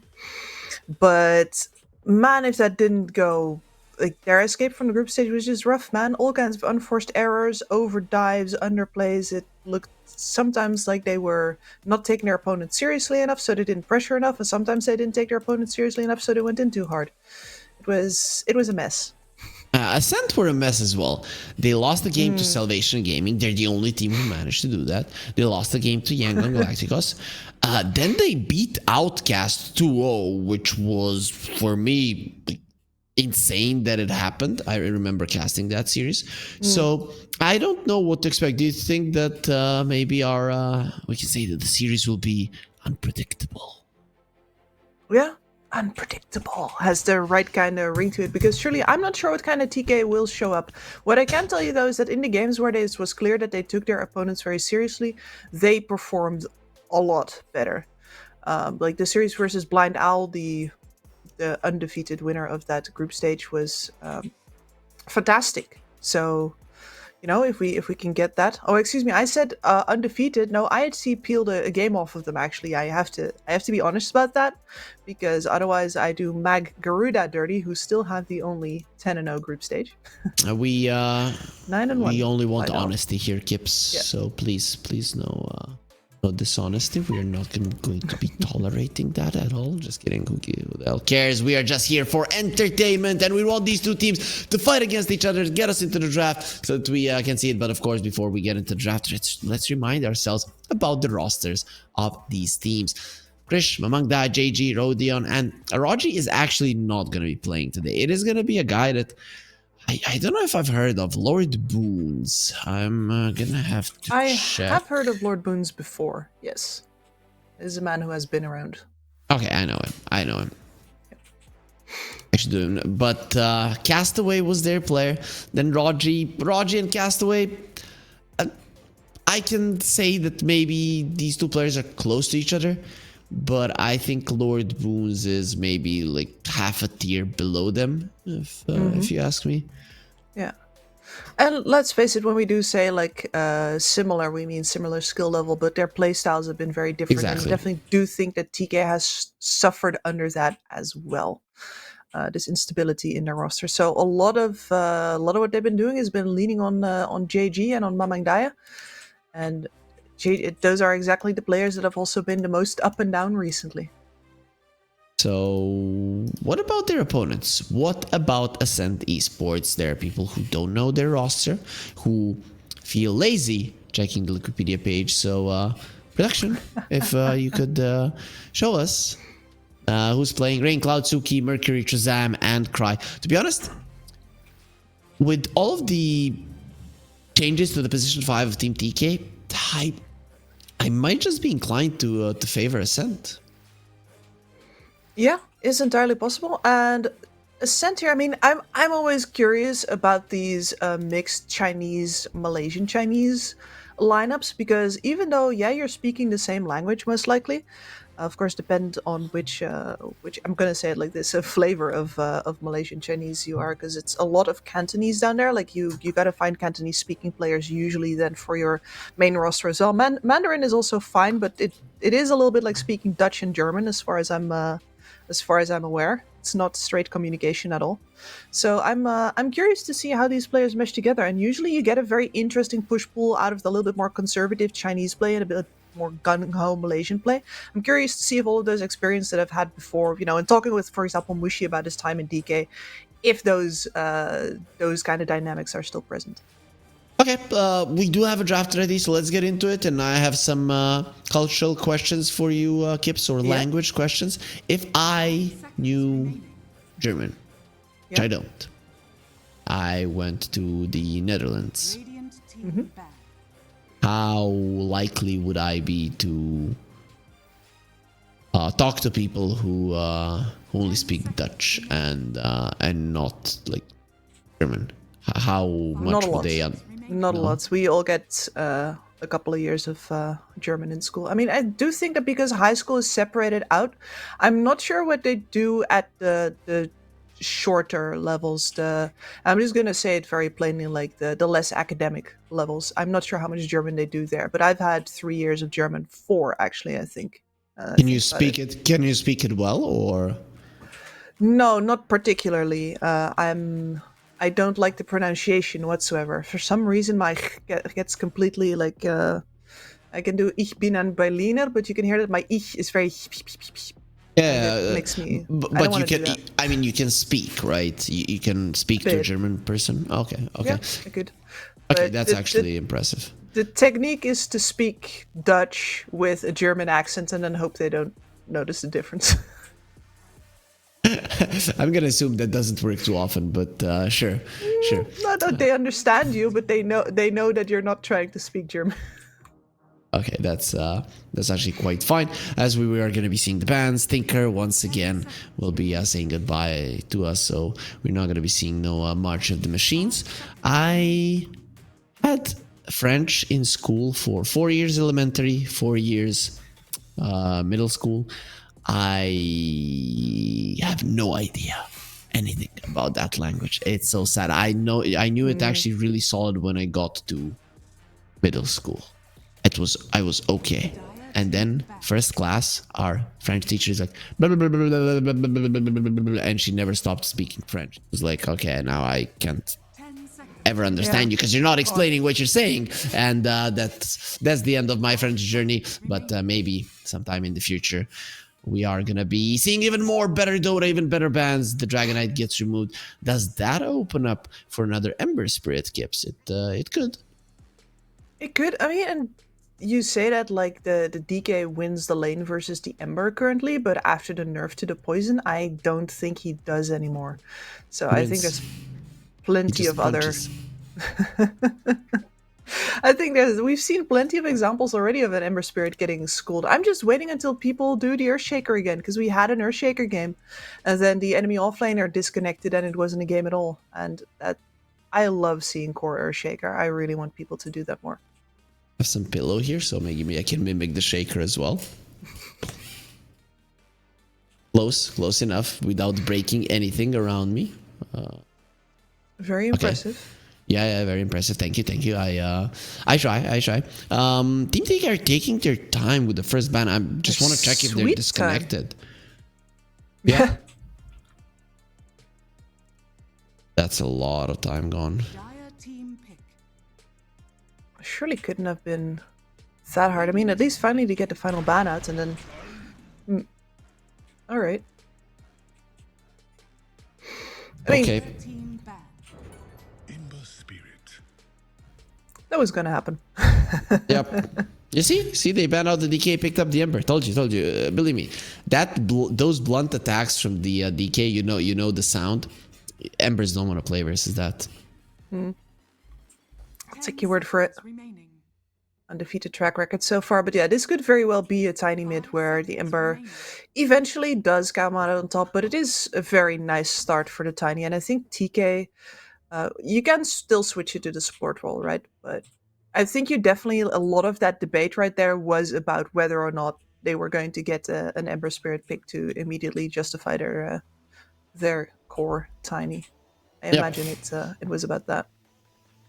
Mamang Dai is a big tiny player, but I'm still kind of always leaning to support tiny nowadays because they've nerfed this hero quite a lot, and then the one thing that is left that is never really gonna be nerfed completely is the repositioning power of this hero.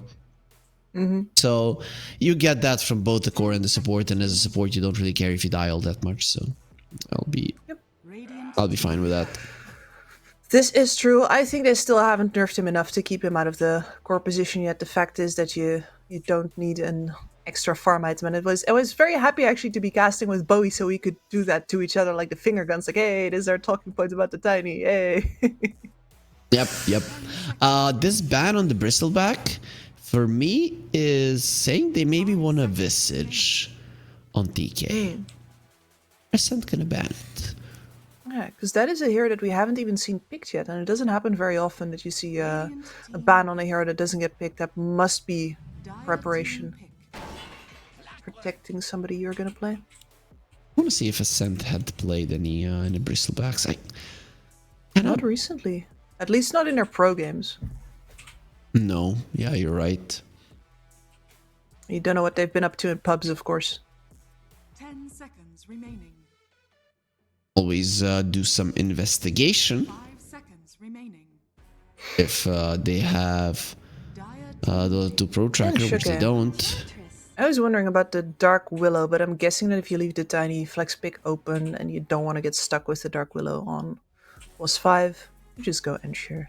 There are teams that don't care much about the flex pick, right? So who knows? They might just decide to go that route, but it will be a Mars versus an Ember Clockwork. Just feels like a pick you wouldn't want to have. Fishing in an empty pond a little bit. You're not going to catch the Ember unless you combo really well. And Flame Guard just makes him hard to bring down with the fact that most of your damage is magical. Certainly going to need a lot of help with that. 5 seconds remaining.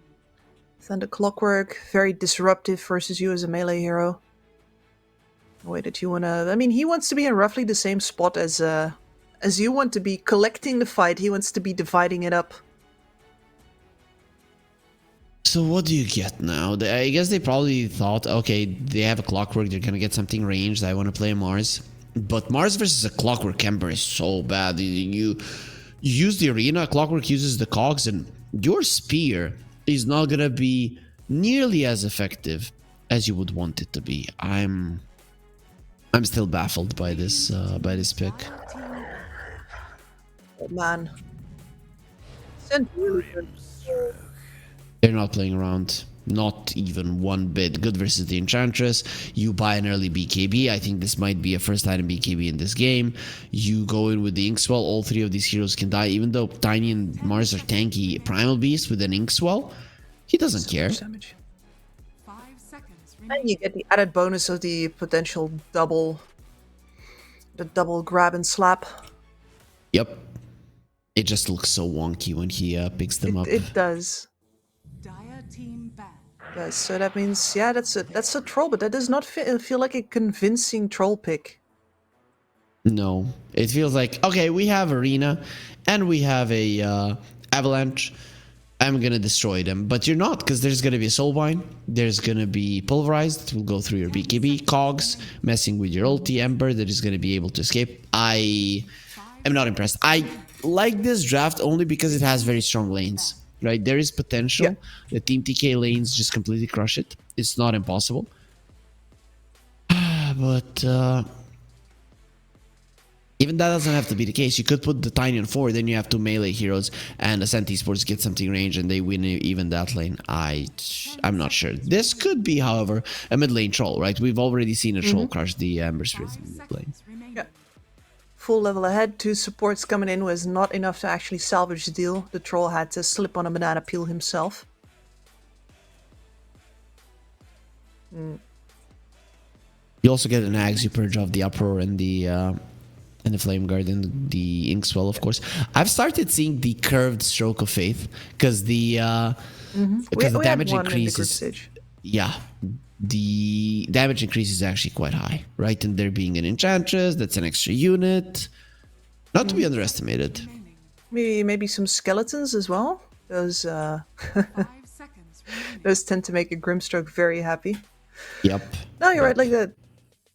There are a couple of interesting things that both teams could do here, I think. But as far as like the playmaking capability goes, I definitely think that the Mars is a bit of an empty pick. The Tiny still has to do most of the work in the mid game. So this is how we're going to destroy the Ember. Okay, so you need something gonna be able to catch the Dazzle. Something that's gonna be able to bully him. You already got a bunch of bullying though. I think Ascent is good. I think you just want to scale here. No Morphling. I guess that's was still in the meta. Goes in the pool and in the meta. Goes well with the Clockwork. Does allow you to do well in the lane. I don't dislike it, right? But I still think this Ember, the Spore guy, is going to be in so much trouble. Okay. Yeah. He's going to get slapped around a ton. Like, perhaps more than versus a troll even. So Team TK are probably going to be winning 2 lanes. And you have the third one where there's an SF protected by the Clockwork. You know what, Gibbs? I know I like the Sense draft more like during the picking. But I think Team TK can completely overtake this game by crushing the mid lane, crushing the safe lane, and then Lord Boon's rotating a little bit towards the enemy safe lane and making the SF's life miserable. I think that's actually very likely to happen, and SF versus a Tiny, I just don't think is the way to go. Because this guy likes to stand his ground, meaning that the tossbacks are going to be that much more effective versus him. So I'm on Team TK. I do agree with everything that you're putting down here, but in the group stage for TK, they could do all of that and then just, slip on their own banana peel. But you said Ascent was messy as well. Yep. I do tend to favor the teams with the playmaking potential in the messy games, which is where I'd go with Ascent.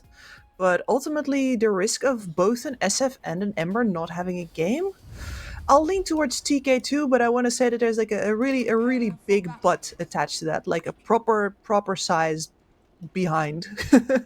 Okay, so squatting, gym type stuff for sure. Oh yeah, and grandma's cookies, both. Oh, so not the lean type. Okay, I get it. I get it. It's awesome, right? No, okay. Best of both worlds. Exactly. And now, if we had my AI right now, there will be an opening of Hannah Montana playing. You got the best of both worlds. You know that one? Absolutely. I was just of course you do. Thinking MC Hammer. Okay, so getting into the game here, guys, don't forget the promo code 1XRLG SEA. You can use it today, tomorrow, and the day after. But of course, the day after, you're only going to be able to use your extra money that you get out of it for the for the last series, of course, it can stay for you for the other tournaments as well, because after this one, we are moving to Latin America, and it's going to be a completely different timing, completely different teams as well. Starting from the 16th, if I'm not mistaken, as Takashi going to be bouncing JG around, tossed away. They don't want to be dealing with no clockworks. No. Very annoying, man. Just remove him from the premises. Alright. So the other reason I don't particularly like safe lane SF because he is so dependent on, well, on his mana, first of all. Interesting. So we do have the lasting presence right now. I enjoy that. People are Knowing getting it that- more and more. Yeah. No, it's one of those shifts that was overdue as far as I'm concerned. Like, obviously, mid lane SF should still be going with the other facet, but here, you know what you are. You're going to be right-clicking SF. Those raids are not going to be a big part of your, well, the slows in particular. are not going to So be how a does big this part of lane your go? repertoire. Can they kill the SF? I mean, I know they can, Yeah. but can they kill him despite the clockwork being there? Very happy that that's a clockwork and not any other melee support. He's going to run interference for the first couple of minutes. And I haven't seen these guys play before yet, but a good clockwork should be able to keep his SF alive in this lane. Eventually, though, of course, I do think that your Mars is going to have good enough of a time that you're going to start abandoning it maybe a little earlier than other carries would. So PMA gonna be smacked a bit, and he does throw the clockwork Shut away. the door. Yep. So let's see the top lane. It's a troll lane. Usually trolls do quite well in the lane, and I don't think this is gonna be any kind of an exception to that rule. Ooh, he's going Battle Fury. Okay. Can the Primal Beast kill the troll in this lane, though? I think that's the way that you come back into it, right? Maybe Onslaught and Inkswell? Yeah. Would that be good enough? No, and the answer is yes. Yeah, you can. But you gotta play it very carefully. You gotta get to level 3 without losing all of your HP, or at least, you know, maybe you need to die. But Mama Daya, my lord. I thought I had time. I'm like, okay, but the mid lane with the Ember, you know, it doesn't really start getting bad for him until level 3. But Mama Daya is cruising right on past that. Yeah, he's level 4. Gonna be now once this Blackberry does die. So, I know already the disasters have happened. Considering that this is a hero that wants to get very early Aghanims and, you know, you're gonna be slow until that happens. That first blood means the world for him. What's that logo in the top left? You don't know? No. Well, No, I have no idea who those guys are. That's the Fnatic logo. Yeah. I seem to remember wearing their jersey for a while. What's that doing there? Do you still have one? Yeah, no, mine is signed. I have Mushi and Ohio and 33 on it. Not 33, 343. Are you gonna wear it for the next game? For the next, no, because it's not here. It's hanging very protected in my closet or at my new place. Okay, I'm not taking that to the woods with me. Avalanche spear. But I would. Yep.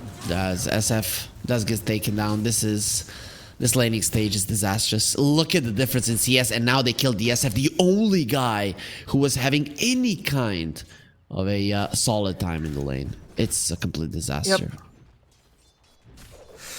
No, and this is exactly the reason why we were leaning TK-wise, and these are heroes that can have a hard time recovering, especially if there's nobody else to pick up the slack for them. Oh, Cry already lost his life, and now even Sabi needs to be careful, because a couple of nets and you're gonna be in trouble. That's 3-0 start for TK. Doesn't get much worse than this. They are winning every single lane in terms of CS. They've gotten kills in every single lane. And the chances of that changing anytime soon are very low. Well, the Ench is smoking towards mid, where Cry is already hanging out as well. Ember dual laning. That is sad sight. And it does mean Cry Suki. gets to interrupt Lord Boons. Cry. He's just being In annoyed. fact, a lot of good it's doing for him. Annoyed? I would be pretty annoyed if I was Is Cry dying. dead? Yeah. This is a catastrophe. And even Suki, next on the menu, they push him out of the lane. This is a level 4 Ember Spirit that went for the Sleight of Fish and Chains Max. You have to do it, as PMA being a little bit of too aggressive on Takashi. But they will save their tower, at least I think, for the from the first siege creep. Yeah, who's saving the Ember though? Good dodge. Good dodge on the toss. He saved himself. Did he? One more hit? One more hit? Okay, now the Clockwork Battery saved him. assault. And Mangda dropping low. He's gonna have a heal in a second. Gets into the tower range. There were no creeps. He actually loses his life. PMA next on the menu has 0 armor. Double kill for Takahashi. Yeah, you know the banana peel I was talking about. That's a little earlier than I thought those would be lying around, but there's the overplay. There is the overplay. Unfortunately enough, this has been a habit of theirs. And the reason why I was so insistent on that in the draft, because it's very easy for me to say that I'm hating, and the problem is that no, I'm not. I've been loving these players. I want them to do well. I think they can, because they don't have to do this. Come on. I think they're better than this. Anybody who says I'm a hater just thinks that they're worse, I guess. Rain Cloud. One more hit is needed. They will actually stop. He turns around, gets a raise off. Takahashi comes over to help. And, well.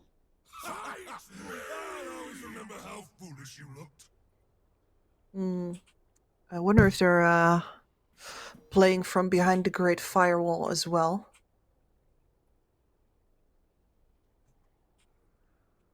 And if so, how many of them? Because I know they were playing in the Chinese qualifiers of a different tournament right now. The question is always, is the entire team in China? I mean, presumably so. It's still a 1k gold lead for TK. Two of their cores are at the top of the network chart. The Mars is pretty much neck and neck with the SF. And then we have Primal Beast and the Ember, who are Primal Beast not suffering that much, but the Ember definitely suffering still, even after that barely surviving moment. Hey, well, we talked about this game, and I guess we might see a demonstration here as well, because a Dazzle is a different kind of hero than a Troll. A part of the distance that you create between your opponent in lane with a lane dominator like this is eaten up again afterwards in the time that you spent off map finishing that Aghanim Scepter, which is something that the Ember doesn't have to do. So you need to be ahead, because that buffer is going to get eaten into by the opponent during your, I don't want to say your recovery time, but like your step up. So this is like eating into that buffer already can be a sign of trouble to come. Now, Mamang Daya is still, of course, 1,000 gold ahead of the Ember at 7 minutes, but he was further.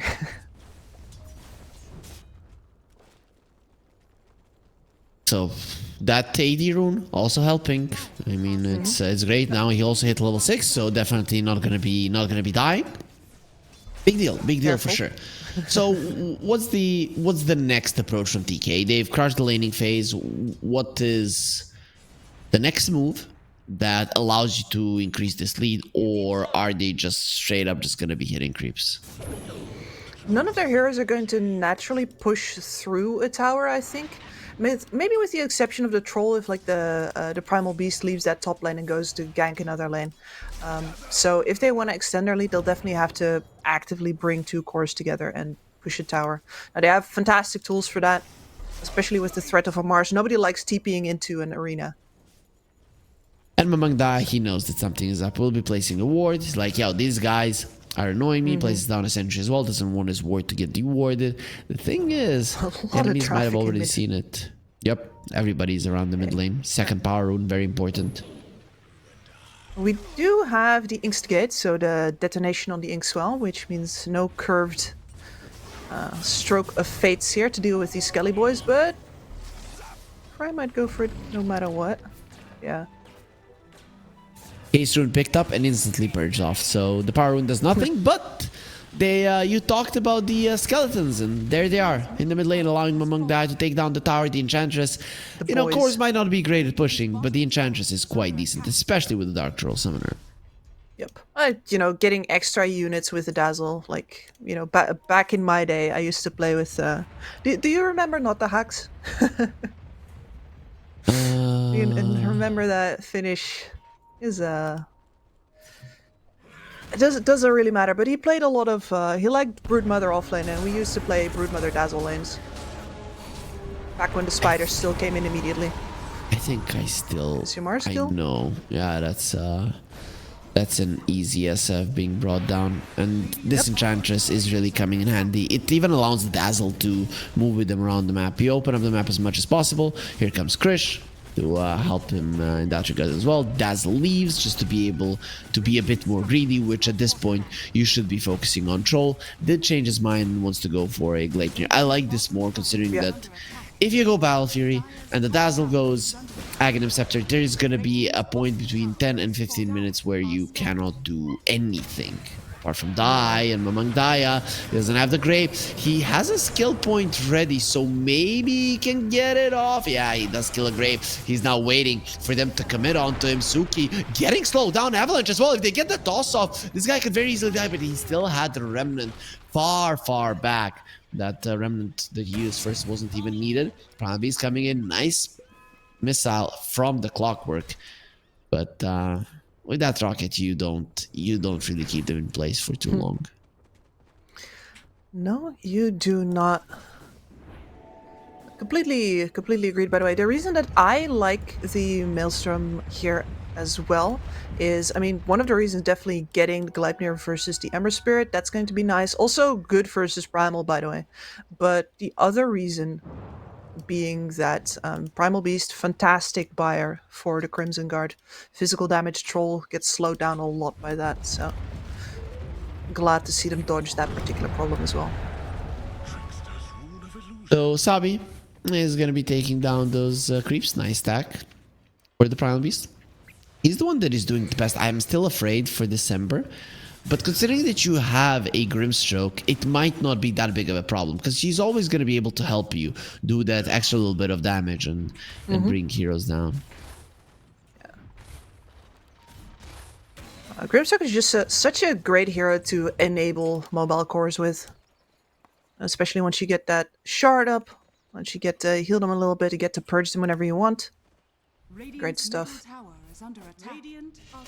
Only a 1k gold lead. Maybe a little bit closer to 2, but you get the point. TK, 65% win probability. The game has slowed down quite a lot, and, well, it seems that waiting for Mamidaya. They want to change it. They want to change it up. Where did they go, Ascent? Oh, nice. Their vision not giving them enough to work off of, really, but good read on the Mars still being available. JG. No, Spearback's gonna save him because his clock's not 6. Yep. Well, Enchantress comes over, saw that something was happening. Yo, what are you doing to my Mars? Well, whatever they were thinking about doing to him, they are gonna do to Lord Boons instead. Not that big of a kill, but at least you get something. Something for your efforts. While in the meantime, top tower taking a lot of damage from Asabi, naturally clearing those creep waves behind. That's going to be a very fast BKB. Normally we see these, especially when the lanes aren't going that well, we see Primal Beasts really forcing themselves to rotate, sometimes even on level 5 immediately, but it does seem like they knew, and I'm having so much trouble not calling them Fnatic right now, good lord. Yeah, Ascent. It's like Ascent. No.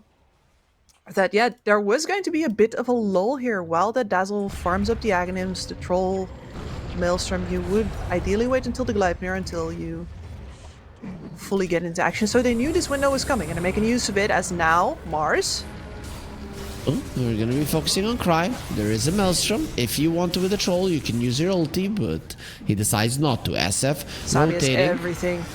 Okay, he's gonna be using the ulti right now, and that troll, not to be underestimated, he got a double kill, but ultimately he will fall.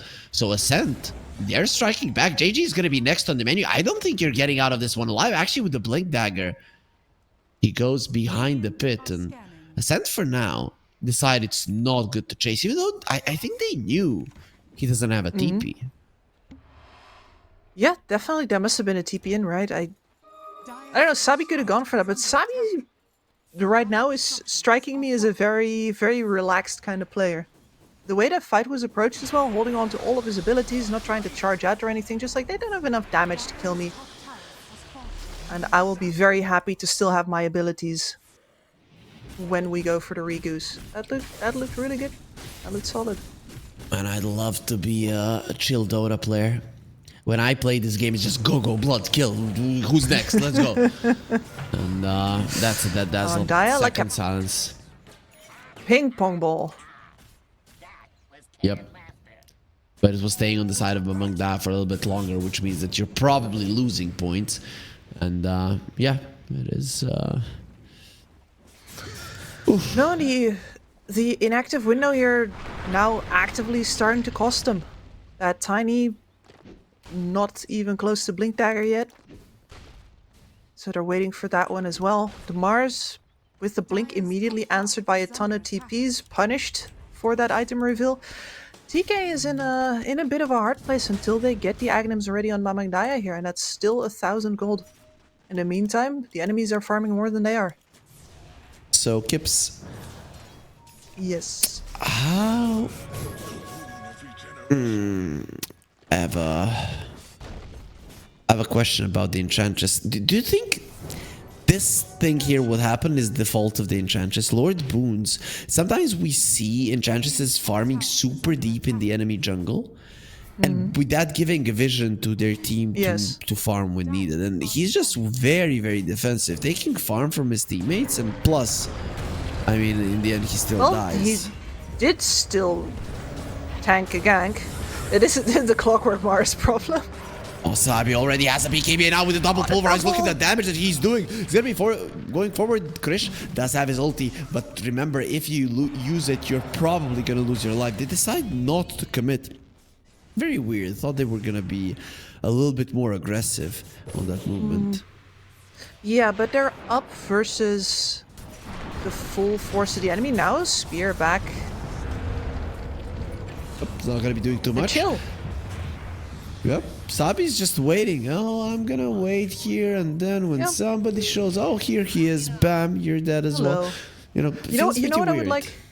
I would like if the Primal Beast, if you get that double, I'd like to see him, and you know, Valve Janitor, if you're listening, I'd like to see him slam the two heroes together, like you're banging two coconuts to make horse noises. That's what I'd like to see. That would be cool. I just think, you know, it might be a bit OP for spells like Skywrath Mage ulti, you know, the Mystic Flare, stuff like that. Yeah, because it would like physically... Okay. Well, then he needs to like spread his arms really wide. Yep. I mean, your arm spread should be the same as your height. At least that's how it is in our species. So just put the same for the Primal Beast. As Mamang Daya, he is going to be soul bound here. So the Mars have already lost two heroes. They will take down the Dazzle. The Tiny very likely to follow up. He does have his Grow, so there's the extra armor. Won't die to the Sleight of Fist. Krish playing a bit more aggressively, and there's the arena into Spear, but instantly there will be Cry saving him. Troll going forward doesn't really have the mana for anything. He's dying to the SF right clicks. Not enough. Protected by the Avalanche. Gleipnir will connect. They're thinking about going forward. The SF standing his ground. He's too strong at this point, and you do not have the resources to chase him down. Finally, a solid approach to a fight from TK, but I think at this point, the center actually in a better spot in this game, because you itemized for the laning phase, and 17 minutes in, you're losing.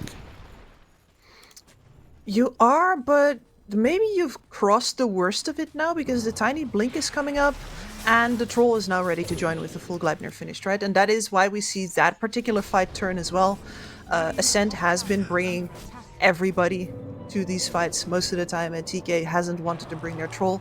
Now they do. 10-10 and a 1k gold lead. A pretty even game thus far.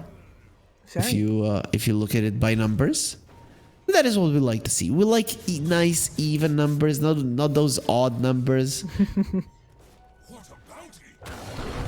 Things that are divisible by 2. Yep. That's what we like. Like an enchantress. Yeah, I mean, when you're versus a Primal Beast, that anything can be divided by 2. Yep.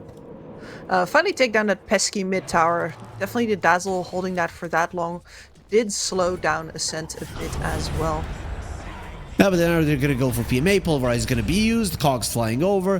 They don't even need it. Tabi does more than enough damage with the help of the Ember to bring down a hero and increase the gold lead to 3k. Ascent are just getting everything they want, and DK just continuing to hit creeps. At some point, you're gonna have to respond, and I just don't know how. You do look at how oppressive the Radiant Vision that's been placed right now is as well. Very clearly cutting through that jungle. Actually very close to the towers that they want to siege as well. So doing double duty, both as like wards to claim that territory as well as enable sieges on those, or dives on those tier 2s should they get the opportunity. And so Roche time. Yeah. What are you gonna do? Roche time. Well, don't think you're going to be bringing Krish through the Twin Gates anytime soon, so we're just going to let Sabi romp and stomp all over the dragon. Okay, He's finishing in Aghanims very soon. That's going to be so much damage. Yup. Speaking of Aghanims, the Troll will have his fairly soon, and of course Dazzle has finished his. Thus far it was the BKB next, understandable, versus the Phantom's Embrace. It's a very, very annoying spell. But with this kind of lead, would you say that Ascent are heavily favored to win this game, or are you still hesitant to really call it out? No, I think honestly for you the worst part is definitely over. That landing stage was really hard for you. I'm not the biggest believer of an SF out carrying a Troll Warlord, but you will have the utility of your ult to avoid giving that troll opportunities to ult and run at you. You have a good teamfight reset button with that, and you're pretty far ahead right now. So even though I'm not a particular believer in the right click SF, I think he's accelerated right, he's itemizing right. This is a good game for him. Yeah, I mean, the entirety of Ascent played good Dota, right? Yep.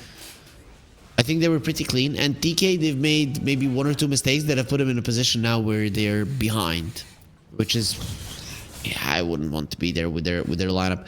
But Tiny Blink, I think that's the main part. Sure, Mars has been having his for a very long time, but it is the Tiny with his toss packs that can create the advantage necessary in a fight that might allow you to win, despite not really being stronger. And it can do so at any point in the game is the big deal. Like, that tossback is still going to be just as relevant at 60 minutes as it was at 20. Yep, maybe even more so, right? Because at those points, deaths mean more. I mean more. I mean, people do tend to have things like Glimmer Capes or Force Staffs at that point, so it is more likely for a target to get saved as well. But it all depends on the opportunity. And the fact that you have a tossback means you always have a chance to win a fight. They will be finding a clockwork, but actually jumping in. Oh, the Soulbind and the double silence. It's a disaster. The SF is coming forward. The Gleipnir looking at Bay now pops the BKB. Who wants to fight him? I would say that everybody should run away. He's gonna go with the record, keeping it at bay, but the Troll has an 80 rune. And he's gonna be coming in. They're gonna be destroying the backlines. The 2 supports already dead. SF trying to fight. He doesn't have his BKB. The Avalanche keeping him at bay. Both him and December Spirit and the Troll focusing, going forward. That 80 rune going strong. You don't want to chase. You want to kill the SF once again. The Ember is being annoying. That's the only thing he can do. And this is gonna be a very dead SF. He pops the Manta. Troll will be dealing very easily with his solutions. And now you want some as well, Sabi. No problem. I'm gonna cut you down as well. Actually, not gonna be happening with the drop and stop there with the trample. Sabi, let's get a kill on Krish as his ulti does go down. No, you don't have your carry. Let's see if this Ember Waiting can patiently. do the job. Avalanche, nice dodge and the spear to stop, but they have the pulverize and also the Aghanim Scepter with the uproar breaking the Enchantress in more ways than one. There will be an enchant. DP out, slowing him down. Where's the chains? Not gonna be happening. Lord Boons, the lone survivor of Team TK. Another fight victory for Ascent Esports. And that was the best possible opportunity that TK were going to get as well, because Sabi was not in that fight. He spent most of the start of that fight just walking to the location.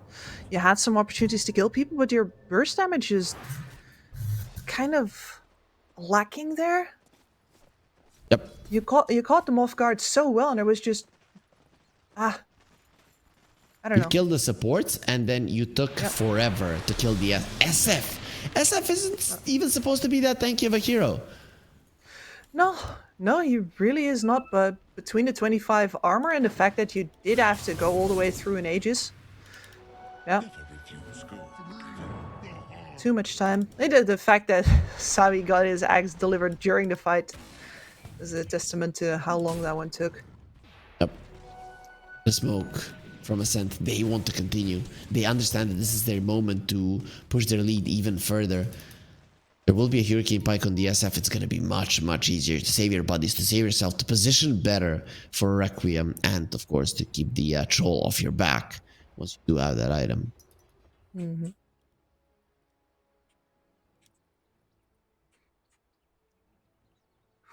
So we see a pause, Kips. Everybody likes pauses.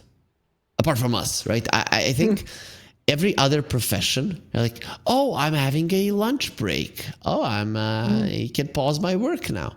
I think with us, it's actually the opposite.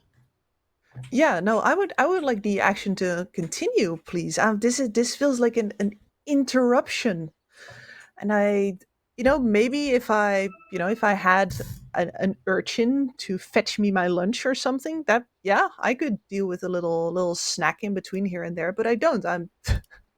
I do computer games for a living. I don't live in the Victoria era.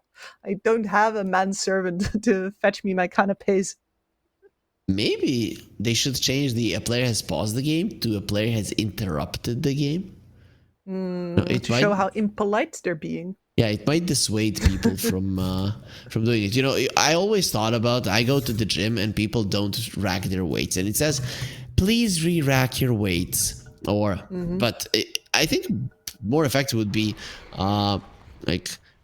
the guy who doesn't re-rack his weights is a sissy, right? Something along those lines, and it would be fun for people to see the pulverize on the two people, and it's gonna get cancelled right now. Troll still going strong, just doesn't care about anything. Sabi, you're gonna be next on the menu. He's gonna be putting a net on you, and here comes the toss. They want another one. If the Emperor gets caught, it's gonna be a disaster. Goes to the side, gets a Glacier to multiple heroes, but he doesn't have any more remnants. He's just gonna be dancing around afterwards. The spear does connect, and JG breaks the teeth of the Ember. SF not even wanting to be a part of that fight. He'll get his Hurricane Pike, but TK, they are starting to gain traction in this game.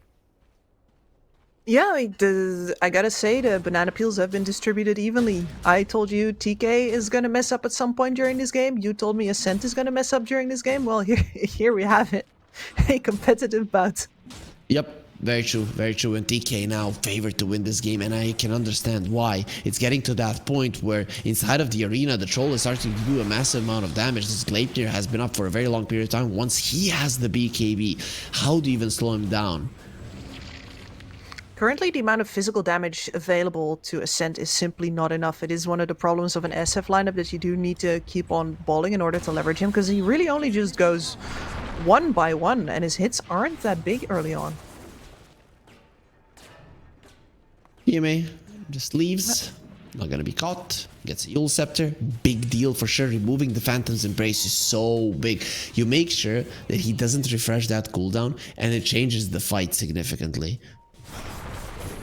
Avalanche, nice dodge by the Ember. I don't know if that was intentional, probably not, but either way it worked. I mean, you just gotta have your safety remnant, and then it doesn't have to be intentional. I meant the sleight of fist because he dodged the avalanche. Oh, with the with those dodge. backs. Yep. Probably a little luck involved there. Not a matter of luck. It's just a matter of skill, right? So As Marana would say. exactly. We're quoting the Mirana, and we actually saw one today, Kips. Briefly. In a not really a starring role either, I'm afraid. But she was there. What's with that Yules? Pretty tiny? Oh, Clockwork used the Yules on the neutral creep. Okay, now I get it. I thought the tiny was like, coming and that's not he such a- Yuled up the center. Yeah, that's a good Yules. I apologize, Kips. Would have been. Yeah, no, I was like, that's not that weird of an item to build on a tiny. Well, what are you on about? But no, that is a very weird occurrence. Yep. I mean, on a Clockwork and then lifting up the centaur into the air, saving your life in the process. So, I mean, we can be surprised, but he's gonna be happy that he's still alive. Here onto the SF, has the BKB Hurricane Pike as well. With the Pike, he cannot leave, but with the BKB, get himself out. Double pulverize. We see this every single fight. Shoal running forward. Enchantress, please come with me. Why? Why are you holding me back? It's one of those friends that is just holding your hands, not allowing you to get into battle, not allowing you to crush your enemies. Someone's going Cry in. is gonna be found, and he's dead. That is the shard from the Dazzle coming in handy. Requiem from the SF doesn't really do that much. As look at what the Dazzle is doing. He's destroying these fights. The Hurricane Pike, keeping the troll at bay. He just doesn't care. He still has his ulti. He's definitely gonna be taking down the SF. That's a triple kill for Krish. He's just looking way too easy. They kited out the BKB of the troll in such an easy way. And then still, they went the back fight in. was impossible to win. Impossible to win for Ascent Esports. They are completely outplayed, outmaneuvered, outskilled.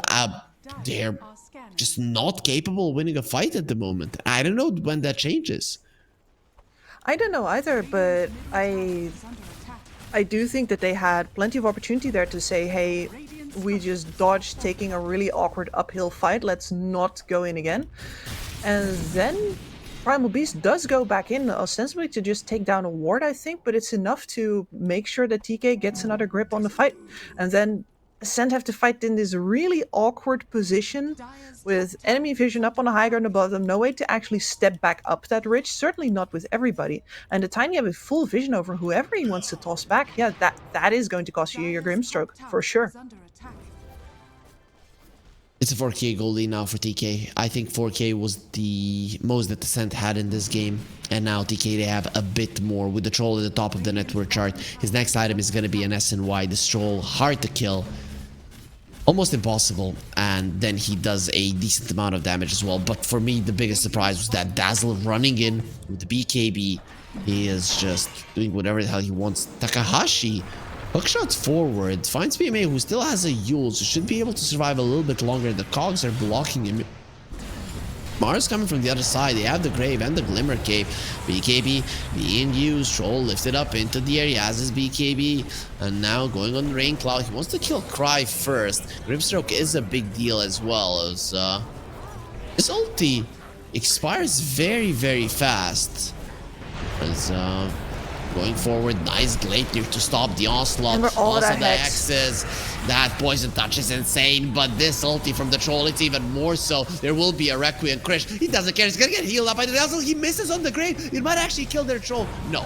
Rain Cloud will lose his life. He will explode. The Death Requiem not enough to kill the troll. In the end, your only casualty of war is the Tiny that got caught at the start. And this does open for Elena Rax. There is a glyph, but there's a 99.9% chance that you're losing Raxes. Absolutely. That was, once again, you've lost fights previously where you got a double pulverize on two targets, one of which was the BKB troll. Now you don't get anything. You use your Primal Beast, your big disruptor in those team fights to run down the middle without disabling that troll. Trying to get a hero that's going to get graved anyway. It's decent that you get the arena out on the backline then by, forcing out the pressure onto Mamangdaya, but ultimately the troll is going to make mincemeat out of the rest of your team. Tower is under attack. And now straight into the pit. I think if you're Ascent, you have to fight this. If you allow the Roche to fall, I don't know. I'm trying to think about the ways that they win team fights, but actually it's so hard, right? And their split push potential, it's okay with the Ember, but then they don't have catch. There's just so many problems that their lineup is facing right now that you need multiple items to fix. Agreed. If you're ahead with this lineup, then several of these heroes just do enough damage to single targets that you can take them down one by one before the fight is even good and started. But now that you're behind, instead, your lack of lockdown kind of means that you get nobody instead. Tuki shoving in the top wave. I mean, that's the most you can do right now versus the Sega is delay.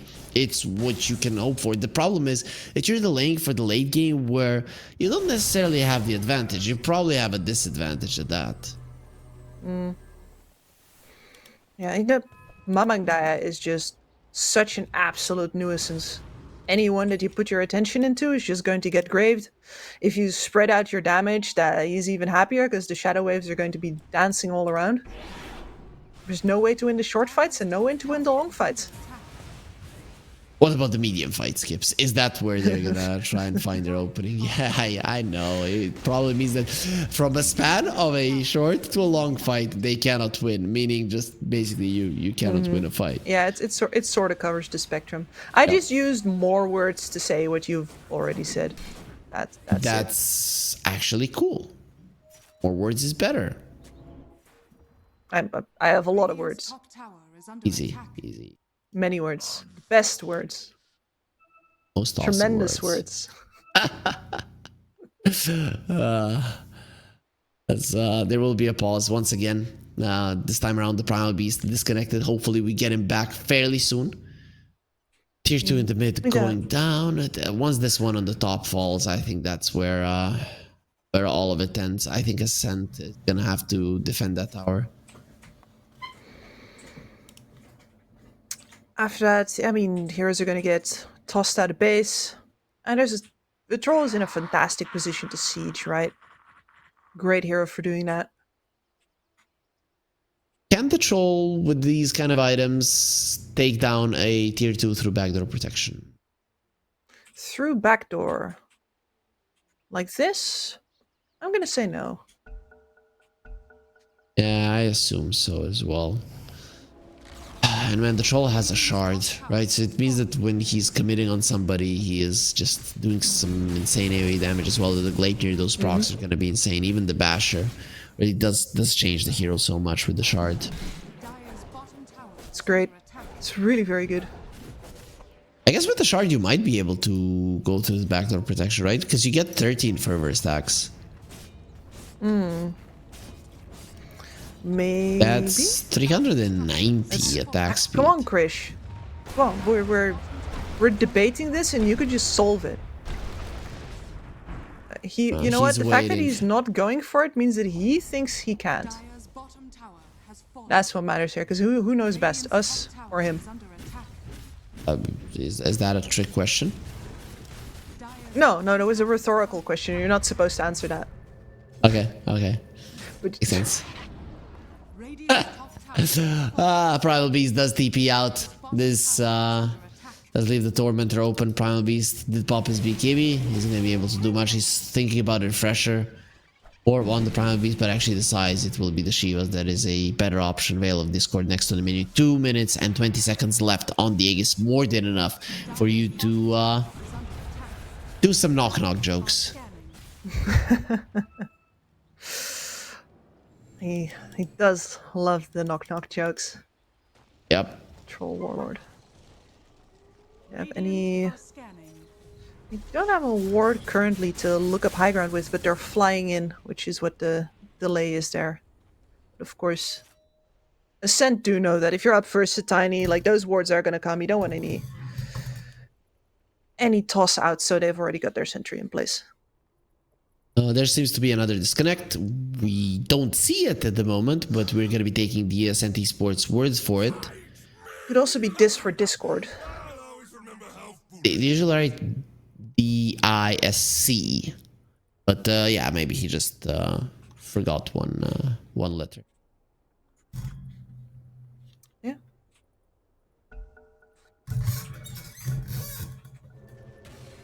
My evidence is simply that there was not a player disconnected. And I've had that happen before. That is very true. That is very true. Word for it, they do find the Proud Beast as he was right under enemy vision. Uproar, no BKB, who would love to escape, All not gonna be alone. allowed. God's Rebuke, Gleipnir, all those things would have stopped his onslaught, and in the end, it is gonna be him losing all of his HP that does so. Is Primal Beast the last of his kind? I sure hope not. Hookshot actually got pushed by the barracks, so he wasn't really that close after the Oh hookshot. man. SF pops the BKB, runs away. Already lost 2 heroes.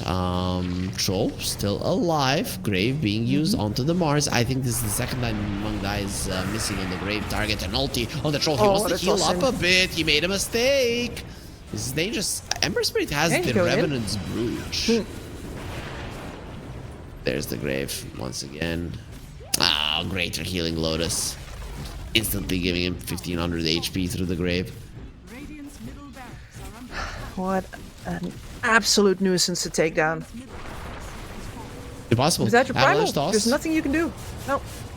And very soon you might be having to do something without the Ember as well. He's caught by the Gleipnir. 1-2 more hits. There it is. Troll gets it. 85 seconds on the sidelines. Imagine if you were dead for 85 minutes. That would give you time to read a book, basically, if you're a Yeah. pretty fast reader. The Ember has a brooch. Yep. Interesting. We're going for the Troll. Protected by the Lotus. Hookshot will connect. Has a Grave. 4 staff. Uses the Refresher. BKB ulti, he can do it, and there it is, going forward. Now he's going to be healing quite a lot. He needs his teammates to come with him, and a lot of his HP will be giving back. Now the SF inside of the arena, that's where he will die. Lowered Boons, uses the Sproinking, gets the kill. Now the Hex from the Poison Touch onto the Grimstroke. There is going to be a follow-up one as well, killing all 5 of them, and ultimately forcing a GG to come out. Tapping out of this game, it was the only thing that was left for SNT Sports.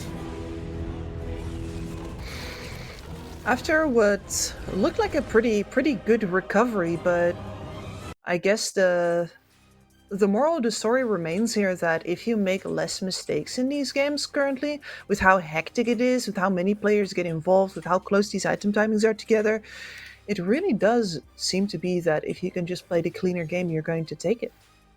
Yep, that is how it feels here in Southeast Asia. Maybe the teams just haven't warmed up. We had a bit of a longer break between the groups, and then the playoffs. That maybe it's just that they got relaxed, and if you get relaxed, then that can be a problem. Kips, Team TK, they had a strong draft in the laning stage. Early mid game they suffered, as we expected that they will, until they get their items. They got their items, they won the game. Was this a game that's gonna convince you that TK are taking it 2-0, or is it again just impossible to predict? I think they've made it pretty hard to predict. Yeah, like the Mamang Daya death on the mid lane wasn't really necessary. I don't exactly remember how they lost the first fight that got them on the back foot in the first place, but no, I'm gonna have to see like a full game without any unforced error from them before I start like getting fully back on the Team TK train. So you know what to do, guys. Okay, they know what to do, and you guys at home know what to do. Go and take a 10-minute break, because after that we'll be back with potentially the last game of the day.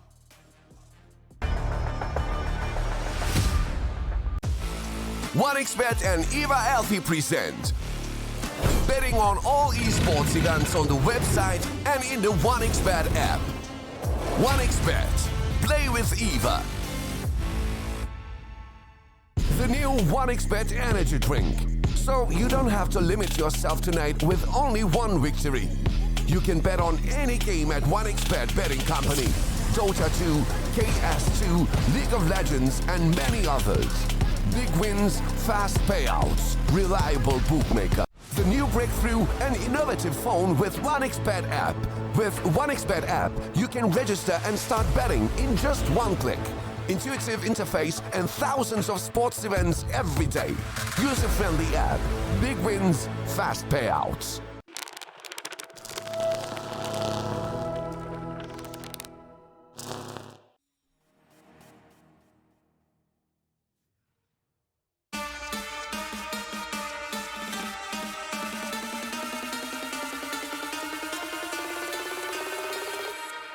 Let's go.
skills in the gaming. 1xBet. Respect from 1xBet. Respect from 1xBet. Respect from 1xBet. Respect from 1xBet. Respect from 1xBet. Respect from 1xBet. Respect. Respect from 1xBet. Respect from 1xBet. Respect from 1xBet. Respect.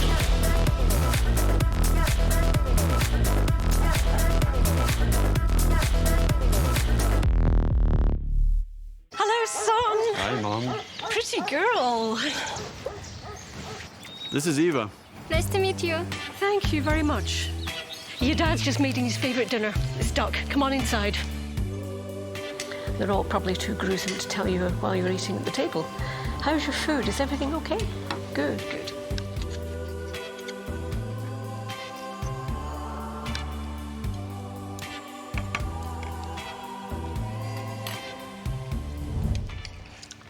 You seem to know each other. Yeah.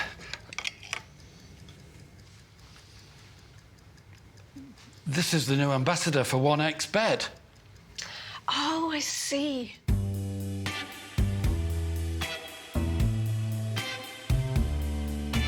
Everyone felt good when Eva Elfie became the new ambassador of 1xBet.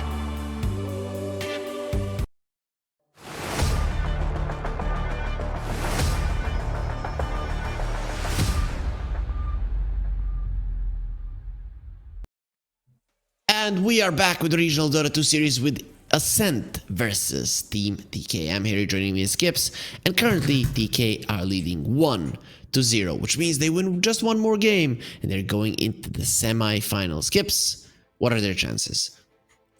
I'd give them about 60-40 right now, which is, I think, just a fair representation of the game that we just got as well, where, yeah, in terms of skill, both seem about evenly matched. Ascent's draft a little less effective in that game, both in terms of the laning stage and in terms of late scaling. So when they don't get to capitalize on that mid-game window that gets given to them, that's a problem. I'd like to see them have a bit more of a well-rounded draft last time around. They had the full choice on what they wanted for a carry pick there too. So going for the SF was a little, I don't know, self-inflicted to me. Can I say that? Sure. You can. You are allowed to say whatever you want, Gibbs, apart from some things that you're not allowed to say, but I'm not going to say them because, well, we're not allowed to say them. So anyways, Ascent versus Team TK, game 2. In that game 1, still seemed like you at some point had no chance to win. When that happens, what was it? 30 minutes into the game, maybe even earlier, with not that big of a lead on the other side. Does that show an inherent problem with the way that you drafted, with the way that you prepared for a certain part of the game? Yeah, I think so. I'm not sure where the window was that they said, okay, with this SF, we're going to completely take over and we're going to, we are going to take it. Like, I don't see where that timing is exactly, unless you severely overestimate how well you're going to do with the SF lane specifically, I guess. But I think they already outperformed what was expected with how well the Primal Beast lane went. And they got a freebie on mid when Mamang Daya dove too deep. Like, if this persists, then they certainly have no chance for the second game, because I definitely do think that a lot of their troubles were draft related. Okay, Gibbs. So here's the thing though. Team TK can go to LAN. We've already mentioned this. Ascent cannot. So Ascent are basically playing just for money, because RES points at this point, if you don't have enough that you are able to go to the LAN, mean nothing once the series ends. Even if we have a new one, they're going to be reset. Do you think when one team has the motivation of just the money, the other one has money plus LAN plus potentially more money, right? Because $200,000 is the prize pool for the LAN. Do you think that motivation can impact the result? I mean, absolutely. This means a lot more to Team TK than it does to Ascent. that should be very clear from the beginning. But of course, for TK, with the way that things have been going, I've been wondering if the pressure has been good for them or bad. Because I do feel like there is a lot riding on it, on the lineup that hasn't been stable. They've been going through these post-5 players especially. And even before that, this was just, they were fresh for this tour. They didn't have any other pro games yet. So yeah, I think ultimately Team TK has more motivation. They have more juice. They're going to give this series more. But that doesn't necessarily mean an advantage in the case of every single team. Sometimes, as you mentioned, that pressure can get you. It's just so heavy sometimes to carry it, and it doesn't even have to be the entirety of the team that feels it. Just one guy could not be performing, not being up to the standards, and suddenly everybody can suffer because of the chain reaction or whatever happens there. But there are going to be some adjustments here in the draft when it comes to banning. The Enchantress is going to be taken out. Also, I like that you mentioned them going through those position 5s. I was very when I heard that Castaway is not going to be playing with them any longer. When I saw the lineup, I was very happy. You know, Castaway, he had his interview with one of our casters, Ottomo. It wasn't an interview conducted by us here at the Regional Dota 2 series, but Ottomo did have a nice talk with him, and he said that he still wanted to compete, that he was sad that Neon fell apart, that some of the players weren't giving it their all. I just don't know why this didn't work out. I know that the result did more, but I really wanted him to stay to try here, because it does seem that Team TK really want to give it their all to go to the LAN. Yeah, no, it's definitely not a lack of motivation, that's for sure. I can accuse them of a lot right now, but not of that. And hey, this boy hasn't made it through the first phase bans for a while. Well, for the entirety of the day. Is this just a straight up Rubik response then? Is that the way to go? No? Not if you really want the Ember. Interesting. So now Team TK need to ban the Rubik out. They probably will. Yeah. Rubik. And then if you're like, your eyes should be on the Morphling as well for yourself. But I have also seen Morphlings versus Jakiros do a whole lot of work.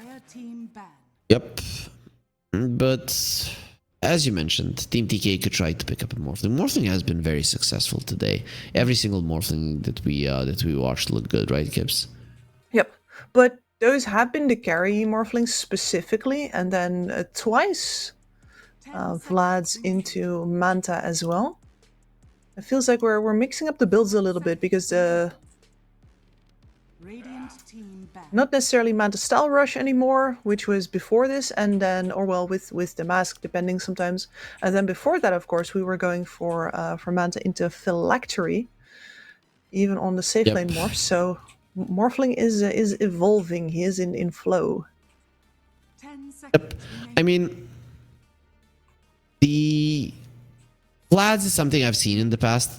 Yeah. Ever since the item became disassemblable, it's something that Morphlings have always considered. I don't necessarily know how to feel about it. I don't think it's an item for every game, and I would hope it doesn't become that. But I think in the games that we've seen it, that it was all of the times a good choice. The team actually needed the Morphling and the extra auras to perform well in the early game.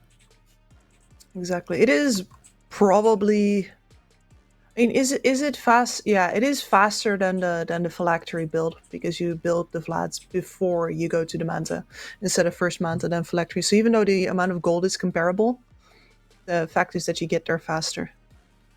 Exactly. Then you do more for your team. So Ascend, they have a ban into a pick. You only have one ban. They're gonna think a little bit about it. Their management of the reserve time is pretty bad on Ascent. I mean, they showed it in the previous draft as well. I really don't like how they allow themselves to lose the majority of the reserve time, only left with 32 seconds. Yeah, you better have talked several steps ahead at that point. Like this is a chess game. If you're not a couple of moves ahead and your clock's already running that low, that's a problem. Yeah, for sure. You're not going to be able to think straight, to think long and hard, especially if the enemies get something that's 5 seconds a remaining. little bit out of the box, a little bit out of the ordinary. Yeah. No, and you need time to get the opinions of your teammates who might have more information on what to do versus something like that. Like it's the communication that takes time. The thinking, sure, fine, but you can think faster. Communication has a certain speed, and it's not going to get any better. I'm very curious of what Team TK gets as their position 4. Get the Mars.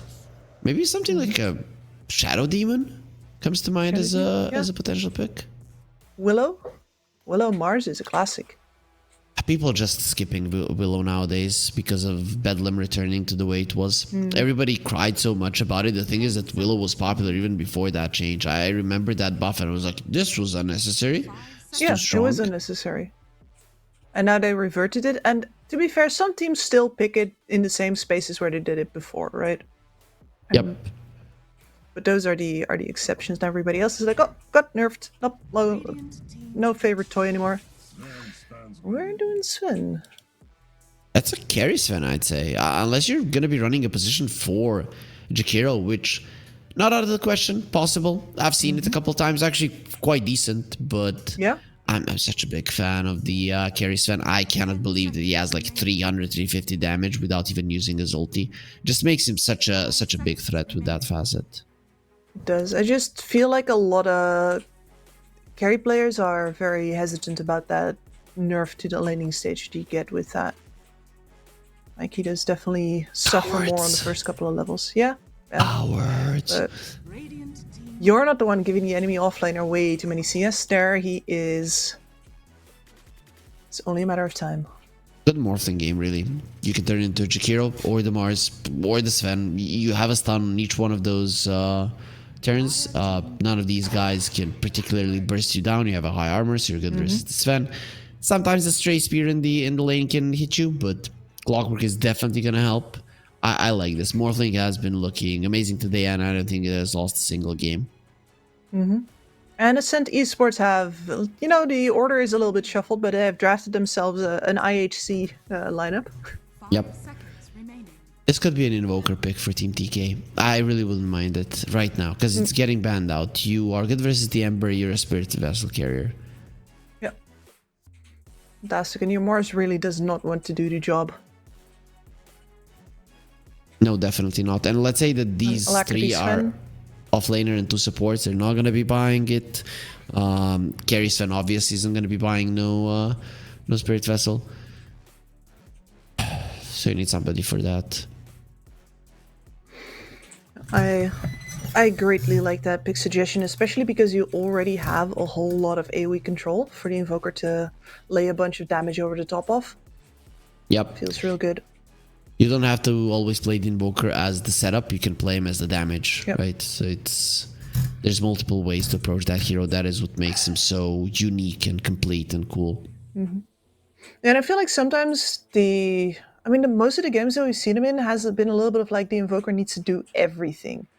Like he has to build the vessel, and then he has to make all the moves, and then he has to get enough money and time to actually build a Midas and still have a game, and then buff up.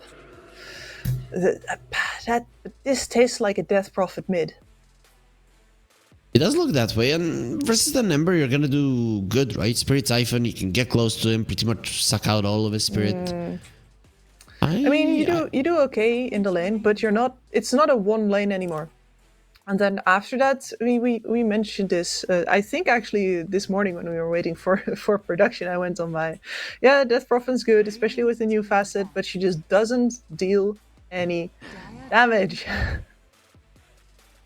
It's not enough. Not for a mid laner, not these days.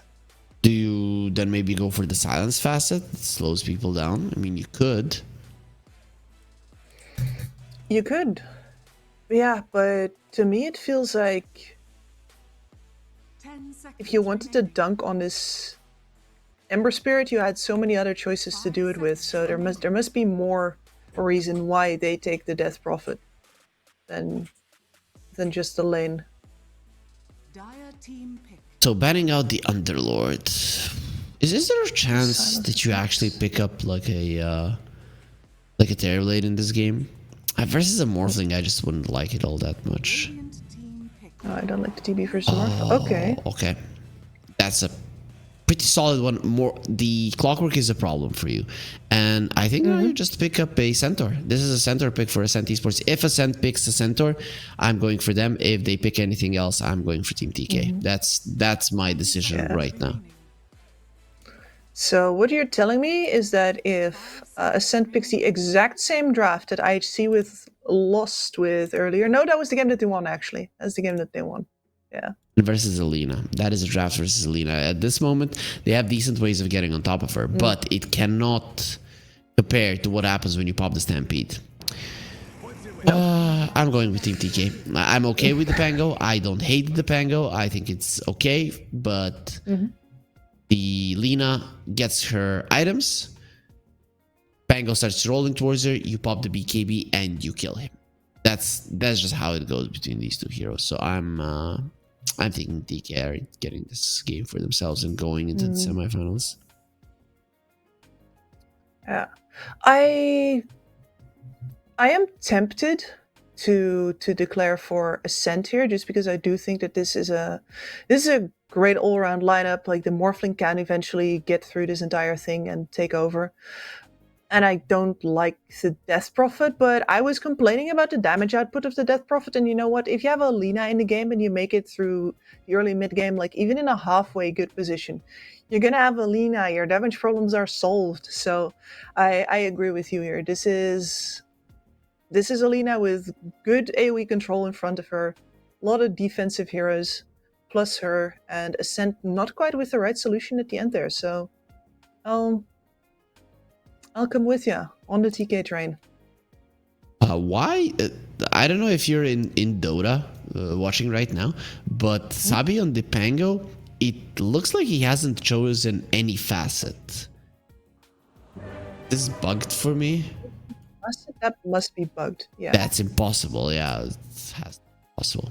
And it would be possible to choose the one for the Rolling Thunder as well, because it sucks.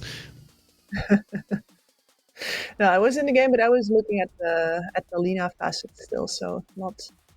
Well, that would explain why he hadn't picked anything. Yep, disconnected. But he does have the double jump, so it's fine. Everybody is pretty much with their standard fastest double impact on the on the Ember, double jump. Can on you the Pango. imagine that he'd played a game trying out the other facet on the Pango before, and then he gets disconnected there? Like, would that?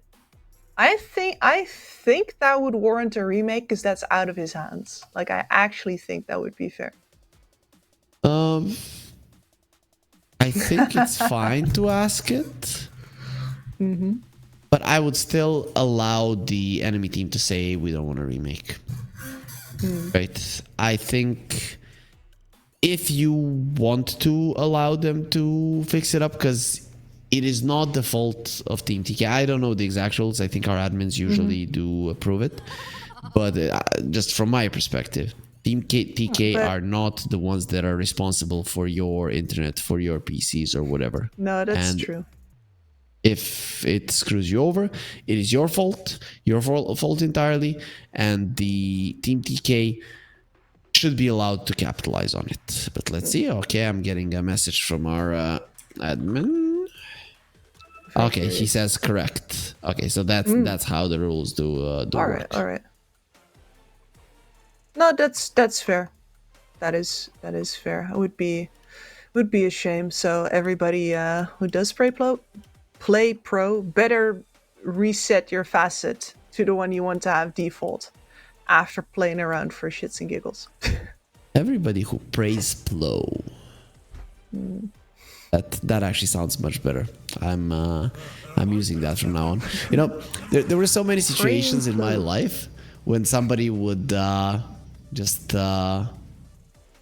make a mistake while speaking, or continue speaking something wrongly, and then I would be like, ha ha ha, and then I would for the rest of my life, because I don't know, I just can't stop myself. It gets engraved in my head, and if I want to change it, it's a catastrophe. No, my I had an uncle actually that would make a game out of switching the L's and the R's in words and trying to find the words that were absolutely the worst to pronounce. And you know, Dutch is a pretty silly language from times. Give me a silly word to see if I can I have one mimic that's- it. I have a good one actually because it's an English word that you're gonna know. The Marlboro Man. I have no idea. You go to the Marlboro Man. Ah, okay. And you can hear by my pronunciation that I've done that one a lot. Yeah. I'm not making shit up here. Marlboro. Yeah, is that The good? Marlboro. Marlboro. That's better. No, the first ones still need to be swapped. Marlboro. Oh, Marlboro. Mal Okay. Maler? That one I'm good with. Bolo. Yes. Marlboro. Okay. Yes. And now you swapped all the L's and the R's and Marlboro Man. I'm so sorry to our viewers. This is what happens when we're paused. Yeah, this is what happens when we are paused, but the pause is still there, even though we have a guy reconnected. Go. Yep. Question mark? Come on. We want to get into the game. We want to get into the action, Kips. Why? Because that's what we're here for. Apart from giving great entertainment, being beautiful to our viewers. You know, when we're both here, it's actually great, right? If it's just us dudes, then we're trying to attract the female audience. And here it's all, you, me, 3 to 5%. Yeah, of course, but like generally, and when it's you and me, we attract everybody, right? Everybody come to our entire spectrum. You're welcome. Exactly. You're welcome. You're welcome that you're allowed to watch our beautiful faces. Production, what the hell are you doing? We were attracting the viewers as okay. We attracted enough of them to scan the QR code and get themselves the 1xBet app. Very user friendly. You get a lot of stats there that you can use for your benefit as we do get ourselves into the game. Odds even between the two teams, meaning that our partners over the 1x, they don't see anybody as the favorite for this game, and we were hesitant to who to go for, and we have another pause, Gibbs. Let's go. Ember Spirit has the hero facet, double impact.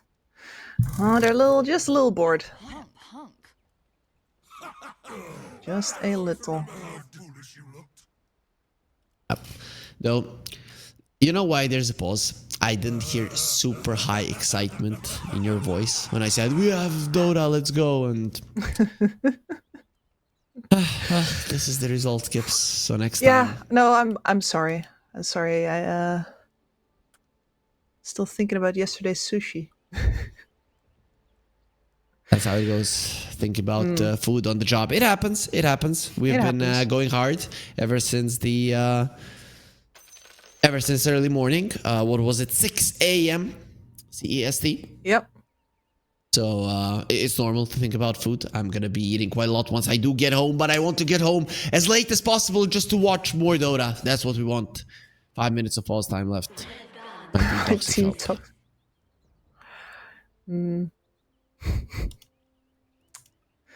0 minutes left to stop being toxic. I'm very proud of you.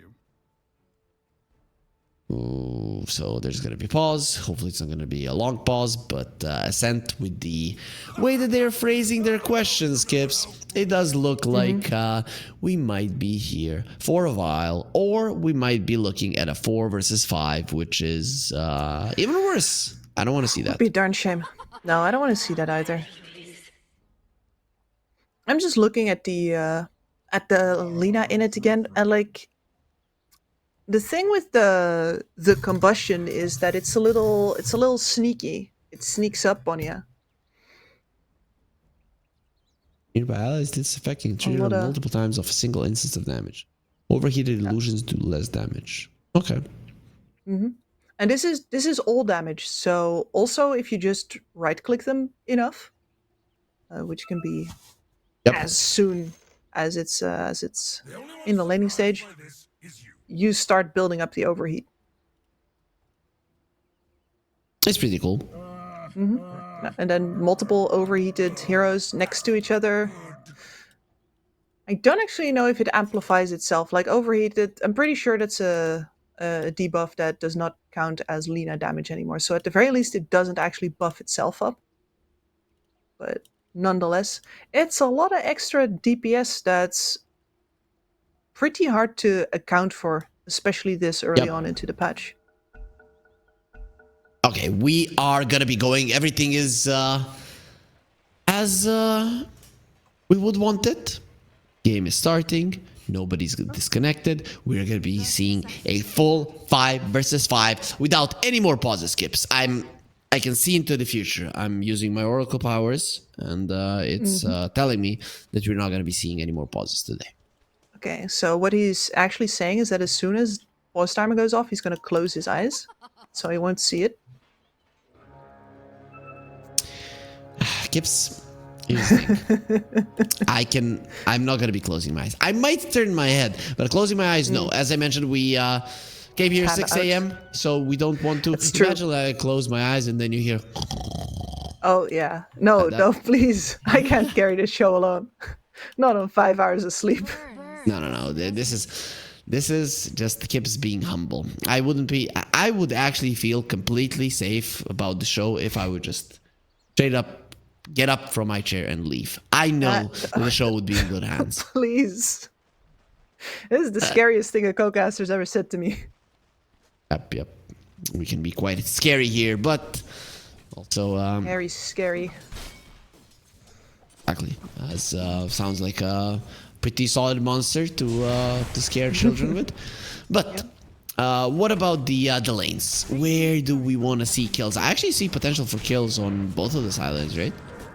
Yeah, absolutely. I mean, Mars Chikiro level 2 could just be the case already. And then up on the top lane, Sven Lina, you do have yourself a dual stun lane here. But of course, Pango Hoodwink deals a lot of damage, so that one is very much down to opportunities, to positioning, etc. So we'll see how it goes. Lina farming quite well. Ember Spirit farming amazingly well. In the mid lane, you told me that the DP no longer wins this lane. Why is that so? I am not entirely sure. I think the double impact has a lot to do with it. As well as the fact that we're now a while off, but the Spirit Siphon, the damage numbers have been nerfed after changing it from percentage based already, so it's... The Ember can tank through a lot of it, is what I'm trying to say. Okay. I mean, thus far, it's not like Ember is crushing the lane. He has 1 CS more. That's about it. And, well, the DP does have 1 deny more. And there's the Spirit Siphon level 2 being annoying to Suki. We'll see just how much Mamangdai can do to December. Giving some denies. Well, that one you're not going to stop. And that's going to be the first blood. Sabi is going to be losing his life. We've waited for him throughout his pause. And he came over just to give first blood to Team TK, which Krish is going to be very, very happy about. Absolutely. The Lina needs to accelerate very hard starting from a laning stage because she's just so fragile, right? And you were saying that Tinker has a target on his back. Lina has a target on her right in the middle of her forehead. Everybody guns for her immediately. They all know. So she needs to be ahead. She wants first farming item, then after, presumably straight BKB. I see full Gleipnir queued up here, which is, you know, the extra HP works on a lot of heroes, but for Lina, I usually think that it's more of a stopgap than a safety feature. Like, you can't rely on that. Yep. Probably not. Who got the healing lotus? It's actually the Jakiro and Cry dropping low. Needs to be careful. Jakiro is so good versus the Clockwork. This is something that we haven't talked about, that double attack. It's insane. Oh no, Cry! What did you do? He used the healing salve and now he's even gonna die using the battery assault. Also, Suki losing his life in the mid lane. Team TK, this time around, the laning phase might even be better than what happened in the last one. Yeah, and the Ember versus the DP, man, the last time that I saw this is not how it ended up. This is not how I've seen it recently, but Suki, a shiny Fnatic logo overhead. That is, well, maybe that is the more recent legacy of Fnatic. Not my Fnatic. Mongda, but just being super aggressive on Tsuki, pushing him away from the lane. He is missing a couple of CS under the tower. Really wanted to stop him from getting the water with the Swen coming. Is this a dead Tsuki? Nice usage of the Sleight of Fist there to break the Spirit Siphon onto the high ground. Beautifully done. Yep, and that it's not even a lane where anything was changed because of supports leaving, so that is just Cry and Raincloud doing a good job at finally punishing that Jakiro. Yeah, it was very much needed. He was being annoying in the lane, securing perfect lane for the Mars, and then... Oh, is Suki dead again? Suki seems very dead once again. He's gonna be trying to heal with the bottle, juking around the stream among Daya.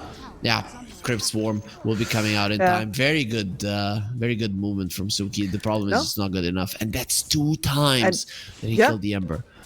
Well, and I stand bloody well corrected, because Mamang Daya, clearly the matchup that I saw before was simply people not milking the Death Prophet for all she's worth, and Mamang Daya giving a masterclass right now.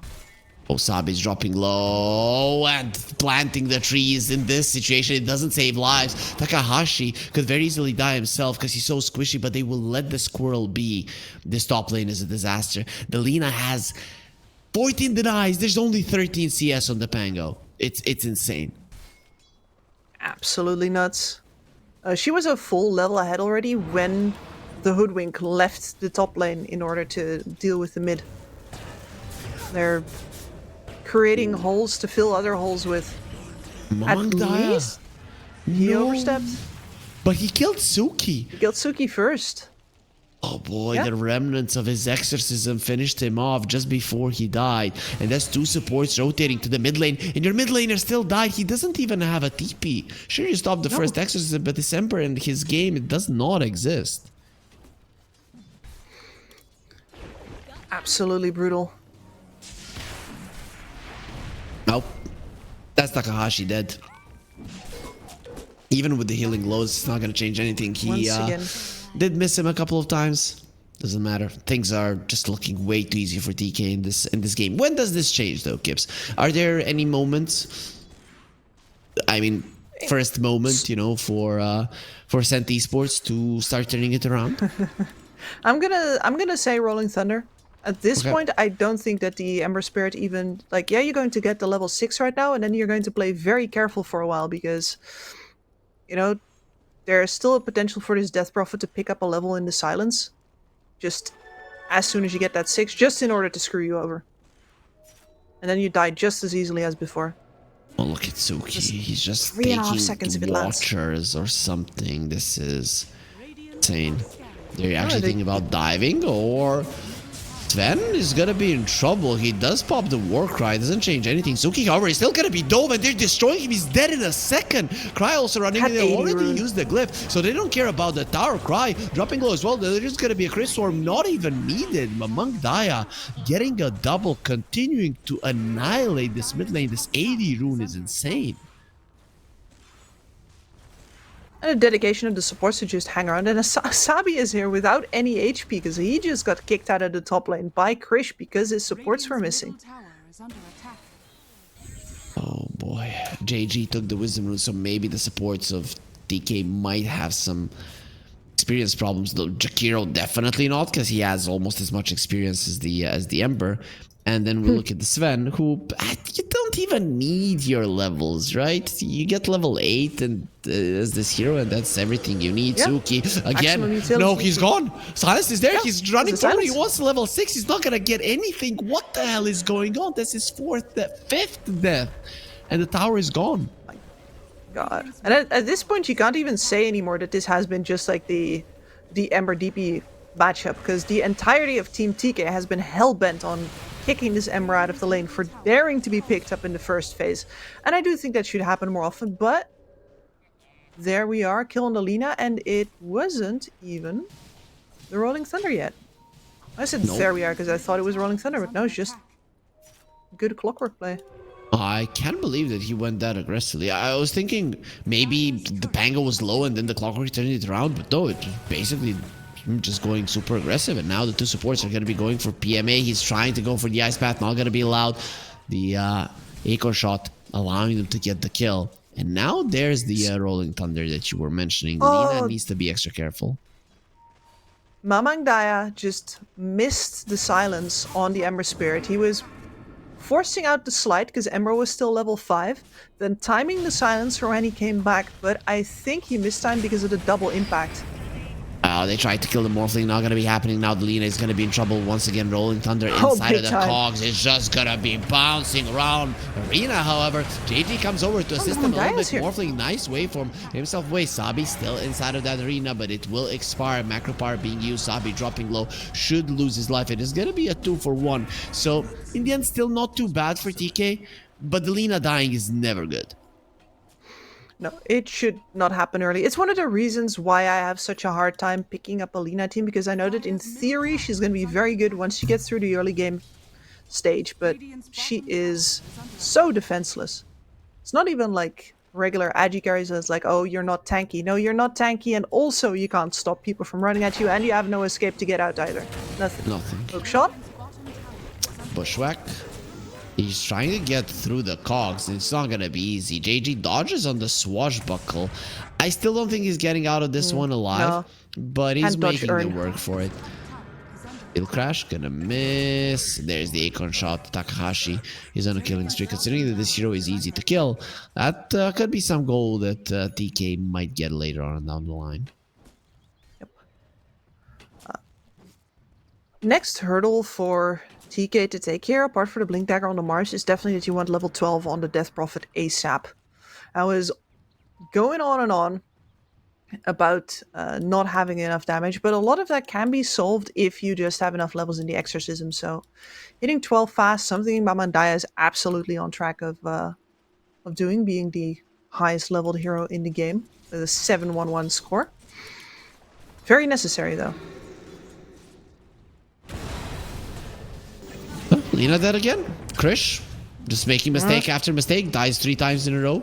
Doesn't farm at all. His net worth hasn't moved even a bit. But look at this. We have like 3 tiers of cores. We have the DP and the Morphling, who are at the top. We have the Lina and the Mars, who are in the middle. And then we've got Pango and the Ember, who are in the dumpster, actually, Kips. Yeah. Dumpster tier confirmed. No, but Takahashi is catching up to Sabi at an alarming speed right now. On Thunder, Arena will get used. JG gets the spear out. And there's the Sven save. Nicely done with the Warcry. The Exorcism, it will be doing a ton of damage to EP out. Sven comes over. There's the stun. Sabi's not going to be getting out of this one, as the Ice Path keeps in place a little bit longer. Cryptstorm, of course, to finish him off after Mamangdaya did most of the damage. There is some pings coming out. It seems that the Mars knows where the squirrel is hiding. Mamangdaya here. Suki? Bullying Suki. Suki? He's gone. Has no... Is he gone again? Ice Path? Blood Grenade? Okay, he dodged the Blood Grenade, but he's not going to be dodging this Crypt Swarm. Is that...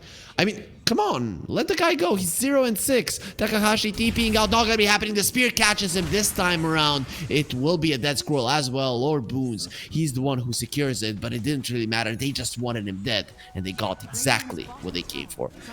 Yeah. Listen, if you see somebody, like, with their feet sticking out of a dumpster, is your instinct to pull them out or to push them further in? Pull them out? No, because they support the other football team. You push them in. Ah, you didn't give me all the info, Kips. That's if they support another football team, then most definitely push them in, close it. Drive it around a bit. Oh, that's actually definitely fun. Or, you know, we have parts in Belgrade that are that you could push the can from, and it would actually almost never stop. Of course, it would stop at some point, but the one inside wouldn't have a good time. Rolling Thunder gonna be used. So Sabi will be getting himself out of the arena. Cry trying to escape, gonna get pushed in to the LSA, and then the Hammer as well. Cry trying to escape. No Laguna Blade. Very interesting that the Lina didn't want to use that one. That should have 100% gotten them the kill.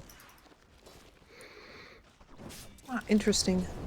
I mean, her life's gotten a lot better after that top tower fell, so she doesn't constantly TP into the teeth of the enemy anymore. It's now farming jungle, only shows up after the Rolling Thunder has already been popped, so she can safely engage.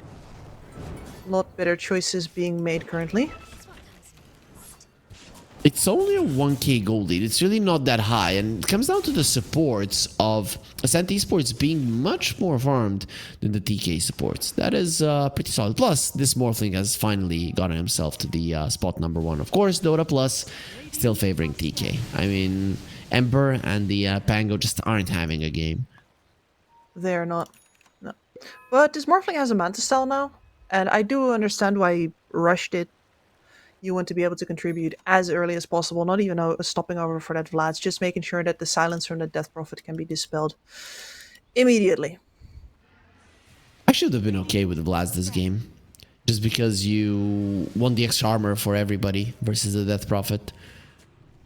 I do think that this is the kind of game where I would support somebody picking it up. It's just that after the Morphling hasn't, I don't really know who else is going to do it. Nobody really. Death Prophet is level 12. That is what you wanted to see. He has a regen rune. They need to burst her down. Bursting this hero down, however, it is kind of hard, but he's all alone. This was a very careless move from Among Die. Nobody showing on the map for a very long period of time. Very long. Your lanes are shoved out, and you have such a big streak, worthy of just saving it forever. And nope, he goes forward, loses his life. Easy pickup. Easy pickup. And that is basically Rod of Atos finished for the Hoodwink, which is a very important upgrade. Pretty good. Especially versus the Warcry of the Sven. Everybody just runs so fast. Spear into an arena. They're gonna have so many stuns inside of the Macropie. They really hate Suki. Like, this seems to be public enemy number 1.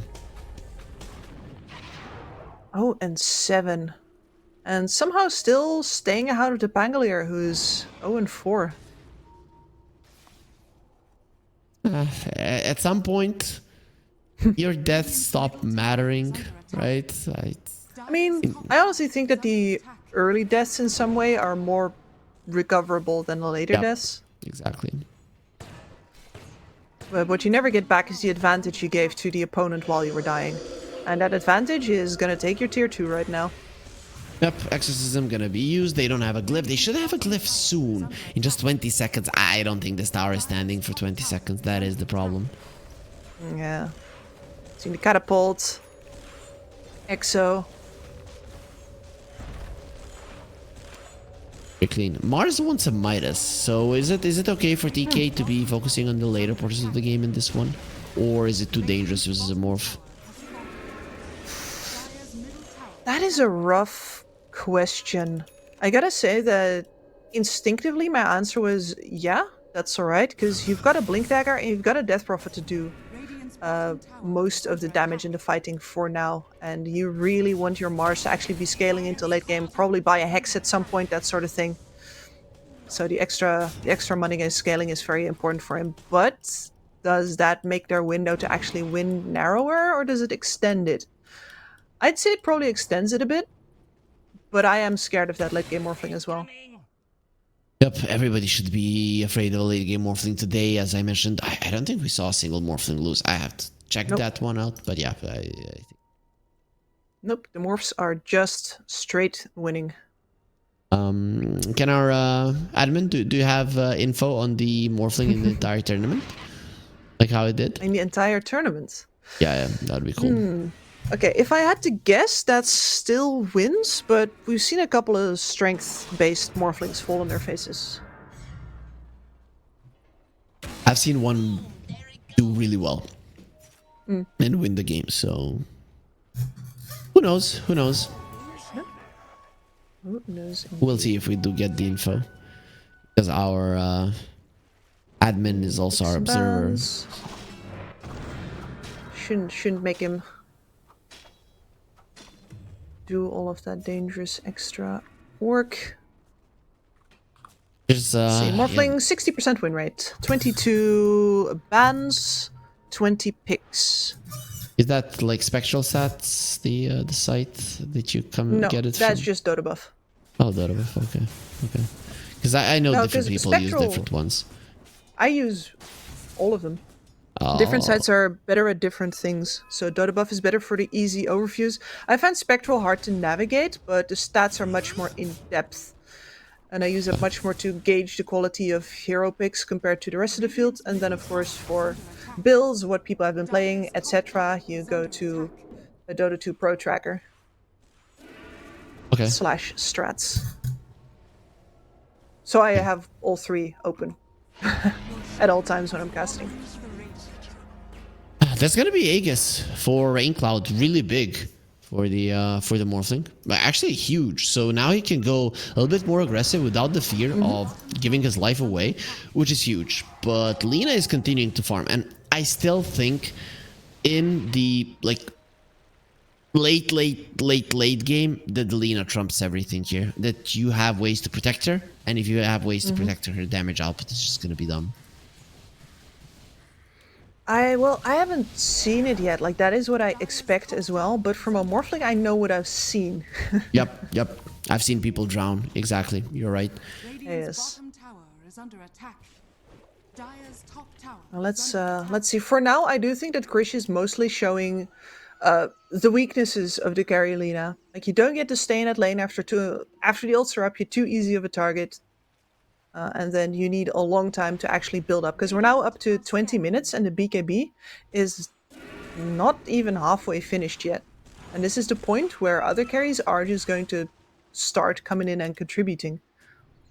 Yep. Rain Cloud Luckily for definitely them, Morphling doesn't have no allies, right? The poor Ember Yes. has 8k net worth, and the Pango even less than that. So it's pretty much a disaster. They do bring down the Tormentor. Cry will be getting his jetpack, so that's gonna be quite nice. And with that, Ascent Esports are gonna be ahead. No, they're not. We are at a even 0 here. Here, Kips. It's always nice to see. Love it when those games get real close in the middle. But yeah, it is all on Rain Cloud here so far. So he's got to do everything now. He's got to farm, he's got to fight, he's got to not die in the fights, he's got to kill people in those fights. And your Pango has opted out of the idea that he was ever going to be an Aura Pangolier anymore. He needs to be able to fight, he needs to be able to contribute. So Blink, Shard, and then a dream of an Aghanim Scepter.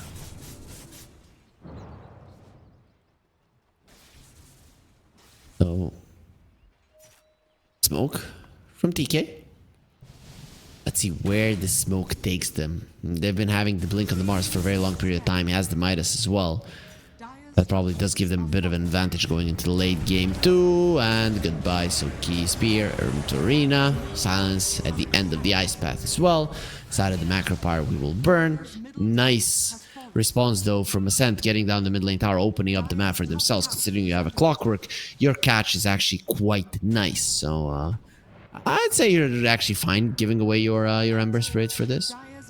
Unless you lose more heroes. Yeah. Clockwork? Interrupting. He did take the shield rune. Very, very hard to kill. TP out. Where's the spear? Gonna be too late. There it is. Oh, 0.1 before TPing it out from Takahashi. Big one from Among Dag as the kill. He's been getting most of the kills and still not keeping up with the Morphling. Morphling is starting to create a difference in net worth between him and everybody else, which is actually going to be huge. The fact that Rain Cloud is ahead in this point in the game really does tell me that TK has left advantages to be pressed on the table, because all of this net worth has not been leveraged yet whatsoever. He's 3-0-1. He's like, there's been a kill that he's been involved in, mostly the one on Mamang Daya on top, but it's really not like this has been an active carry player. They have been 4 versus 4. They are 5 versus 4 now if the Morphling continues to dodge these fights. Jakiro going for the Aghanim Scepter. When you have a Mars, this Axe is going to be insane, Kips. It's literally just going to win the fight on its own. If there's multiple people inside of the arena, they're going to burn and die. There's no doubt about it. Pure damage, yeah. Like, you can build BKBs all you want. You're still going to have to get out of the way the entire area will be claimed. And once again, really good way to make up for any damage problems that a Death Prophet might have. And this is Dire's bottom them versus an Aegis. They're the ones pushing tier 2s. The Morphling with an Aegis is just farming. He wants his BKB. And he's gonna have it, but he won't have the BKB and the Aegis all together. So I still don't know if that's gonna be enough. Yeah, if he had both, would definitely be picking him in those fights. But I guess the other thing is that they were also waiting on that BKB for Suki here. So double BKB is something worth waiting for instead of just using that Aegis and potentially losing your Ember Spirit off the bat. That's gonna be Takahashi dead once again. Every single time they see him, they just arena the squirrel. And I mean, we talked about it earlier that the supports of Ascent Esports were quite farmed. It has equalized a bit with the Jakiro, but only because they have, without hesitation, gone for these kills. And now you might have your double BKB timing. You're still gonna lose your last outer tower. Death Prophet has had the BKB for the last 10 minutes, hasn't used it even once. That's quite It's interesting. been such a passive game. Yep. Because she could have been. She could have been. But the real deal is that there's not too much to get if you don't have particular pick-off pressure. And they've been picking off what they could, right? radiant are scared. Yeah, pretty Ascent much. has been good at dodging them, and they haven't forced the issue. Rolling Thunder. Sabi And wants to do Agnes. something with it. On the DP though, Going on Yeah, to the the team Sven split. inside of Lena's the not here. cogs. Oh, you should have popped that BKB immediately. They're getting the multiple stuns, turning into the Sven. Among that is a late BKB. Can he heal with a Spirit Siphon? Yes, he can. He's getting all of his HP back. Now needs to move for a second because he's getting that delayed damage and ultimately he will fall. But look at Krish just doing whatever he wants. He gets stunned up by the Morphling. And now Krish, why didn't they pop their BKBs early? It's going to cost them so much. This fight, this over Rain Cloud has already gotten a double kill. And PMA will be next on the menu, TPing out next to a Morphling. He needs one hit to take you down. A triple kill for him, putting his team ahead slightly, but still ahead. man, oh man, yeah, no, you need to pop those immediately unless you're prepared to just immediately roll over and die, not pop everything. I gotta say though, what we just saw from the Death Prophet is why I thought that the morning ritual, the delayed damage, was going to lead to a sudden influx of a lot of Death Prophets, because she was not supposed to live there. Normally she doesn't, but that delayed damage there, combined with the fact that you then get time to get the Spirit Siphons off, potent. Yep. But also, at some point, that delayed damage starts kicking in, and somebody else is punching you as well. So you're taking quite a lot of damage later on. But yeah, sure, Yeah. the Spirit Siphons wouldn't have come out. I and mean, of course, it's good. I'm just wondering why there isn't a Yules in a build, because that's, you don't Yep. take the damage when you're Yulesed. That's the best way to approach it. I think the idea is because Mamangda has had such a good game that he thinks that Yules is beneath him, right? And he thought this would be the more scaling type of Yeah, it build. just has enough firepower. Yep. Which is, you know, if you don't make a mistake and get caught with two heroes and the rest of your team smeared out across the map, then he's probably right. Yeah, I think so as well. I think that last fight, despite it going towards Ascent Esports, showed us just how much more powerful TK are. If they get their BKBs off at a good timing, just in a decent timing, they're going to be completely crushing the fight. There's absolutely no chance. Of course, Ascent Esports might not commit as much if that's not the case. Spear onto the Pango, LSA follow-up. First they're going to have the Ice Path, then the LSA plus the Stormhammer. Ramang- And Krish, she's not Ayash playing not around. show right now. He waited just long enough to be a very good bait here. Mars, Nicely yeah. done. They need to take down that tree. BKB gonna be coming out, turns around with the Spirit Siphon, plays around the arena, and will be fine. Morphling trying to run away. Suki has got a silence, but he still has his BKB going. Doesn't have any big remnants back. Will get slowed down, and very soon brought to justice as well. Very nice bait from Among Daya. You see, it was all planned. We thought that Beautiful. he made a mistake when he died last time at that exact same point, but no. He just made his enemies feel confident about going for it. And that fight was without Alina. Painful. The way that they did that was beautiful. He knows he needs to wait like 1 or 2 seconds before showing because the TPs need to be mostly through. And of course, your team needs to understand that they already need to be TPing, right? Yep. Because he will die there if they haven't already TP'd. So he waits just long enough for the teleports to be halfway through. Then he steps out. They go for him because they're still like, well, if they react now, we kill Mamang Daya in time, which is correct. But they anticipate it. Yep. Athos on Mamang Daya, plus the Bushwhack. He is going to be given some extra movement speed and, of course, armor. And the barrier with the Warcry. Roche will be spawning. It's going to be on the dire side only for another minute. So, TK, if you want to go for it, you should do it now. You don't have your Exorcism, however. So, I'd say for TK, it is actually a better move to try to delay this and fight it on the bottom lane. Yeah. Cry plays with fire. Oof. But he places good wards, right? They seem among that clearly. Think about going for him. Arena is there to protect him. Rolling Thunder doesn't get the BKB off. He is quite deep. Laguna Blade, look at the positioning of the Lina. Now he's going to be focusing on the Morphling as well. Rain Cloud, he does have a BKB. He's going to try to run away. Will be able to do so. Buyback from the Sven. 3 supports have died. 2 of those on TK, but with the Sven buyback, it's going to be fine. Alina's BKB is gone. Doesn't have mana. That is a problem. A Bushwhack will be perfect. Sven, he just bought back. It is going to be a problem. And now among that, going for Rain Cloud. He cannot finish him off. The macro power is there. JG needs to go in. Where's the spear? Rain Cloud is still standing his ground without the Lina, without the DP. You can't take him out. It's going to be a double kill, maybe another triple for him in this game. TK have already lost 4 heroes in it. JG, DP out, not going to be allowed. Morphling, adaptive strike, and a couple more right plays give him a triple kill. He's godlike and untouchable. 6 heroes have died on TK. They've taken out only 2. The game going back and forth this time around towards Ascent Esports. I'm giving Cry all of the credit there. The wards giving them vision on Mamang Daya, and the way that Mamang Daya is baiting there, showing him where to rocket flare, he does. He gets the exact heroes that he wants. Supports get caught there. They get a beautiful initiation with the Pango bouncing around in the cogs, melt the Jakiro before he can contribute. The rest of the, like, in the fact that Alina has to pop BKB at that point before the cores of the enemy are fully engaged and what she can't get at the supports really is beautiful, because once the Morphling is fully in, her BKB has run out and she can be eliminated. It's clockwork. Fantastic. But Lina started off that fight with low mana, right? Very, very low mana. He didn't have mana once he used the Laguna Blade. It's a disaster. You cannot allow that to happen as Alina. You knew that the fight was going to be happening very soon at that. Yeah, you've been prepared for that, but I gotta say, with a right-click focused build like this, having your only mana regeneration be a Falcon Blade, it's more likely to happen than not. Yep, very true.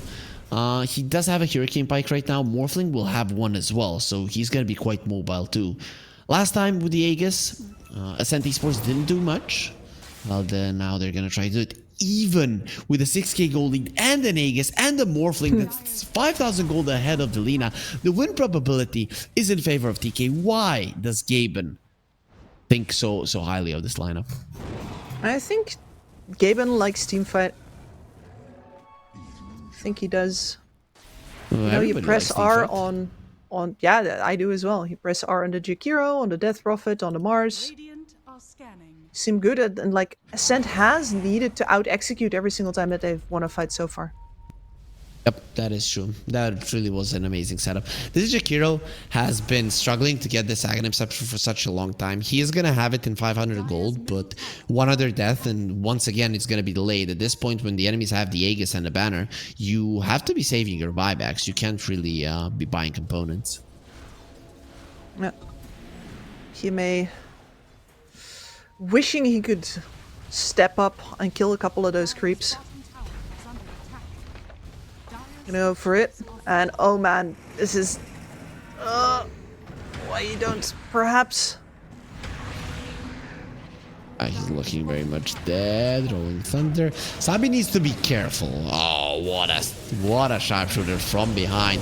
Play Quite a clear. snipe. There's the arena being used, but Lina in the backline's got caught. He tries to LSA BKB. None of it helps. They are going to be bringing down Sabi. Among Daya TPing out while the BKB is still up. That allows it to be fine, but you've got no buyback on the Lina. You've got no exorcism. This is very easily a Lena Rax. It is, yes. Here we are again with my objections to the Lina, but the window where the BKB is going to save you from getting taken down is relatively narrow. At some point, the enemy right clickers are going to once again be up to full speed, and you still don't have any proper survivability for yourself unless you've itemized very defensively. Full Scotty and an Aghanim Scepter on the Clockworks. Some big items for Ascent Esports. You have another round of Glyph. Without the Lina, I still don't know how you fight. I don't think you do. You just watch the Morphling while he ravages your base? Yeah, I think so. He's a coward. It's fine. You're good. Ascent has definitely looked patient throughout all of this. It hasn't always been in their favor, but I think they've stopped themselves at very least from making a lot of unnecessary panicky moves. I haven't seen a single one of those out of them yet. There's a Hex on the Hoodwink. Speaking of Hexes, the Mars wants one, but this is... That's what you buy the Midas for. 3 new items that came out for Ascent in the past 2 minutes. And the last fight they won without any contest. I don't know, TK, in my mind, they have to jump the Morphling. You have to kill this Morphling. There's just no other way. If he doesn't die, it's about that you're time. Screwed. Yeah. No, his DPS is too much, and you only get a certain amount of time with the Lina. Mostly limited to how long her BKB is, which currently, yeah, only 6 seconds. Oh, and they're going to be finding straight the Lina for- once again. He needs to pop the BKB instantly. Turning Morph around didn't. onto Cry will take him out. Now, Mamang Daya. Gone. Krish. Like doesn't ice cream have on the a summer's BKB. day. Yeah, there's the Hurricane Pike trying to get himself away, but he just won't move. Even with an arena in a perfect position, it's very hard for the Morphling to connect with the fight. They still lose 3 of their heroes. I think we're going to be getting another 3-game series case. By the looks of it, Ascent Esports will be winning this one. The second lane Rax going in their favor. Morphling just has so much right-click damage. And these Raxes, they stand no chance. Certainly not now that all their defenders are dead. No, the patience wins out here. Mamang Daya, as much of a powerful force as he is early in the game. There it is. GG's called. Game 3 will be coming. Team TK. They had it. They had this game, but a couple of fights. Just very good setups. I can't even say that TK made a mistake. The comeback of Ascent, it was very well prepared and thought out of. It was, but they did get a lot of time to do it with. And with the Death Prophet, yeah, you're out of control. You've got a fantastic time. You've taken all of the outers. They take that stutter step where they build the next round of items while trying to gank around between the area where the tier 1s used to be and the tier 2, try to extend their lead their way. But that lead wasn't getting extended, and they weren't actually out farming Ascent. And you're not using that Death Prophet to properly pressure. You're not trying to get at their high ground early on and trying to really get an advantage while the Death Prophet is still the strongest hero on the map. And that is, in the end, something that can come back to bite you. I'm not going to say that it is like guaranteed a mistake. Certainly not when you have strong late game like Alina. But you are giving space to plan, well, a comeback like the one we just saw. Morphling still undefeated today, Kips. I think this hero might deserve a first phase ban because whoever gets it is just going to be winning. At least that's what the stats are telling us on this day, 11th of August here in 2024. We are going to be taking a short break. Then we're going to be coming back with definitely the last game of the day.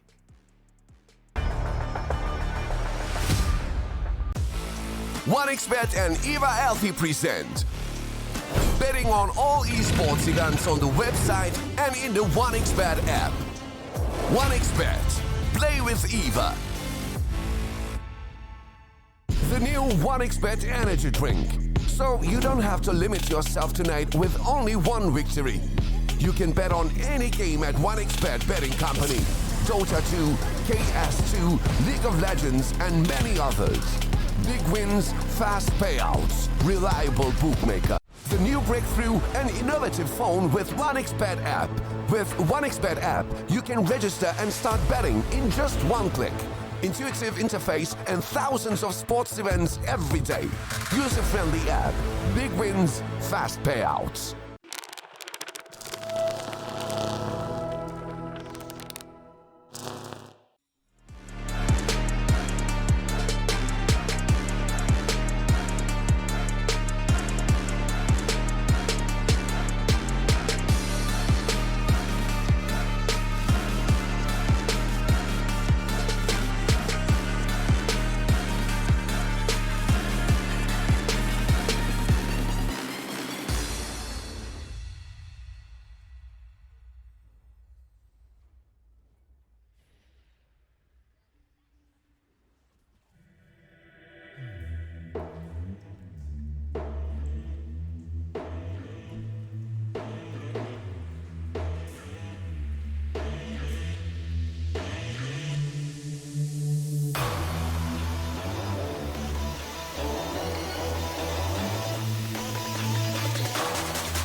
Use your skills in the gaming. 1xBet. Respect from 1xBet. Respect from 1xBet. Respect from 1xBet. Respect from 1xBet. Respect from 1xBet. Respect from 1xBet. Respect. Respect from 1xBet. Respect from 1xBet. Respect from 1xBet. Respect.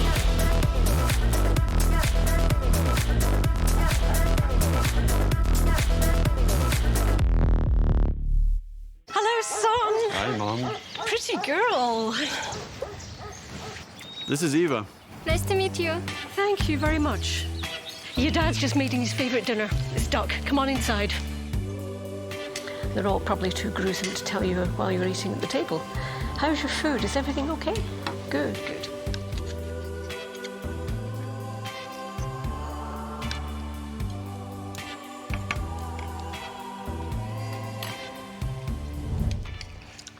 You seem to know each other. Yeah.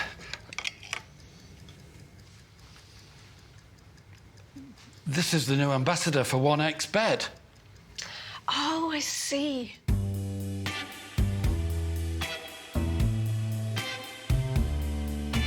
Everyone felt good when Eva Elfie became the new ambassador of 1xBet.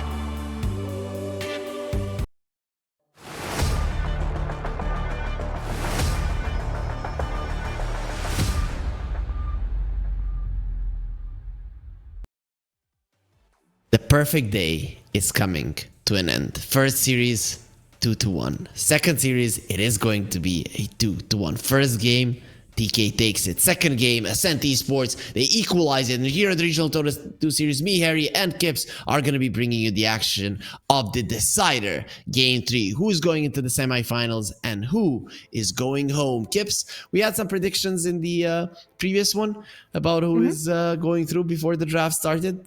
Do you have a favorite for this one? I have a very clear black and white answer. Okay, go. I've observed all of the data and have come to the conclusion that yes, the person that's going to pick Morphling will win.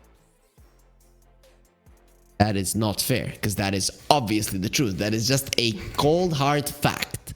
Now, I like when you said I have a black and white truth, because we have a black and white background. We have a little bit of orange there just to spice it up. But just goes to show that there's no gray area here. We have either a winner or a loser in the Regional Dota 2 Series, and I cannot wait for the land. For people that don't know, this is a series of 12 tournaments for in each region that we're going to be covering in Southeast Asia, Latin America, and Europe. And then 2 teams from each of those regions are coming to land in Belgrade. This is going to be happening late October. And we're going to have 2 directly invited teams as well. The prize pool of each of these little tournaments, awesome big tournaments is $50,000, but the LAN is going to be a $200,000 tournament, meaning that 1x and Relog, they're bringing in $800,000 only in prize pool money to the tier 2 Dota scene, because they are awesome. And we, your awesome casters, of course, the awesome Kips, we are going to be bringing you the Dota Harry. action.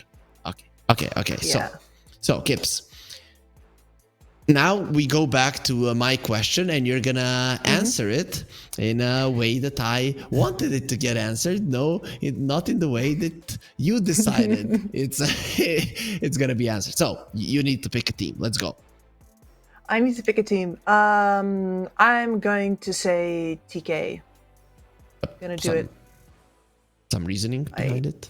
Reasoning, they have more to win, more to lose. Okay. That is the mentality here. I think these 2 teams look pretty evenly matched. I need to see, especially from Ascent, I would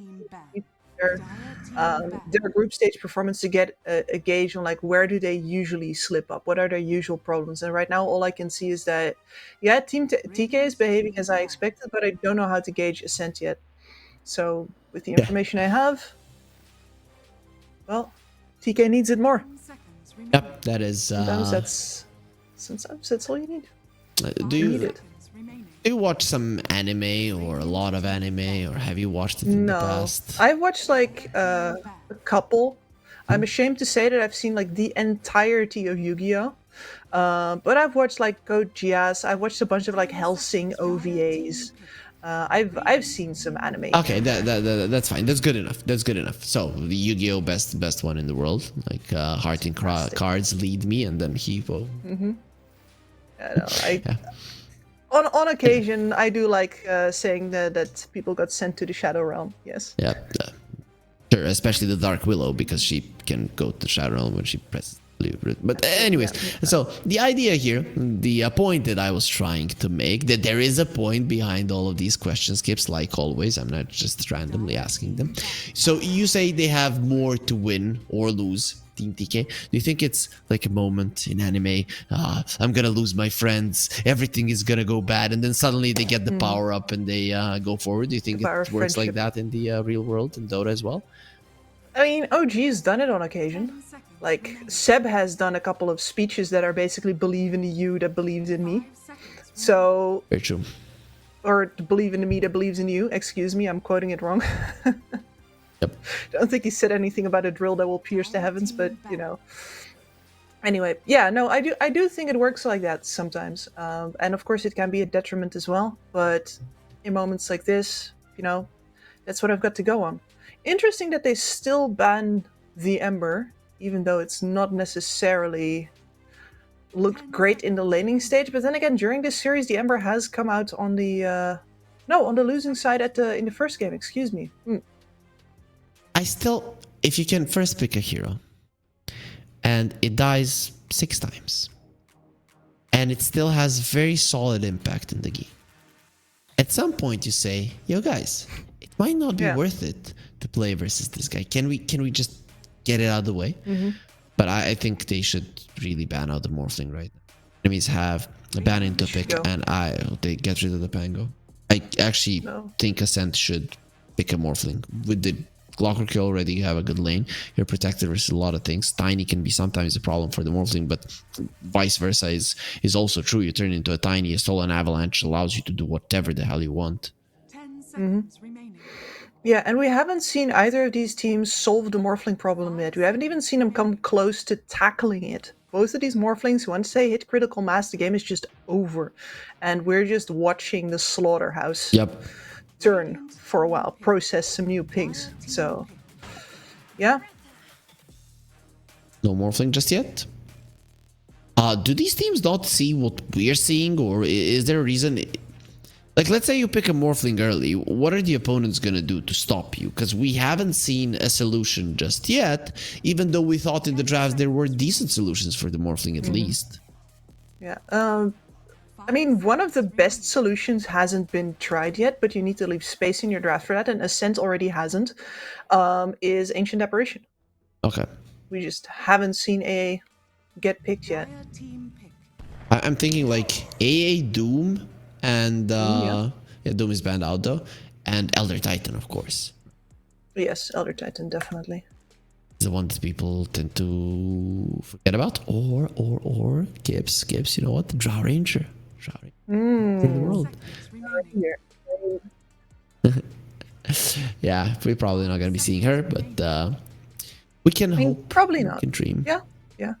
No, and I do think that as like an analyst, it's important to keep your eyes open for the picks that, you know, they might not be meta right now, but in order to keep your were you staring into the camera? Because I was. I was staring at the camera because you said you need to keep your eyes open, so I was trying to open them as much as possible. They have pretty small eyes, you know. No, I have gigantic eyeballs. Anyway. You need to keep those eyes open, figuratively, because otherwise you get too tunnel visioned on the meta. And not only is it going to be the worst analyst right now because you never see any good picks coming that, you know, but also like once the meta shifts, you'll be completely off of your game because you haven't thought about all of the possible picks in a long time. You've only been thinking about the ones that you deem viable, and especially if you are a commentator that also does work in the pro scene of the side, you can really damage your Dota thinking that way. Yeah, I like that point. I am gonna be stealing your speech to when I cast with Otomo, and then I'm gonna be giving him this because when something is out of the meta, he just hates it, right? I think he still plays a ton of pubs, more than any of the other of us in the tournament. Casting the Richard Dota 2 series. Yeah, he does play quite a lot, and I think because of that, he is very invested in the meta. And there's the Morphling, but the other Titan was already picked as a deterrent So, on the other side. So they do see what we are seeing. Yep. Interesting. So Ascent don't care. Oh, they picked a. Oh no, they picked an Elder Titan. Anyways, you know that meme. Anyways, yeah, a little bit like that. I mean, the extra armor, of course, like you would want a strong aura carrier right now. You want to have the Greaves online really fast. Vlad's definitely going to be picked up as well. And then, an AC would not go amiss either to get yourself to a reasonable amount of armor, even when the Elder Titan is completely on top of you with the maxed out aura. To get yourself to like 20 armor or so with all your items combined, that would be a decent number. Do you just pick up an Underlord then? No, they go Primal Beast. I would have said Visage, but Visage versus Mars, I think, is a little sketch. But it's good to lane versus an Elder Titan. I think that might be something that you wanna make happen for sure. Do you just pick a carry now on Team TK and leave this Tiny as a flex? Is that the best possible way to approach the draft at this moment? Unless there is an answer to this Morphling that you want to get out right now that is going to get banned otherwise. Dire team ban. Yeah. Good puck game. The only problem is Primal Beast destroys the puck in lane. He does. There's no, you can't even touch him really. I mean, you can touch him all right, and it's just tickling. It is really just tickling. Back? But they,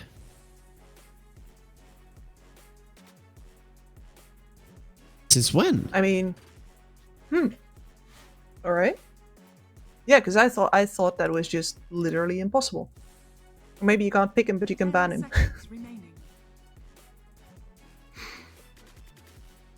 Ability update, ability blocking reflection. Did nothing about that. Uvu, do you have any info about this one? We thought that Uvu is our admin, as I said, observer, stats guy. Or carry. Literally, carry. That's, we are like 3k MMRs, and he's our Smurf friend who is 14k MMR. Yeah, that's how it goes. We send him meme pictures. How is the Meepo in the drafting pool? How is that happening when he was removed? Interesting occurrence. Would certainly pose a problem to a Morphling. Dire team ban.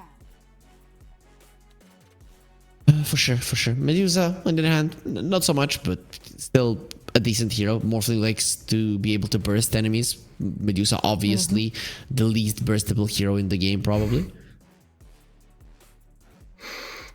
I was, especially since the Faceless Void, since you don't get the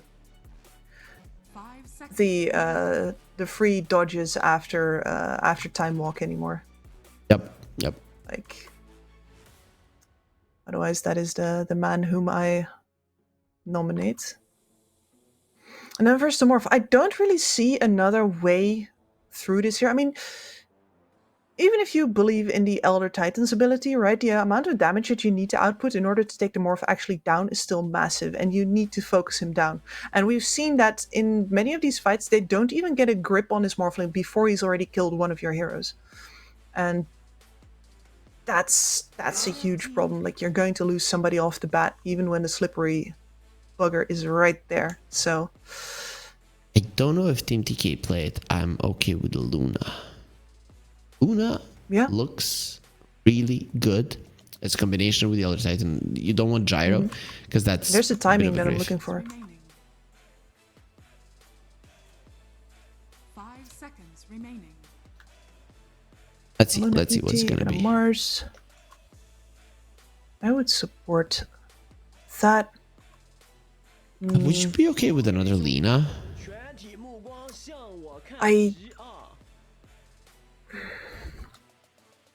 She dies so fast, and like a BKB is not going to save you now that there's a primal beast in the game. So we do damage. Yep. So Primal Beast mid versus the puck, or you pick up something else. I mean, Team TK, they think that the enemies would pick up something else, so they banned out the two very, very good laners versus the puck. 10 seconds remaining. I mean, I imagine you just throw this Primal Beast mid. And then now since you see the Ursa pick you get...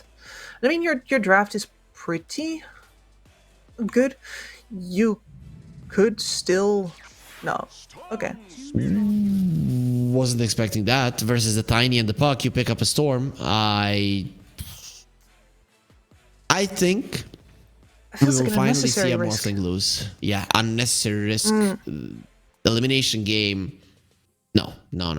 You cannot get away with this. If they get away with this ascent, they most definitely deserve to go through. Like, then they're the better team than DK. They wanted it more, despite DK having more reasons to want that win more. So I'm all in on Team TK. I think they have an advantage, a definite advantage. Ursa is also a good counter to the Morphling. As well as the fight continues, you morph more into strength. He gets more and more Fury Stripes on you. At some point, he just one-shots you, basically. And he is basically unburstable, especially in a game like this. I don't actually see where you get the damage from to take an Ursa down early on, unless Takahashi has one hell of a game. Yeah, you can work around him with the Storm Spirit to a certain degree, but the lane swap that you just performed, I think, is 2 losses. You were going to shut down the puck, and you were going to win with your Primal Beast. And now neither of those things are going to happen. Your Primal Beast is going to have a decently hard time versus the Ursa, and the puck is going to have a game that is just fine. That's... I don't like approving of that. Like, I'm not... No. Like, I'm just morally against this. You broke the moral code. Yes. Written by Kips herself, and we will get ourselves into the game of Dota one more time. The QR code, it's always there. Scan it, take it. Yo, Kips, yesterday I learned, I actually had no idea, that usually on a modem there is a QR code that you scan, and then it connects you to the Wi-Fi. Oh, you just get the Wi-Fi, yeah. Yeah. And you can, once you're on the Wi-Fi, your phone knows that code and you can show it to other people. I'm sure you've seen that one before. Yeah. No. I always, you just have the password. Yeah. Like, squint at the bottom of that thing and type in 14 symbols. If you do one of them wrong, you can just do it all over again. Yep, exactly. But I changed the password to like something hard to guess, like Harry's awesome or something along those lines. My password. The freak lives here. Like that. Yeah, but it always has to be me being awesome, because then somebody enters the house and then they have to type that I'm awesome, and then they admit it. So that's quite cool. So, anyways, written. Yep, exactly. I have it as evidence that you think I'm awesome. So Exactly. we are gonna be getting ourselves into Game 3, Team TK versus Ascent Esports. The odds equal between them. Nobody can decide, but you and me, Kips, we have decided to back up Team TK. Even before the draft started, we kind of had our biases towards them, slight ones, but still, they were there. Let's not kid ourselves. And now, with the draft, I'm behind them like 100%. No. Yeah, and I think this is maybe even an illustration, and it's hard to say, right? But I think the switch up that they made at the end of the draft there is not something you do if like your mind is fully in the zone of we have to win this one. Like, it might actually already be the differential between TK and Ascent. You know, if anybody has superpowers, they can tell me how Ascent got a hold of both the Fnatic logo as well as the Fnatic TPs. How did they figure out that you can get the Fnatic TPs in some way? Maybe it was given to them. Maybe No, I already checked, and their database number is not the same as Fnatic. Fnatic's currently not even in the database. So maybe they've like leveraged it over. I don't know how you do that, but well, They made it Slide happen. into my Twitter DMs is what I'm trying to say. Slide in there. Say, hey, I know where they got the Fnatic stuff. I'm all ears. No, okay, somebody else here wants the Fnatic stuff as well, but not obvious who it is. Looking at the at a CS, looking at the lanes in general, any big advantage on any of the lanes? Is there one where you think one guy is gonna be doing better than the other 100%? I don't think they're going to stop this Morphling from farming. That's for sure. Double melee. I mean, sometimes you get lucky with a Mars Spear, right? You know, you get that the one free kill on the Morphling. You get that one with your spear. But you gotta get lucky, and it's an unforced error kind of thing. Double melee lane versus Morphling Clockwork. It's not happening there. So The Mars is farming well though, which is solid, right? It's actually the Ursa and the Morphling that are at the bottom of the CS chart, but the differences are minuscule at the moment and probably going to remain that way. I know that Storm used to be much better in the lane versus the Puck. Laning stage wise, the Storm would win, and then a Puck would, well, destroy him later on. But I don't see it right now from the Storm. Is it badly played, or has the lane since maybe 3-4 months ago been equalized? I don't think that's been equalized that much. I think the Storm is definitely still strong. You have a better animation, you have more armor, you in general are better at clearing the wave without spending as much mana. I think Mamang Daya, we've seen this, thank you, Takahashi. Mamang Daya has just been better than Suki. Clearly. Yeah, I agree. Ursa going forward, and Sabi will get himself the extra armor. I really like when the Primal Beasts go for the Uproar. I think the spell is so valuable that it should not be skipped most of the times. But Primal Beasts lately have been very, very greedy, wanting to have the max trample and then the onslaught after it without a single point in the Uproar. Yeah, I don't approve of that either. I mean, I'm good with 1-1-1, good with 0-2-1.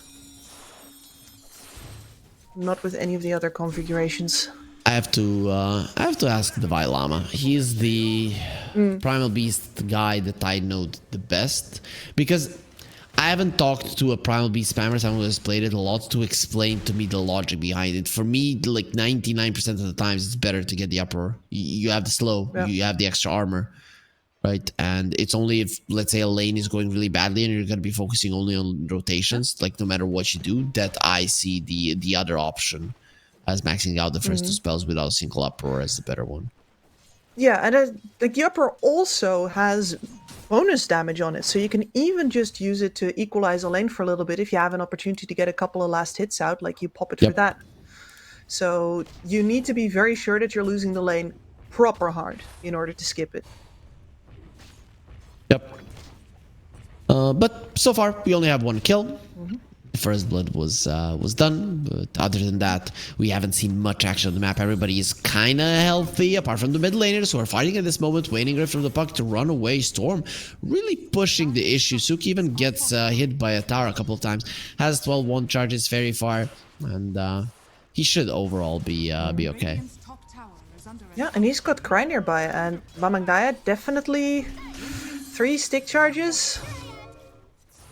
Needs to be very careful here if he doesn't want to die on the rune attempt, but PMA is also here to make up for Cry being there now, so that's good. The Storm has the raindrop. Puck doesn't have it, so that's the advantage that big differential you have on the Radiant side. You don't have everyone's on the here. Dodges.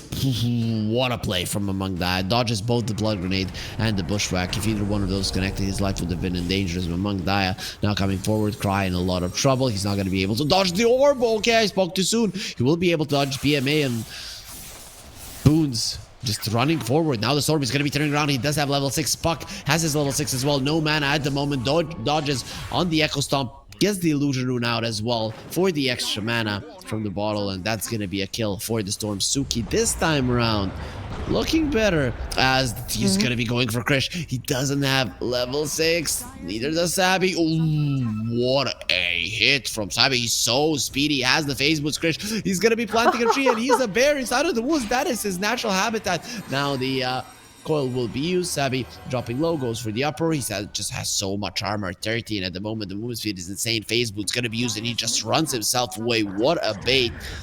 Ascent. In the first 7 minutes, they're playing better. They are playing better Dota. Yeah. They are right now. The way that they play out that mid with both of the supports coming from very different angles, very hard for Mamangdaya to do anything about it. And Suki had been trading specifically for that scenario. And then on the top lane, the fact that that Primal Beast gets to actually go for the kill on the Ursa at the same time, so much pressure onto TK. Definitely not looking good for them at the moment. But Can really leave you scrambling. what? I couldn't hear that. Gibbs, is everything Oh, it okay? can really leave you scrambling Yeah, to yeah. have several things happen on different sides of the map that early in the game. I thought my sound was scrambling, and I'm like, no. People No, need no, to don't hear worry. the wise words that we got for them. We're here, no problem. Nice D wards around the mid lane as well, but all three of the cores of Ascent are at the top of the network chart. Well, but I guess you're not too far behind with the cores of TK, but you are still slightly as Coil going to be using the Storm. He will break it immediately. Silence does connect. Nice bushwhack. PMA, however, he does have the Avalanche, and the Toss Spear was used as well. Not even needed. PMA will do more than enough damage from the Tiny, and finally they do bring down the Storm. This is why I didn't like this hero. It's just way too risky. Usually there's like not many spells that catch the Storm. There's a multitude of good spells that are good at killing him. Yep, and the puck sets up for all of them so easily. Yep. Then you have two ways to break the coil as well. Beautiful. Yeah. And I'm gonna say that I thought that this Primal Beast would have more trouble. But the fact that the supports were called into mid pretty much immediately has changed that top lane around for the better. And Ursa going into the jungle with just phase boots, that sucks. Ursa is not the worst farmer in the woods, though. He can do it relatively effectively, but it's still not ideal.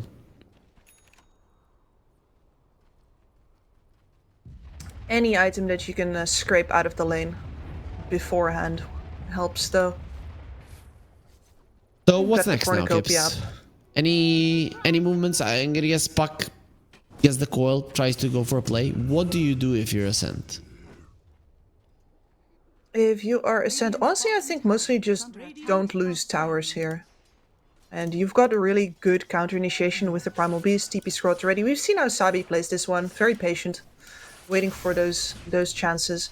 Because this Mars is not going for a Blink Dagger currently. You're going into Pipe. Now, of course, you don't know about that, but Dire's top tower is under attack. if a Cloak shows up in his inventory, for example. I'm fine with that. That's completely okay. Storm coming forwards is trying to heal Lord Boons. Coil only onto the Clockwork, so the Storm should be fine. His mana, not the healthiest, but should be healthy enough to survive, even with the spear pushing him back. Finally, they're going to be going through the raindrops, so he doesn't have those any longer. Well, rune for the Puck here, not exactly the one that's going to make your next gank the best one there ever was, but Shield Rune. Shield Rune's nice if you can get a long engagement off with it. Dire's top tower is under attack. The top tower, meanwhile, just creep wave pressure from the Primal Beast. Absolutely nobody wants to be here right now. Nobody wants to try to kill this man either. He's going to tank so much, especially since he's already got the Ogre Axe. And I think that Sabi having a good time. Just, this is going to be mid lane levels of farm from the off lane, basically. He's already topping the net worth. That makes that entire switch that we were kind of hating on earlier a lot better, because you are getting more mileage out of the three heroes that you picked right now. And he can make all the difference. He can do the exact same thing that he did before. And he's smart going for the BKB early. He understands Avalanche, Echo Stomp, and the Coil can actually, even the Arena, can stop him so easily. But if he has the BKB, he can create so much space for his team in a fight, that the arena expires, no avalanche, no coil, and then just everybody jumps in and murders the enemies. So, and it doesn't even matter if he gets it early, because even a 6-second BKB will be doing the same. Exactly. No, outlast those durations, and then, you know, don't die while you give vision to the Storm Spirit for choosing whoever he wants to go on. And I'm saying Storm Spirit, also your Hoodwink is going to follow up on you. The Clockwork has that hook shot in his pocket. There are so many heroes that absolutely love the fact that you're going to be frontlining freely. It is a 1k goal lead for Ascent, and Morphling at the top of the network chart. We've seen this so many times today, and I don't know how you take over that. Ursa, once he gets the Battle Fury, his farm will increase, but at that point, the Morphling will already be like 2k gold ahead. He will be, but at least he has to stay back for a little longer. You can't really sneak any easy fights when there's an Elder Titan in the game. You're always going to have to play careful. It's the same as if you play Terrorblade versus that ET. So that at least is a factor. Unfortunately for TK, of course, Lord Boons hasn't exactly had that Elder Titan performance that we saw at the start of the patch when Momentum was introduced, right? Yep. Immediately saw Elder Titans tenderizing everybody into very nice stake in the lane. And this man is 0-3. It's not exactly been going the same. Yep, not looking good for Lord Boons, but and only has 1 point in the passive. Natural order. So, yep. Hookshot gonna be used. PMA tosses the Clockwork away towards JG, who does have the arena. Rainclaw gonna be caught. He hasn't died a single time in the previous game with the Morphling. Maybe this time around they can actually take him out. The coil was used. He's just standing his ground, doesn't care. There will be a Primal Beast joining in on the fray, smashing the Elder Titan into the ground. You're not gonna be taking away the armor of any of my teammates. And that's gonna be a 2-for-1. 2 supports. TK are dead, and only 1 on Ascent Esports as Morphling turns into the puck. He wants to get him. There's the Waning Rift that is stolen. The puck will be able to get himself away barely. That was so close to the puck dying, but Monk Die using his spells flawlessly to get away. Yeah, and realizing just in time that his step out through that gate was going to get interrupted.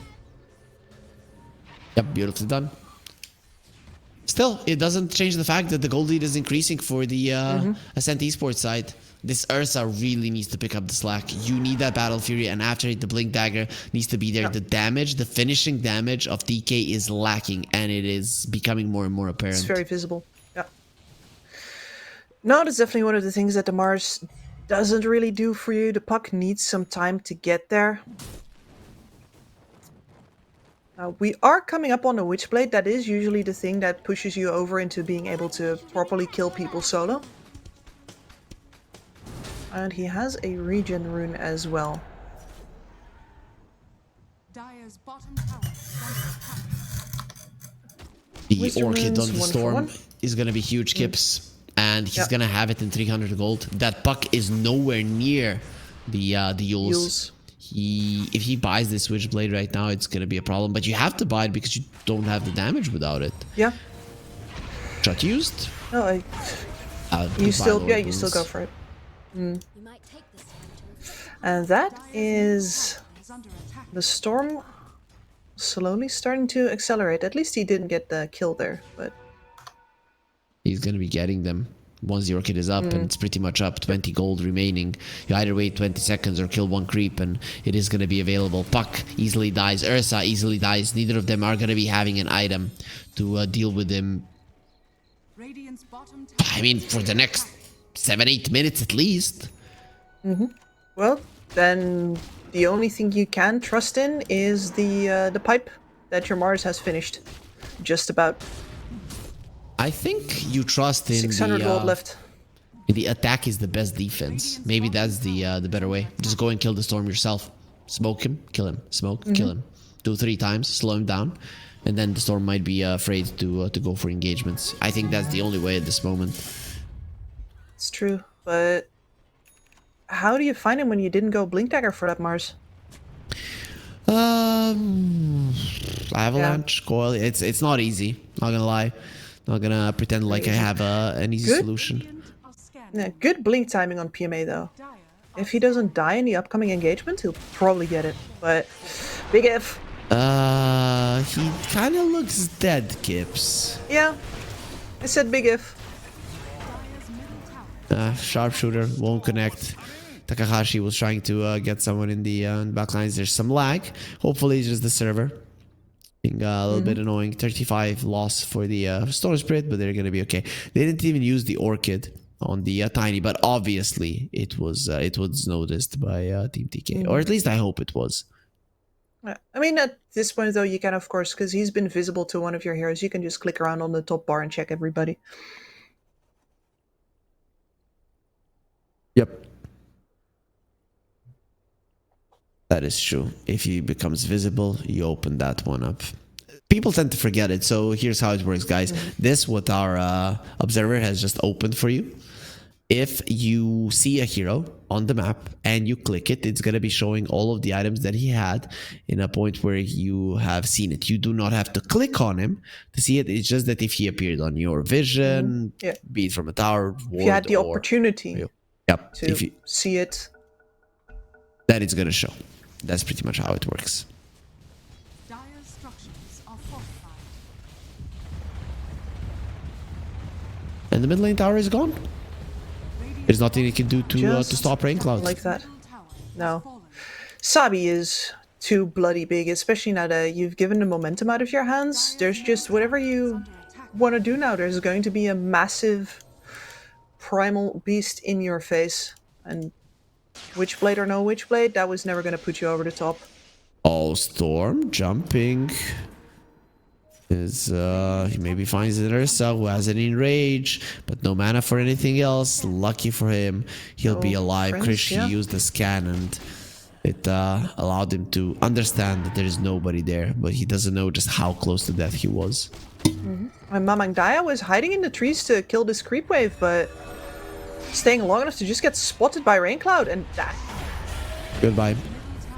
He was inattentive for a second. I'm pretty sure he was looking somewhere else on the map because it took him a full second to respond to Mamang Daya slapping him in the face with 300 damage.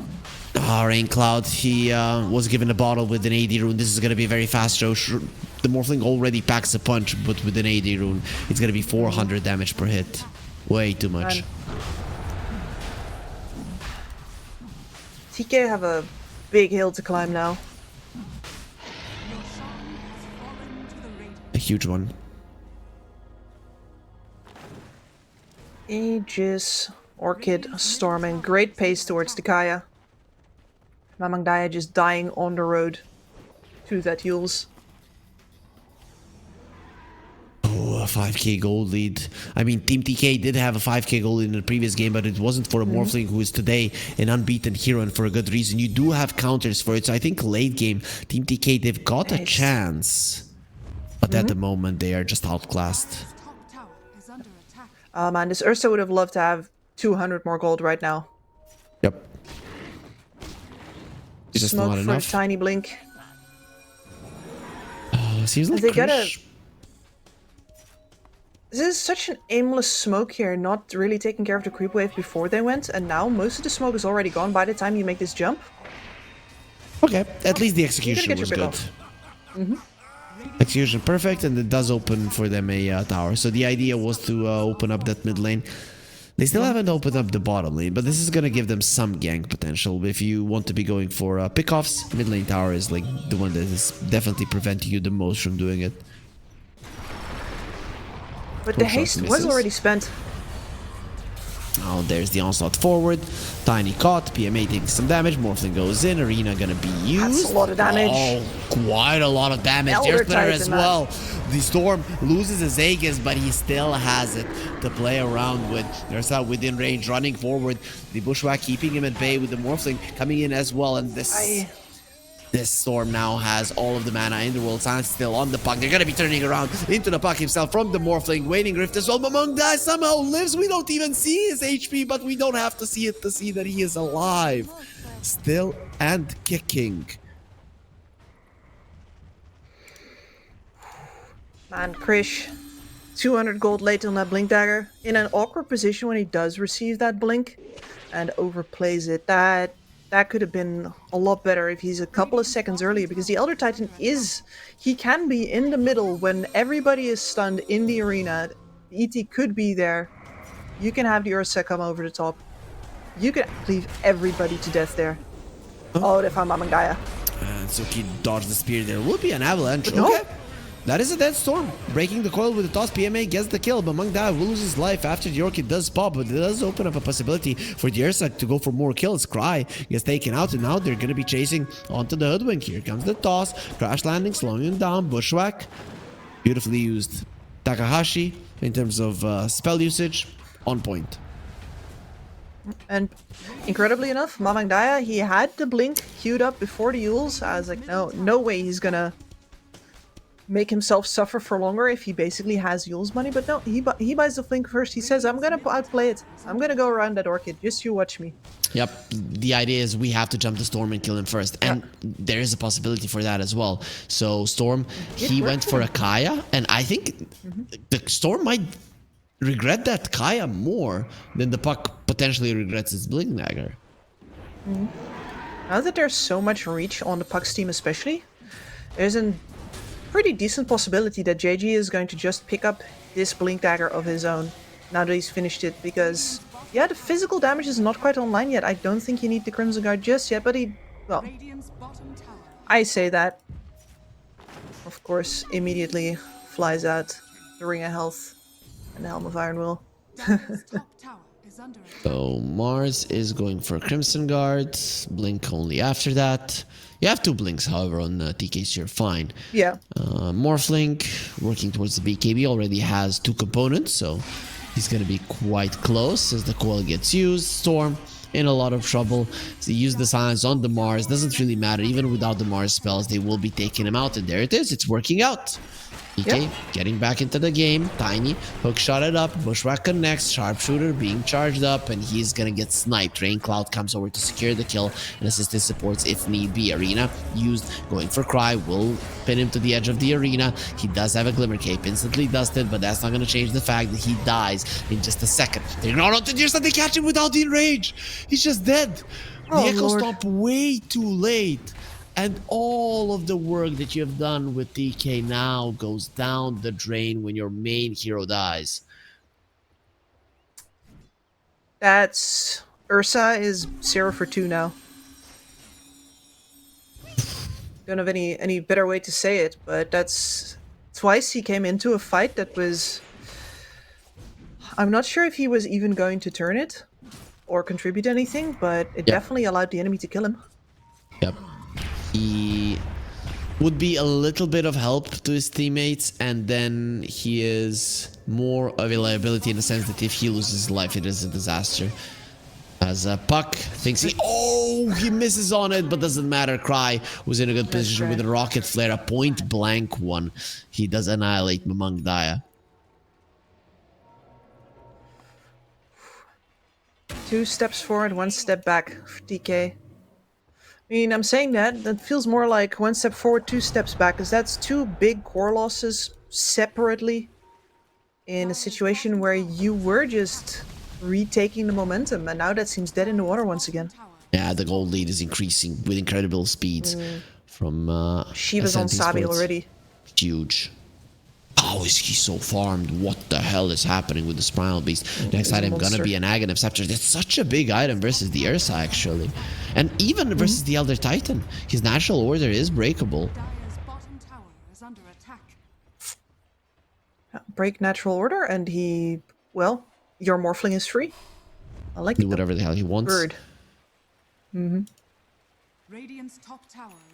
Okay. Okay, do they know that the smoke is coming? The waves are pushed in.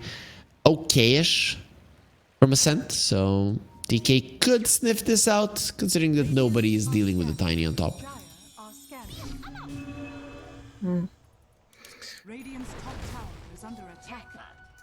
And you would really want to take this Tormentor right now, especially because Lord Boons getting the shard could make the difference. You know, it is a bit of a suicidal case for him to jump in, but they have a tiny. this is the problem. They have exactly, a tiny. and that's the one the that most always useless gets shard. it. You get All right, well, you know, enjoy your Christmas tree. It's an expensive ass tree.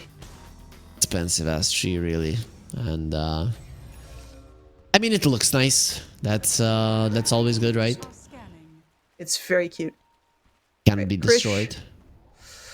BKB flying in, Yule's in from Among Dias, got that survivability on lock now. Crimson Guard done as well, and here comes the toss back. Yep, doesn't have the BKB just yet. Storm dead.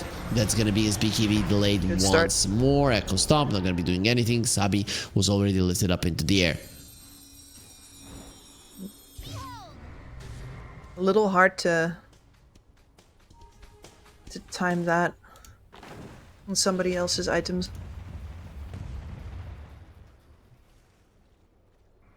PMA is going for a Glimmer Cape on the Tiny, so definitely all in on the defensiveness. He's pretty farmed on the Tiny, but the thing is 1400 is this shard, and it just feels so bad. Kips, I hate this shard. It sucks. It really does. I think a lot of shards have utility no matter if you're playing your hero in a core and a support role, but the Tiny is one of the biggest exceptions. There's another one. You know which one? I mean, it must be a hero that's actually good at supporting or at the depending, right? She's good at supporting, yes. Morphling was good at living up until this point. He hasn't died a single time in the series playing the Morphling Rain Cloud. Now he will lose his life. They are just using the tossback with the coil quite nicely. And speaking of tossbacks, Cry is going to be found as well. He does have a hook shot that he will not get a chance to use. The spear is there. A couple of more right clicks from the puck. Actually, it will be the Mars that finishes the job. The little fairy dragon cannot compare to the Mars. Different categories completely. But Kips, you have you remembered, or do you want me to give you? Who's shard? It's a good support Pretty. that is currently relatively into the meta. Currently relatively into the meta, and a she. I don't think your language has any particular problems with the difference between pronouns. So No. Mirana. I don't know. I don't think it's not a she. It's not a she. Oh. I don't know if I said her or she. Yeah, don't you even did remember. actually. So I mean, I think Mirana is a correct answer, even though it might not have been your answer. It's much better than the tiniest. This one is just as bad. Okay. Just as bad. Just as bad. I don't know where we're going again, so better tell us. Batrider. Ah, yes. Of course. Of course, it's the bat. No, I would have a hard time choosing which one I thought was more useless. I actually don't know either. It's insane. I might say bat, just because you can't even rely on it. Yeah, it doesn't do anything, literally. This one at least makes your tree that it stays in your hand forever. Yeah, you if can want count on your tree. Bad Rider, you can't count on anything, because if you lasso somebody, you need to pull them. You're not going to be attacking them. As the goal lead is 4k, Morphling is going to be coming back to the world of the living. Well, 3k now. Roche in 30 as well. So big things are coming on the map, Gibbs. Yeah, and this is second Roche. This is with BKB for that Ursa as well. Krish still very much has the ability to carry this game for his team, even if his early attempts were a little bad. Sabi spotted, but... Oh, they found the puck. This is huge if they can finish him off, and I think they might just be able to protect it by all the spells. They have the Glimmer Cape, and they didn't have anything to kill the puck, already losing the Hoodwink onto the Elder Titan. That will be a perfect kill. And now Ursa has the BKB, wants to go on Sabi. Sabi still using his great movement speed to run himself away. He understands just how dangerous this Ursa is. Morphling turning into an Elder Titan, wants to use the Echo Stomp, will be able to slow down all of the enemy's buyback from the Primal Beast. Wants to be a part of this fight once again. Krish getting onto the Morphling Rain Cloud. He is going to be found. PMA Avalanche tossed onto the two heroes in the spear on the Morphling, but where's the damage? Ursa nowhere inside. He actually ran away, didn't stay with his team, and because of that, it is going to be 4 of his teammates dead. Only 2 on Ascent did lose their life. Actually, it was 3. Takahashi bought back and died once again. Yeah. That means that in the end, no significant goal change between the teams, but that's absolutely not to say that Ascent didn't win this one massively. Yep. Especially the Take the Roche. Yeah. And once again, the targeting on TK is just a little off the mark. Brish, yeah, you have your Ursa in gear, but he spends most of his BKB running after a Primal Beast when you don't have a way to lock him down anyway. And the cooldown on those onslaughts, that's 16 seconds. If you don't get him immediately, he's going to run over you again once your BKB is timed out. Look Meanwhile, at the Morphling. Has the Aegis and Butterfly almost done. We're getting in morph problems territory now, definitely. Yep. Ursa is buying an Aghanim Scepter because he's super annoyed by the Pulverize. He pops his BKB, he loses 3 seconds of it to the Pulverize.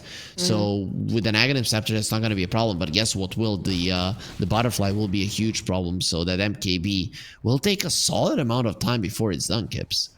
It will.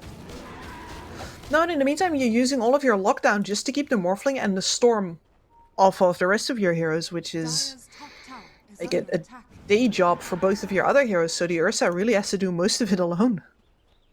Ursa went for the 400 Earthshock radius. I mean, the talent is actually insane, but people usually want the damage from the Fury Swipes, not this guy. I enjoy that, like the extra slows, especially as we saw his problems with getting kited just now. I think he's valuing it correctly. The cores of the enemies are mobile either way. Yeah. I don't know what to think about it. I'm torn. I like the talent. For me, the doubling the radius of the spell that it slows is actually insane. Like, the value is awesome, but I'm just not sure it was the right choice. Hookshot does nothing, and because of that, Tiny will escape. Don't stand in front of your Clockwork. Don't do or it, Pudge. And definitely don't... I mean, you can't do it right with Clockwork Pudge anyway, because either you hook your Clockwork onto the back of your Pudge, or you hook incorrectly, and then the Pudge hooks you back out. Like, just don't pick Clockwork and Pudge in the same team, because it's always going to go wrong. No, we've got good communication. Everything is going to be fine. I mean... yeah, we could have world peace too if we had good communication, but... Okay. Just saying. Yeah, sure. I mean, comparing the two, I like it. And you know which one I think we're going to be getting, which is more likely that we get? World peace, right? So, yes. And also, if we want to be starting wars, Pudge and Clockwork in the same team, that definitely helps. The first 2.5 minutes of this Aegis was used just for farming, not really increasing the lead all too much. So what's the play for Ascent? How do you utilize this Aegis in the best way? Honestly, building out your advantage, I think, like, this series has not given you anything to worry about whatsoever as far as like the scalability of your Morphling is concerned. I think you feel perfectly comfortable, especially because the ET has had such a non-game. He is not going to get an Aghanim Scepter in this game. He knows it, you know it, his mom knows it. It's not happening, so taking it easy is perfectly acceptable here.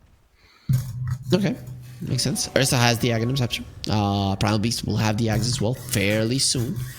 So it's a farming Aegis. They decided to utilize it to get money. Easy. And it has been Ascent's approach, right? They have never overplayed their hand yet, at least not like the moves have not looked forced. They have definitely overstayed in fights where they really should have gotten out or re-engaged even in situations where it's done. But the initial ideas were never like, oh man, we're so hurried, we can feel the hot breath of our opponents in our neck, we should be doing something now. That's not been their MO. I get it. Puck will have a Linkage as well. Some big items are coming in the next minute or so, which all of them can change the flow of the game. But considering that all of them are coming out at the same time, nobody's gonna have a increase in power, a power spike that the other team won't be able to follow, basically. Roughly similar timings. Clockwork Axe being up though, when you have so many heroes that can jump and go in, the amount of extra vision that you're going to get absolutely crucial in some of these fights. And we've seen what Cry can do with the right kind of information. Trying Cloud is Taking very his farm. The support. thing is that the Ursa is pretty close to him. Oh, okay. Aghanim's on the Storm. That is a huge one. Aghanim Storm and Aghanim Primal Beast. The amount of damage that just these two can do is insane. And then Morphling just to wait for a minute to finish everybody off once the time does come. Things are scary at the moment for TK, but they might look scary. These guys are not afraid. No BKB on the Mars either, but he is all stocked up on aura and armor items. 8 armor plus 31. Plus you have He's the busy. Bulwark. Yep. Let's come down to it.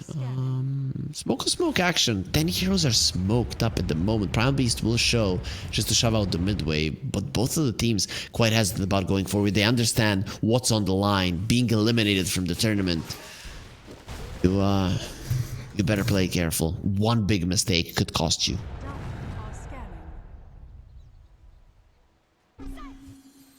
Could very well be.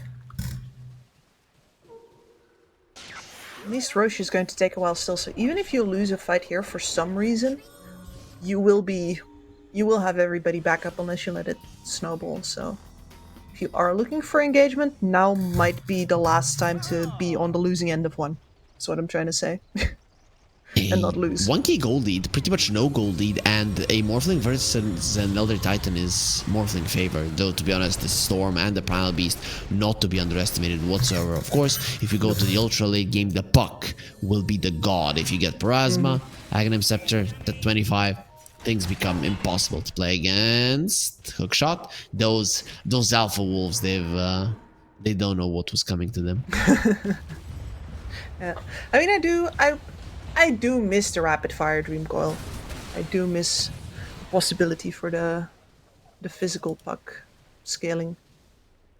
I mean, he still kinda does it, but it's not the same as it used to be. Like now, yeah, exactly. Now it's just ag shard. But higher caliber, right? I'm just kidding. You don't even hit them harder, but. Oh. Ursa is level 24. Same is true for the Morphling. The amount of farm that these two have is just so huge. The Elder Titan is the only one that is falling behind, but even he has a shard, so we'll be able to get deep into the fight for people that don't know. Astral Spirit carries the magic resistance reduction, and it is the real body of the Elder Titan that carries the armor reduction. So you need to get close to the Morphling. You need to get actually pretty close to hug him, to splash him, to be able to remove that armor and allow the Ursa to just rip him apart. No, it's roughly the area of effect is roughly the size. I mean, it's smaller than the Waning Rift, honestly. That's something else that I've been noticing, by the way. Mamang Daya is one of the few players that plays with the jostling rift, pulling instead of pushing. Yep. Lately, a lot of people have started doing it, though. I'm seeing it more and more, and I like it because it really is a cool way to play the puck. Yep. A couple more hits in. Could do some slight manipulation with it, and well, especially if you have other people to break the coil for you, like a Tiny, like a Mars. You don't have to bet on that. Doing it yourself. Go from TK. Going for something. They have a level 25 on Deer's Octarine core. Urchuk has 2 charges. He's just gonna be jumping around, killing the Ursa next to impossible. 13.5 seconds. He pretty much has permanent enrage. Oil, avalanche, toss. Okay, the BKB gets out. Barely takes any damage. That tossed away. It's not ideal. Blockwork. Out of the arena, he's trying to fly away, but he did get slept. Tiny already losing his life. Storm coming forward. They want to be able to kill the Elder Titan. Ursa, in rage, removes the pulverizer and now just goes forward. Once the Morphling. The problem is that this Morphling, he wants you as well. And the problem is he's so much more stronger. Double buyback on the supports is not going to be enough. He already lost the Mars and he doesn't have it. Ursa trying to do anything here to be able to fight. He will have his rage. He is so scared. And he might want to get in again as Suki lost all of his mana, but he will get a good grab. Nice double silence from the puck allows the Ursa to re-engage. Now Raincloud standing his ground versus Krish. He cannot win because he's not doing any damage. Sure, the Ursa is missing because of the butterfly, but it doesn't matter. The rage is constantly up. Buyback from the Storm going in on the fight. You've already lost the Morphling dead for 100 seconds. Avalanche goes in again. Ursa wants the kill. Suki gonna be losing all of his mana, and the chase is on. Very soon this Ursa will be on top of you, and he'll be killing. The Storm uses the rage as well, so the Bushwhack doesn't last all that much. Nice dodge on the sharpshooter, and the Ursa blinks himself out. Now, Gibbs, you're gonna be telling us what happened in that fight. Who is the victor? Who actually came out on top? The victor, oh man. All depends on who gets the Aegis right now. Roshan has just spawned, and several buybacks spent on the side of Ascent, but the Morphling isn't here to actually take that Roche with, which might put it into the hands of TK instead. That dieback on the Elder Titan, costly, but having him actually around for the end of that fight, being able to take down the Morphling, that's game-deciding stuff right there. More buybacks were used, and Ursa surviving, Morphling dying is a big deal. This Ursa with the Octarine core is just making such a huge difference. I thought if him and the Morphling man fight, it is definitely going to be the Morphling winning. Not even close. It was not, no, and that is especially surprising after he lost half of his HP at the start of the fight. Just straight up half HP from the beginning, and it didn't matter. He got down to, well, a quarter eventually. That's it. I think he allowed it on purpose, because what happened is he got caught by the Pulverize, and he was waiting for the enemies to commit so that he can pop his Aghanim Scepter, or the Enrage, right, and get out of it. Yep. So during the Pulverize, he actually took quite a lot of damage. He could have come out of it earlier. I think in the coming fights, he's going to be doing exactly that. The fight was very long, and he was scared to get stunned up and die when he didn't have his Enrage, because he was half HP for the majority of it. So I think Ursa will be a bit more... let's say liberal, proactive. Yeah, with the usage. Yeah, and I thought for sure that this Morphin was going to have a better chance as well, and I think the Morph himself thought that, which is why we had such a lull in the game, right? Yep. But how's the Morphling looking in terms of items? He needs a Hurricane Pike. Yeah, I like that one. You need more mobility on the Morphling to be able to dodge this Ursa, kill everybody else, and the Ursa needs to be left for the last. I don't think you can control him. Just let him go. No. And I do think that they already realized that in the previous fight, because most of the action was around the Ursa, with the Storm fighting on the left-hand side of the fight. Sabi also very much avoiding the Ursa after the initial good initiation was over. I think they are correct in their assessment here, and they can kill TK around that Ursa. See, Roche going to be taunted. It is going to be a big fight. The game could be decided in the next one. Buybacks very, very important. Ursa and the Puck, they do have theirs. Mars as well. All three of the cores are TK. Do have buybacks. Morphling 720 gold away. But the problem is that the Storm and the Primal Beast don't have theirs. If they die, it could very easily be the end of the game, the end of the road for Ascent Esports. We do have tier 2 still up. They'll get another shot. Avalanche, toss, coil breaks. That is a huge one. No buyback, and the Storm goes in. Gonna be pulling them in. Their side doesn't care. Arena gonna be used. Raincloud inside of it. Pops the BKB just to run away. It's not gonna be good enough. You have the cogs, and the thing is, the Ursa just wants to enter those right now. They have the extra hit on the cogs, so it's gonna be hard to make that happen. Raincloud gonna be targeted. It goes away from to the side. They see, and clearly the Echo Stomp will be used as well as the Avalanche. The Morphling has been caught. The Morphling will soon be dead. Just turned into a puddle. No chance in hell for Ascent to win that fight. Ursa too powerful, but of course the coil with the toss back is how they're winning the majority of their fights. Takahashi, he needs to be a god right now, and I don't know how you do it. I don't think so either. You have no information. He's gonna try. And JG is even checking.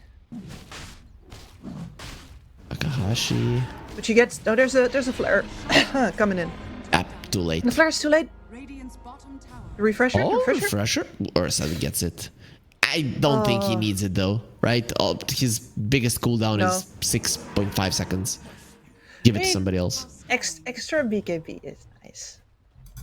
Extra coil is nicer, as the Puck will have level 25. So yeah, you know, that would be quite nice. Here's the glyph. Do you go for another tier 2 right now in the mid lane, or do you go high ground Kips? Which is the call? Hard choice. I think you just go for the second one, right? Yeah. Radiant's middle tower is under Puck is already there. They're thinking about it as well.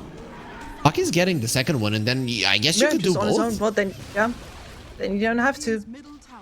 Don't have to They were choose. just looking over him like, do you need any help? Nah. Mamada Also, you needs one baited me. creep. That puck's not 25 yet. Yeah. Look at it. He literally has. The experience No? is full. Actually, wait, Literally doesn't. I want to see how much he needs. He needs 17. Millennial. 17. There it is. Got it. Storm coming through. Dirsa doesn't care, but actually the Storm is doing a decent amount of damage. He's level 25. Not to be underestimated. The overload attacks do bounce. They'd love to take some more HP off this banner, but it's hard. Now broken avalanche gonna be used. Ursa might lose his Aegis. There it is. Jeez, it's in the hands of the Elder Titan. Earth Splitter gonna be used on Sabi. Drop low, uproar to remove the slow of the Earthshock Ursa from afar. Think about going in. Ursa very hesitant about doing so. Without the Aegis, it is still very dangerous to be this deep in the enemy base, but he doesn't care. Pin silence, Puck is in. Ursa is taking way too much damage, and Krish gets the range off. He might need to run away. They gave him the cheese. They gave him the cheese just in time, and now he's full HP. You have gotten baited. Sabi next to the he doesn't have the buyback still. There's going to be 90 seconds on the sidelines. Maybe he doesn't even see the light of day once again in this tournament. Not only this series, because this is going to be the end of the road single elimination playoff bracket here in the plains. They want to get into the semifinals for now. It does look that it will be TK, but it is still not certain. Bottom barracks has fallen. One more glyph refresh. The Aegis is gone. Cheese is gone. Remove both successfully, and he can still make another jump with that storm.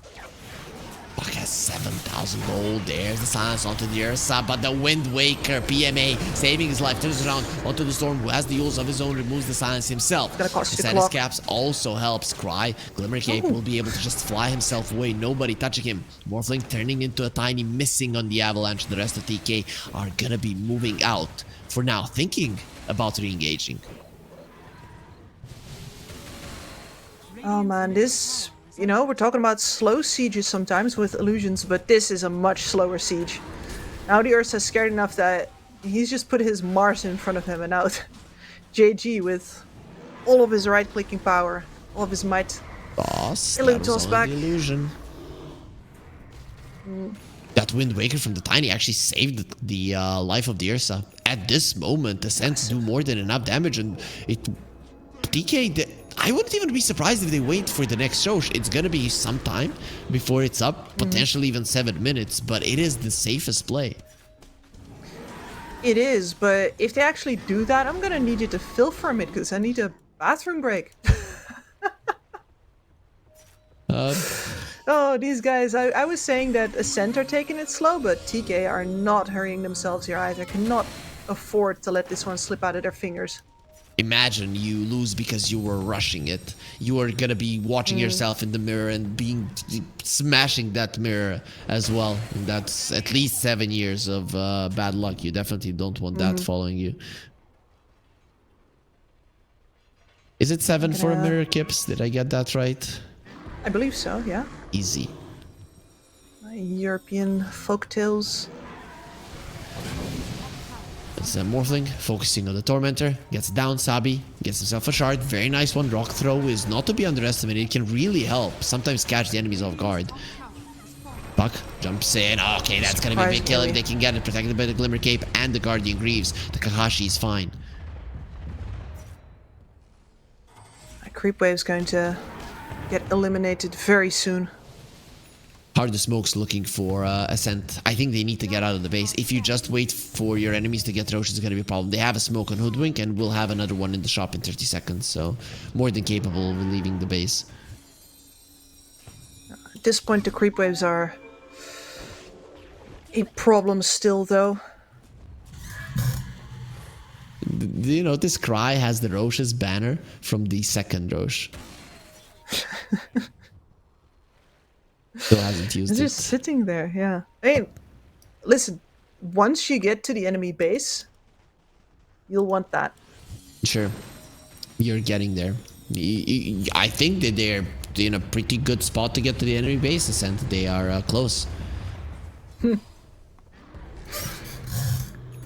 Well, I mean, where would you want to use it otherwise? I don't know. On the save your game? using this defensively just doesn't do anything. No. So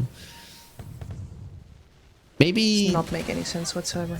maybe iStroke should change it. That it does what it used to do if it's on your side of the river, and if it's on the enemy side, it does this new thing. I think that might actually be a good solution to a defensive banner that does nothing. But you usually assume that the team that gets the Roche is going to be the one on the aggressor, right? Yeah. But they decided to make that a farming Aegis. Yep. That's really nothing the Clockwork can do against is Morphling's decision there, honestly. Maybe Clockwork is the main guy and says, you're gonna farm with this Aegis, but I don't want to, I want to push. You're gonna farm. We farm it now. Okay.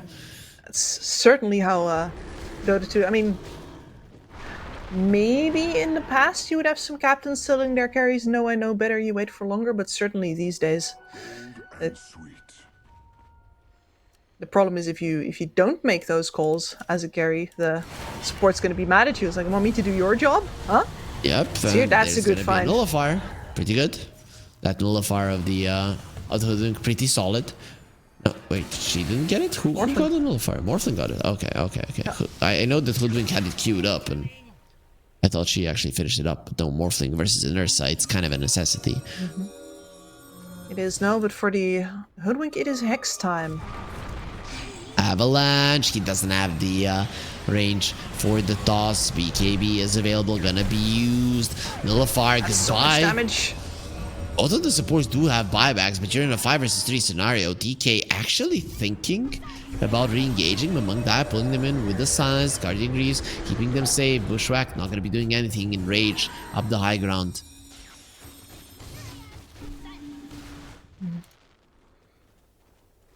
Tiny's dead forever. 2 good catches.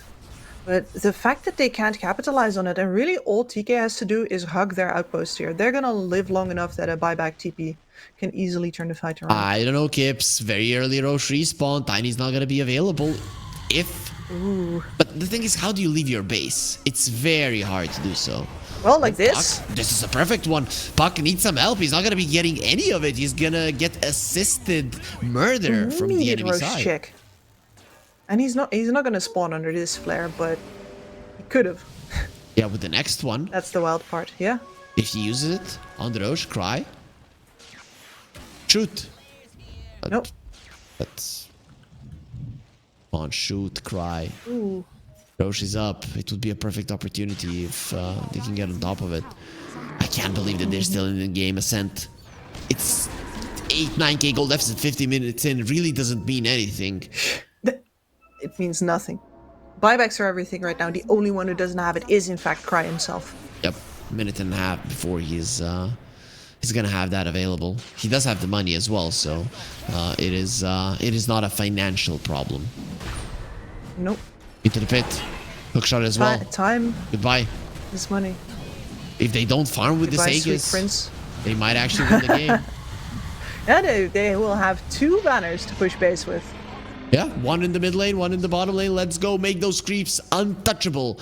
They have 2 tier 2s to take, one on the bottom, one on the top lane. The question is, what do you do? Do you shove out the waves, or do you just force this bottom tier 2? I would have preferred if they just killed the one on the bottom and then dealt with the waves, because they were in a good position to do so. They were, yes, and you have a Clockwork. Like, he is dealing with the bottom wave right now. You could have just spammed those flares at mid instead. Instead, making sure that the Radiant's courier flanking vision is taken care of. Oh, the tension is real in this game. Now, even if you go high ground and Suki's courier. mess up, it's not going to be TK winning. Win probability 50%, 53 to 47. 52 minutes into the game, we might get our first 60-minute game of the Unbelievable. playoff. Looking very likely, not going to lie. Yeah. It has been 9 hours since I woke up at 6 this morning. And we still don't know. We don't know who's gonna be going in. They want the Tiny. He has the Nullifier on him. No Wind Waker for you. No Light for you. Your Splitter kills the Storm.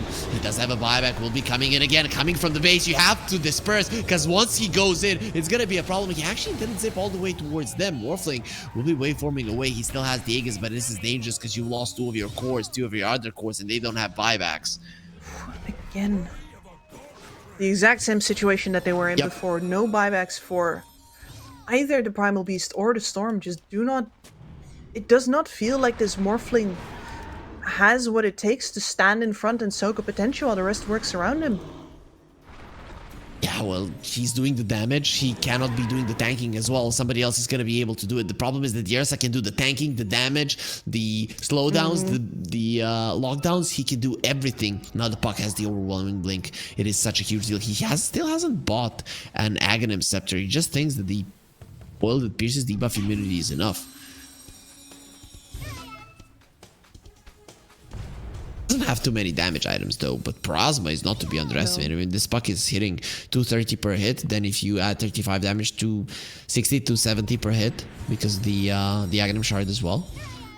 Huge. It's pretty darn good. But I imagine that unlike other items, an Aghanim Scepter does come falling out of Roshan at some point, and this is smoke on smoke. Yeah, big one. Storm has the Refresher Shard as well to jump in the arena. It's gonna be huge. Ursa is starting to destroy them all. No. Hoodwink now for 120 seconds. The Clockwork is buying back. Sabi removes that Pulverize within range. I'm more mad than you, and the Ursa can scream even more as Rainclaw tries to get himself away. They know that he has a buyback, so he's gonna be leaving him to his teammates. They didn't bring down Sabi. They wanted the big one. No, hookshot forward. Nice turnaround. The Storm jumps into an avalanche. Now he's gonna be only pulling in the Tiny. You've lost the Clockwork. He just bought back Elder Titan. Dead. He does have a buyback. The Storm doing a lot of damage, pulling them on. And there with the Refresher, he has destroyed them. Really, the Storm single-handedly changing the game among Dia. However, hasn't been caught inside of it. The triple man silence is going to be huge. Morphling somehow still living and breathing, but we will be taken down finally. Does have a buyback, sees that his team needs assistance. If Sabi dies, that's going to be a dieback for him, which is a problem. And the Puck going in takes him down. Storm needs help. He needs help now. Without the mana, there's not going to be any help for him. The Morphling all alone in this world, but no problem. We'll make you join your teammates only out of this tournament because Team TK have eliminated Ascent. That did not come easy. I thought for a second there that TK was going to end up losing that fight. After the amount of damage that the Storm Spirit did there, the bounces, I mean, a late game Storm Spirit is an absolute nightmare, but they still can't kill that Ursa. He gets to limp away under the cover of just a measly Glimmer Cape, and that's it. That's all that's needed for the turn. That is insane. It is really insane. The Puck did the most amount of damage in that game, but in that fight, Storm pulling them in twice with the Refresher almost changed the outcome of the game, almost changed the outcome of this tournament. TK are going to be going forward. Kips, they still have a chance to go to the LAN, and if they do make it there, imagine how much they're going to be reliving this exact same team fight in their heads. It was this close, and you know, it might still get that close because TK, yeah, they're looking better than the group stage, but this is still not. This is far from flawless play, and there's still some very hungry opponents to come. So the road is still long, but they just took a massive step. Massive step for sure. And well, that's gonna be it for today. We know who's gonna be playing tomorrow. It is gonna be Blind Owl Esports versus Outcast, and it is gonna be Team Tough versus Team TK. It is gonna be 2 amazing series. I think we're gonna be starting earlier, like today, at 7 a.m. CEST. Kips, I think you're not gonna be on the cast here tomorrow, so give me your predictions. Is for you Team Tough and Blind Owl? Is that who you're going for?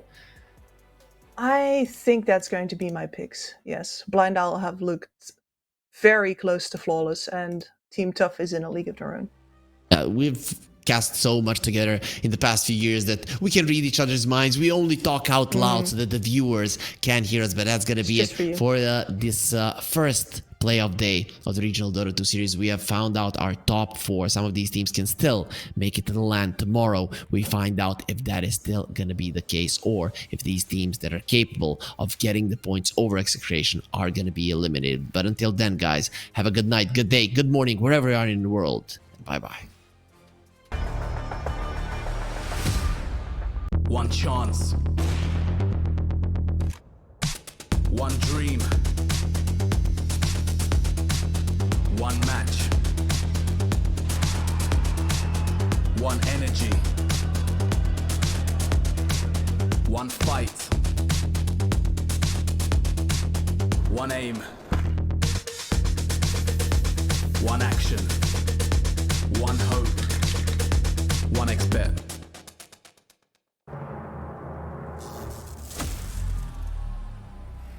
Fuck.